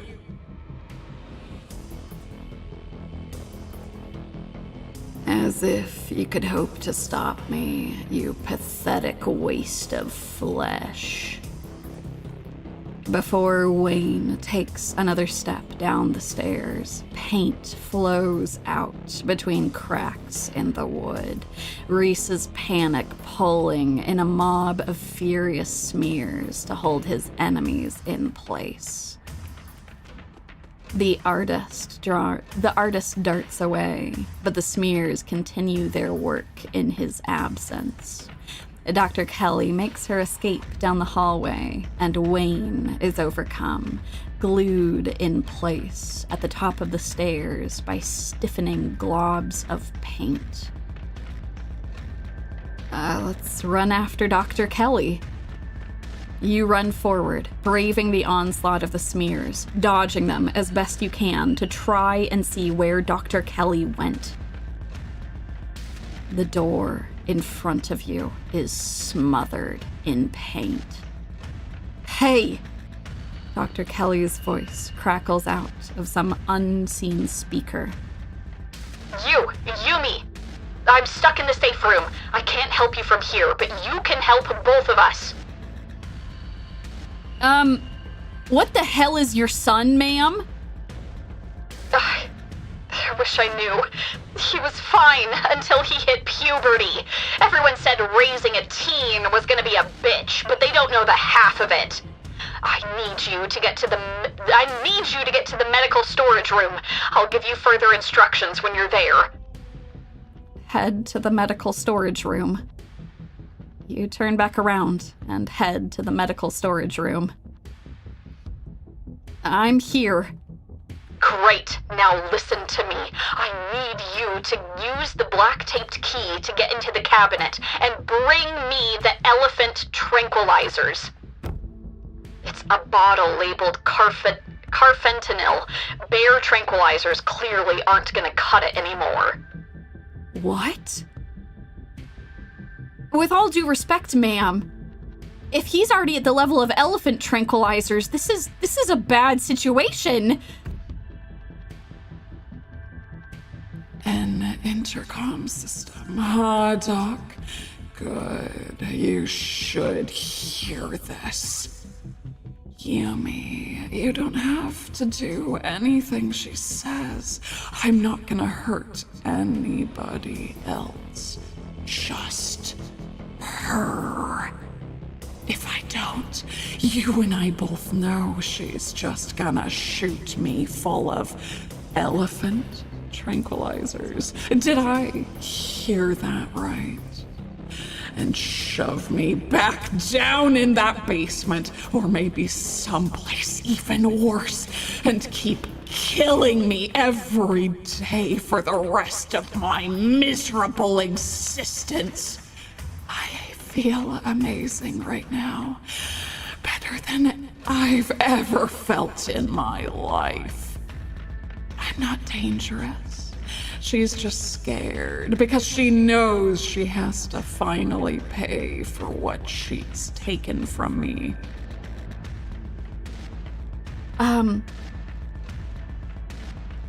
Reese, with all due respect, I don't want to let you kill someone.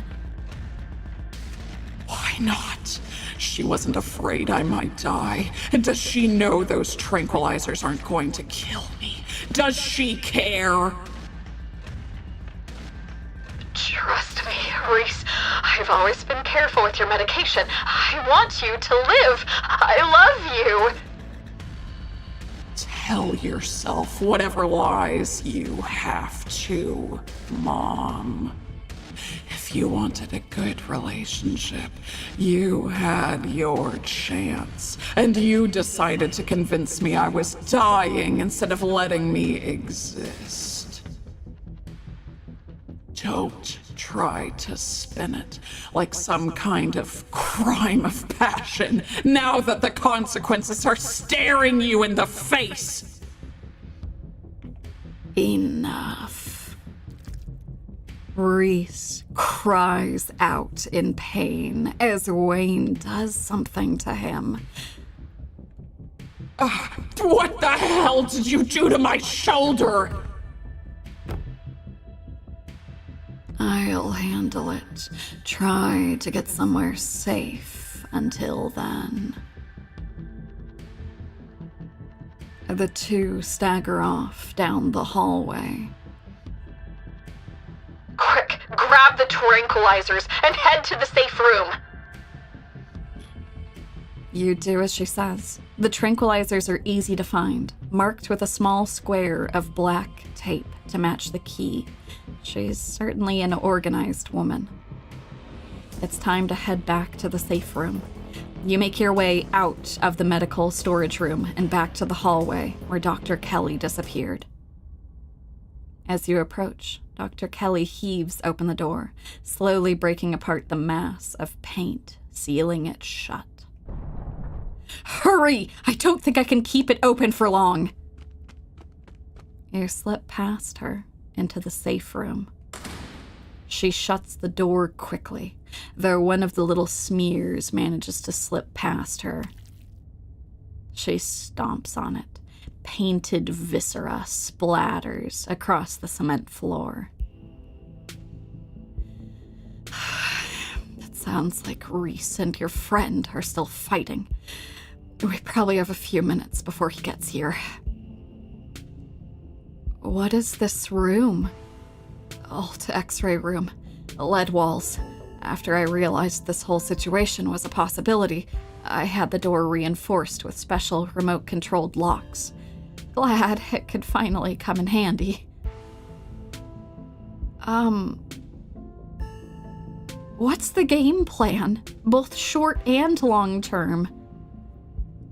Well, I pump him full of elephant tranquilizers, and then I lock him in here. Then I somehow convince him to see things from my perspective. Then we all live happily ever after.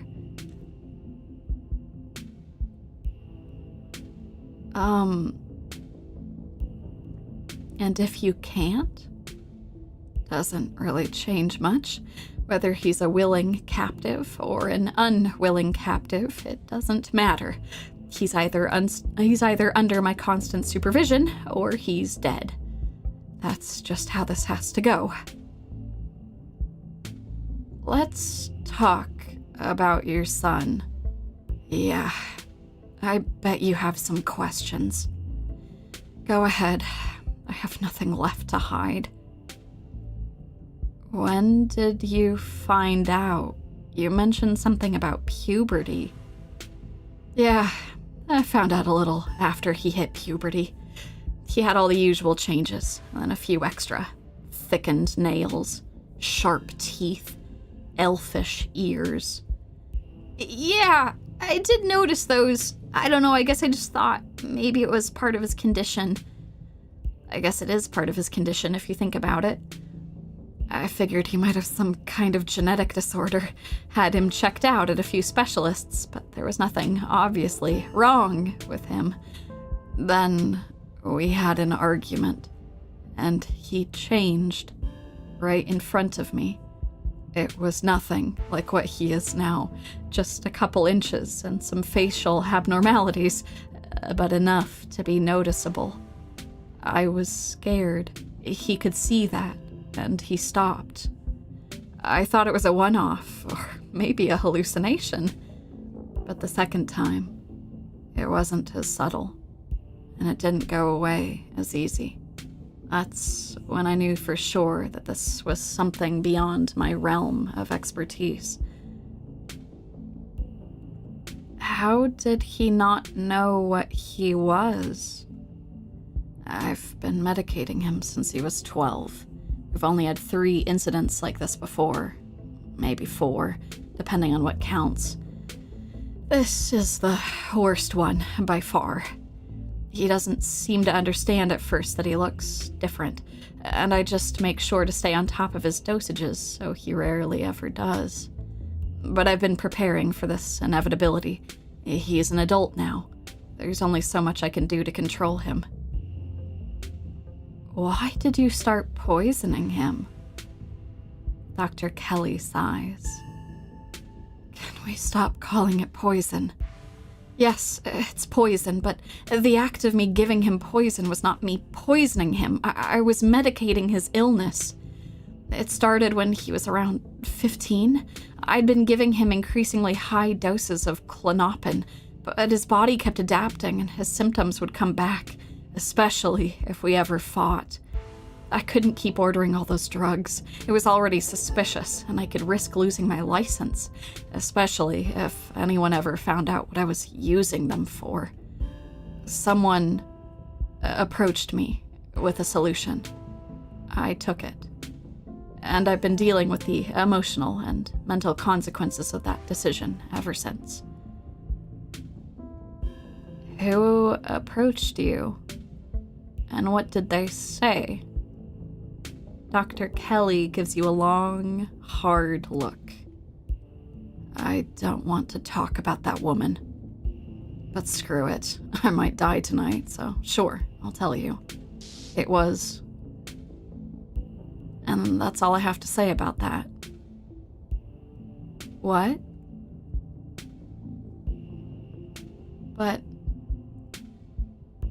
it's almost like there's a gap in our memory when she started talking about the woman who gave her the deadly poison.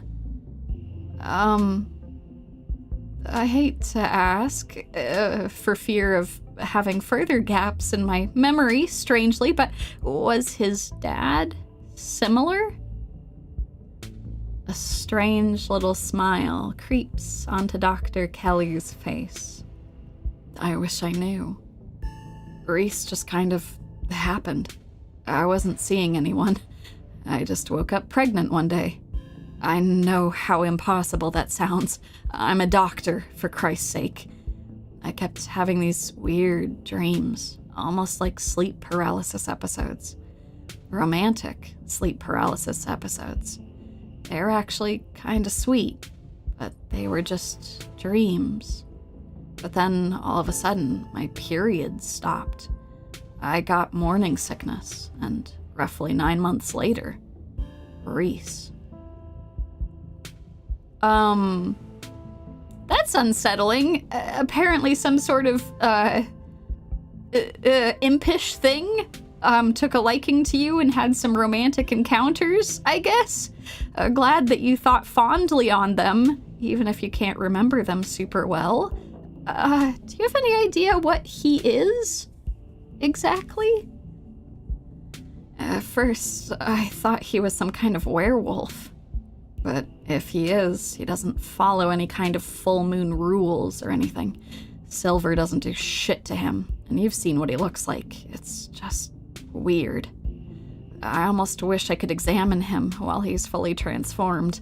I'd be fascinated to know what happens to him, or how his body does it. But he seems pretty hell-bent on ripping my throat out, so I guess that'll just have to remain a mystery. The relationship between you seems so difficult. Yeah, you could say that. He was such a cute kid. When I found out I was pregnant, I was terrified. I didn't know if I'd be ready, but he made me love being a mom. It's not like it was going to be sunshine and roses forever. No matter what, kids grow up and they change. Sometimes for the worst. This is part of being a mom, too. Doing what you can to make sure the child you brought into the world isn't going to go around eating people. I'm kind of terrified to ask, but how do you know that he's dangerous? Well, he wants to murder me, so that's clue number 1. It's not like he's usually a violent kid. He's mostly just sad. But every now and then we butt heads, and that's usually when this side of him comes out. Imagine if this happens anytime he gets frustrated with anyone. Imagine he gets road rage one day, turns into a 12-foot-tall monster with a million teeth, and rips someone apart in the middle of a major metropolitan area. Yeah, he's dangerous.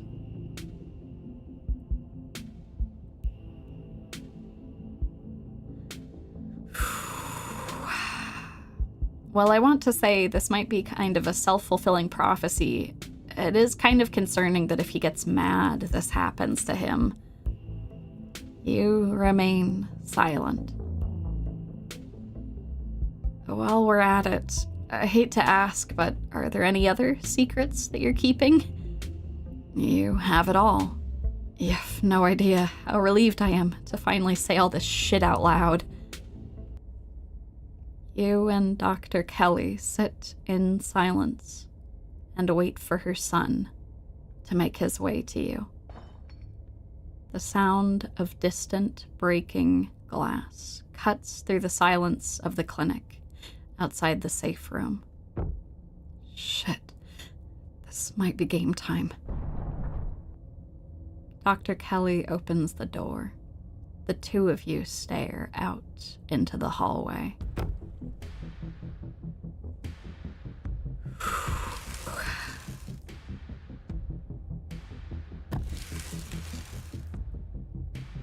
Oh.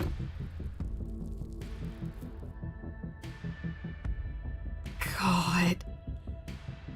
Is this what you were so afraid of? Hand over the tranquilizers. This is our shot. Give her the tranquilizer darts. Oh! Before Dr. Kelly can fire, a different shot rings out. Reese's body is thrown to the wall, shotgun in hand. Your cousin rounds the corner and trains her weapon on his writhing body. Tabitha, what are you doing here? Stop it. Let me sedate him. We can deal with this non-lethally. Are you insane? That thing was trying to kill you.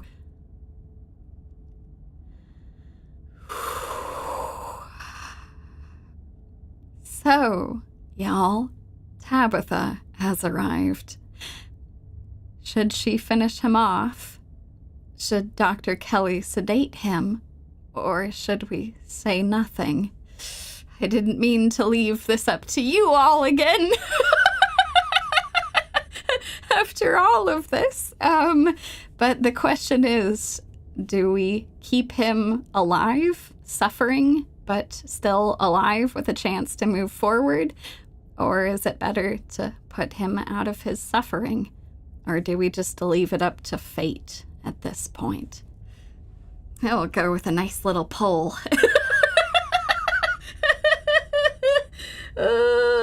Yeah, no, Reese brain matter is all over the wall. It might be a bit too late for trying to sedate him, but you know, might as well leave it up to you all what to do. Put him out of his misery. Sedate him. Leave it up to fate. We'll start a quick poll. Oh, I'm sorry to put such rough decisions on you all. We'll let that go for just a little bit. Yeah. A lot of y'all are suggesting to put him out of his misery, and I unfortunately have to agree with you. That's the decision I've made in a lot of my playthroughs. Alright, y'all. I don't want him to suffer for too much longer. Finish him off, Tabitha. We have to end this.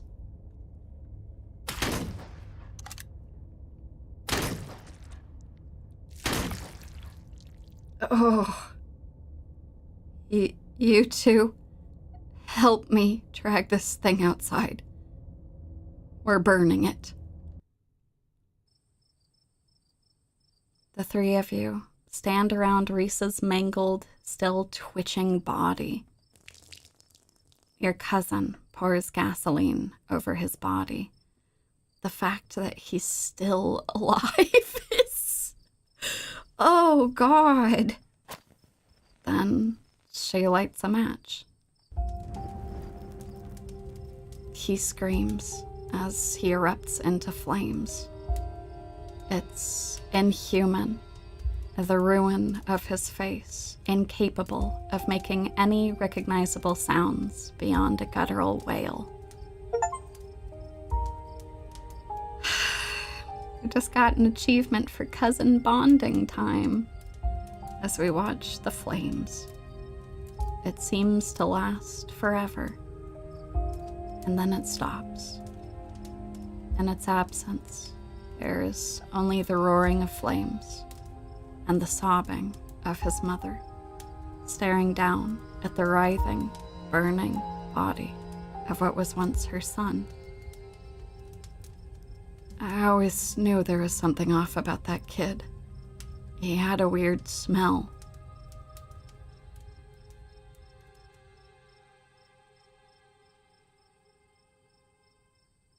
I didn't know that you would kill him, Tabitha. And you didn't have a very good grasp on the situation. He was a rampaging monster. There was no way this was going to end without at least a little bloodshed. It could have. I had it under control. This didn't need to happen. Yet you let it happen. Come on, Joan. You didn't stop me when I lit the match. Deep down, you knew this was for the best.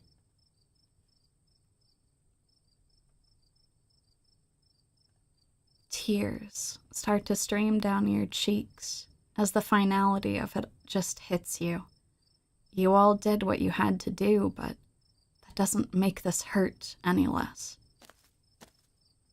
Your cousin, noticing your tears, puts her arm around you and rests her head on your shoulder. And then she steps away. Did you know what he was?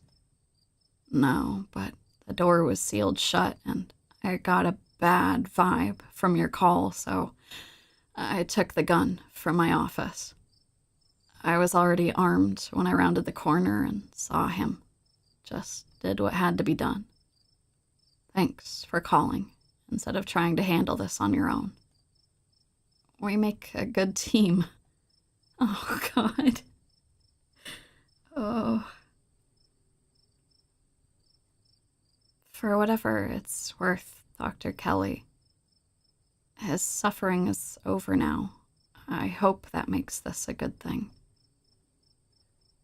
Don't you dare say that to me while my son is burning in front of me. I don't care what he was. He's gone now. You trying to comfort me is just fingering that fresh wound. Don't bother. He wasn't even human. You shouldn't be so broken up about some wild animal that had every intention of killing you. Oh, Tabitha, don't say it like that. He was human. I did tests. Genetically, he was no different from us. He was an incredible artist. He was so thoughtful and kind. And most importantly, he was my son. Dr. Kelly falls silent, the flames dancing around her tear-streaked face. I'm sorry, Joan. An acrid smell hangs in the air, the stink of burning flesh stinging your nostrils. But he's gone. There's only a charred pile of ashen bones where his writhing body once lay. Nothing moves, nothing tries to mend itself. There is nothing left to be mended. I'm going to bed. Not a word of this to anyone, or there'll be hell to pay. You don't have to tell me twice. Dr. Kelly starts back down the hill towards the clinic, leaving the two of you next to the smoldering ashes. I'm parked down the hill. Let's get out of here. I need a shower. My hair smells like a burning corpse. The two of you make your way to the bottom of the hill, where Tabitha's car is parked among the sleepy houses of Scarlet Hollow's residential street. She places her gun in the trunk and turns to face you. You're alone right now. Is Stella still missing? I tried calling her a couple of times, but I kept getting her stupid voicemail. Yeah, she is still missing. Shit. Let me think. Okay, it's a long shot, but there's a place that might be worth checking out. We're going on a hike.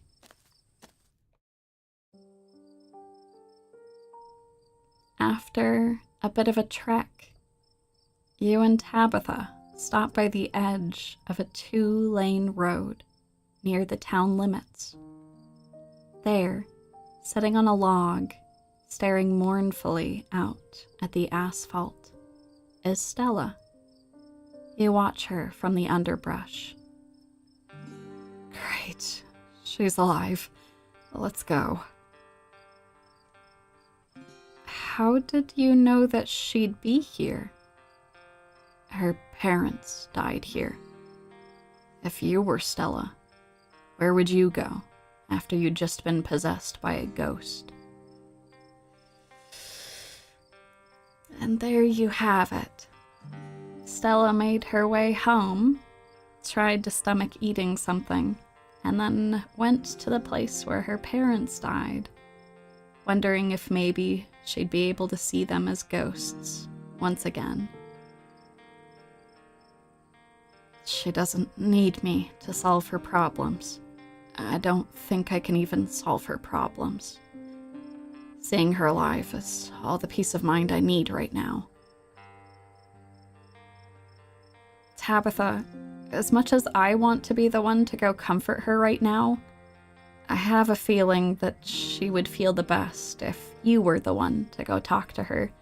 I'm not going to mention anything about a mysterious folder that I found that had a lot of pictures of the two of you still, but I think that she'd be the most glad to see you right now. I dunno. We've got baggage. I'll just make things worse. No, you're right. She's been practically begging for us to be closer than we are. It's time I stopped letting my dead mother dictate who I'm allowed to talk to. Tabitha takes a step forward, gravel crunching beneath her boots as she walks alongside the side of the road towards Stella. Stella looks up. A tired smile spreads across her face at the sight of your cousin, standing awkwardly on the slight slope of the roadside. They talk, their voices quiet in the still night air. And we got an achievement for mending a broken relationship. After a while, they both stand and walk off into the forest together, Gretchen tucked under Stella's arms. It's time for you to go home. Come along now. It's quite a hike back to the estate. He appears as if out of nowhere, clothes streaked with what at first looks like blood and gore, but you quickly realize it's paint. Evidence of his altercation with Reese. Wayne, I never thought I'd be happy to see you. We've come quite far, Wayne, but thank you for trying to save me in that situation. I'll walk you. You know, I was worried Reese might have gotten you, but I'm strangely happy to see you. I appreciate the company. Shall we? Wayne walks just ahead of you in near complete silence. Did you know that Reese was like that? I knew he was different. How exactly, I wasn't sure, but now I know.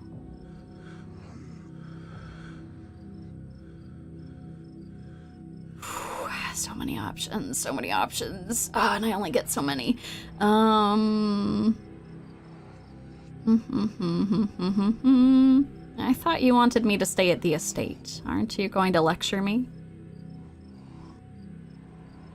You were free to make your own decisions, and those decisions have been made.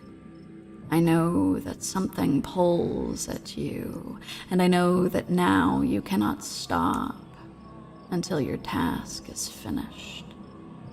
I'll keep you safe while you do what you must. That's kind of you, in a way. I'm glad that you're okay. I was worried that Reese might have done something bad to you. Wayne emits a strange kind of coughing sound. You realize he's laughing.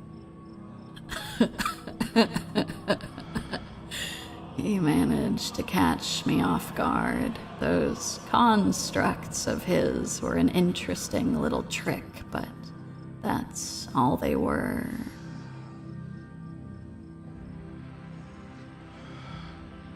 I have to know, Wayne. Why are you following me around?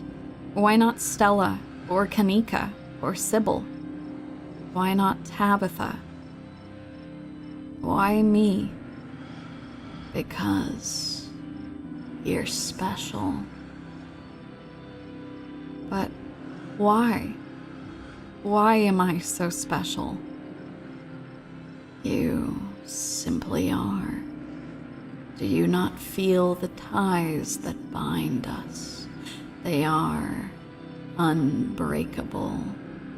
You don't need to keep coming up with new topics of conversation to fill the silence. You're tired. It's been a long night. You should rest. Wayne remains silent for the rest of your journey back to the estate. I'm sure we'll see each other tomorrow. You should try to spend some time in that old building before you head to town. Tabitha won't be around, too busy at the mines. Forbidden places won't be forbidden without her there to stop you. And you might be surprised at what you find. Until then, sleep well. He disappears into the underbrush. Duly noted, Wayne. Thank you. The estate is empty, wind howling through its abandoned halls, the very foundations creaking beneath you. Exhausted beyond belief, you stumble into your room and collapse onto the bed. The damp smell of the mattress is starting to become almost welcoming, a sign that the now daily horrors of Scarlet Hollow are finally behind you. At least until the sun inevitably rises once again. You close your eyes, your exhausted body succumbing to sleep almost immediately. As you drift off, you think of Reese and the way his mangled but still living body writhed in its funeral pyre. And then you think of nothing. This is the end of episode 4, y'all. Thank you so much for joining me. My apologies that things were considerably more graphic in this one than usual. Amazingly, this is actually not the most graphic that this particular story goes. If you can think of multiple different paths, everything that went down at that clinic could have gone very, very differently if you let Reese kill his mother. It's actually so graphic that it made me physically ill. So well done to the art team. They did a very good job. But there are absolutely paths where Reese still survives, and he continues living in a permanently poisoned state for as long as his mother can keep him poisoned and sedated. But yeah, thank you all. This one was a lot longer than our others. This is actually the longest one they put together because there's so many threads that they're trying to pull on and resolve from other episodes. I'm sorry to have some of the heavy decision making on you all. Bear and I actually had a debate a while back about whether or not to have Tabitha show up. We had initially had the decision that I just wouldn't have her show up, so Reese would survive. But I really like that Tabitha and Stella mend their broken relationship at the end. And you only get that if you call Tabitha over. If I remember correctly, I actually don't even know that it was worth having you all vote for whether or not Reese survived. Because I think that Tabitha, if she shows up, she does kill him no matter what. But still, the fact that the option popped up, it did make me think. I'm like, oh, I've played through this a bunch of times, and I think that no matter what you choose, it doesn't matter. But just in case, I wanted to give you all the option. But I think even if you pick the tranquilize him, I think Tabitha takes it into her own hands. So anyway, thank you all so much. This is a really a bit of a roller coaster. Some people who up to this point we had thought were kind of creepy, like the pastor, ended up being much more friendly and relatable than expected. Some people who we'd wanted to get to know better have unfortunately passed away after it was exposed that they were horrible, frightening monsters from unknown places. But yes, there are ways for Reese to survive if you play through on your own. And as always, everything you do impacts future stories. But we have picked the path where we chose Stella and Tabitha, trying to bury the hatchet and move forward, and accepting that it was unfortunately a ticking time bomb to have Reese continue to exist in a horrible way where he's effectively already accepted he's dead. He's spending all of his time in a morgue. It doesn't make it much easier though. But yeah, thank you all. Thank you all for joining me. I hope this wasn't too much of a bummer as we're going through Suffering Spooktober. But with all of that being said, we actually have increased our suffering meter over the last couple of streams, actually. Oh, that's increased quite a bit, actually. I'm sure that's fine, right? I'm sure that's totally fine and nothing bad will happen. Hopefully Dekainoko won't be too strong as a result of us increasing that. Yeah, no, we do have a suffering meter to fill, and this was quite a bit of suffering, so thank you all very much. I feel bad leaving you all on a bit of a, I don't know if it's a cliffhanger, but we won't have another episode of this for a little while. The Scarlet Hollow team says that they're hard at work on episode 5, but it probably won't be released until next year, so I was actually putting off playing this for as long as possible so that the time between this and the next one isn't quite as long. That's the hope anyway. We'll see. Maybe we won't get the next one until next Halloween. But either way, thank you all so much for joining me. We were able to mend some friendships. We had some very questionable memory issues, and whenever we questioned whether Sybil was helping us in good faith, we had this strange compulsion telling us that we are totally fine. So, yeah. Will we have Slay the Princess down the line? Yeah, Slay the Princess is actually their more like well-known one. And actually it's cool because Slay the Princess was so crazy popular that it like by itself funded the rest of Scarlet Hollow's development. So as a Scarlet Hollow fan, I am very happy that Slay the Princess did so well. Because it means that I get more Scarlet Hollow. I am a bit of an insufferable fan in that I massively prefer Scarlet Hollow, but that's just because I'm very invested in the story. I think Slay the Princess was very good too, and I could definitely play that on stream at some point, but it'll just end up being like me being like, hey, by the way, go check out Scarlet Hollow. Scarlet Hollow is so great. But I also get it. Slay the Princess is like a much more tackleable game, whereas this has been like many, many hours of us going through stuff. But yeah, if you're interested in this, as always, I highly, highly recommend checking out this game because there are so many different ways that this plays out. In fact, most of the routes that Bear and I tried involved us giving up some of our life to appease the ghost. As opposed to like talking it out with the ghost. And you get some really interesting stuff from that. Like you end up, when you go to the clinic, you are actually treated by Dr. Kelly, and you have some interesting discussions with her before everything goes down. So yeah, it's cool. There's a lot of different ways that things all pan out here.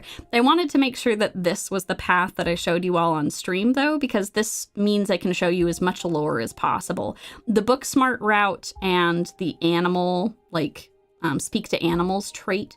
Both of those give you the most lore for this game. So I wanted to try and play through all of this with those two. So yeah, and no worries, y'all aren't forcing it all. It's honestly a decent idea. At some point I should play Slay the Princess. And then I'll just have like a bunch of like the random cut-ins where I'm like, if you enjoyed Slay the Princess, go check out Scarlet Hollow. You'll enjoy it. It's great. I'm a really big fan of it. You can talk to animals. Also, there's a lot of really sad stuff that happens and scary things. But yeah, in every part, we've actually, just to let you all know, the fact that only, like, one other person has died up to this point besides Reese is pretty incredible. There's a lot of ways for a lot of people to die in the other routes. So I have been picking a lot of options and things to try and keep as many people alive as possible, but it was only a matter of time before Reese or someone else had to unfortunately perish. So now we've got Duke and Reese, who have unfortunately passed away. Oh, but yeah, thank you all so much for joining me. Please go and take it easy, y'all. I know this was a particularly heavy episode of Scarlet Hollow, but it means a lot that you all spend time with me. I know that this is one of those streams where I get really into it. With the story and voice acting for your benefit because I've played through this game so many times, but it's really nice to see folks' reactions and to see you all get really invested in this. So that's awesome. Yeah, no, go hug whatever you can. I don't want to make you all too sad here. Thank you so much for sticking with me through all of this. And in the future, we will have some more Scarlet Hollow again. So thank you all so much for joining me. Just as a reminder, we got some other stuff coming up. Tomorrow is our seasonal anime stream. I've been working super, super hard on it, so I hope that y'all come and check it out. I'm very proud of it. It's probably going to be another multi-hour ordeal. Later this week, we've got our members stream, where we're going to play Monster Prom, and then over the weekend is my first collab. I'm participating in a bad horror movie collab on Twitch, which is pretty cool. So, yeah, feel free to check out the details for that. I've got like a placeholder stream. So, yeah. And yeah, anime, it's time. I'm actually really happy I saved that for this upcoming week because, God knows, I really needed to have a little bit extra time. Also, there was some extra episodes of stuff that came out, so that worked out perfectly. But yeah. Anyway, please go take care of yourselves. Go hug something. I know that this one was really sad and got really, really dark. So yeah, go take care of yourselves. Take it easy. And I will see you all very, very soon for some more fun Spooktober stuff. And by fun Spooktober stuff, I mostly mean anime and some bad horror movies. And then the Yumiversary soon. Woo! All right, folks, I will see you all very soon. Thanks for joining me. Bye.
Bye.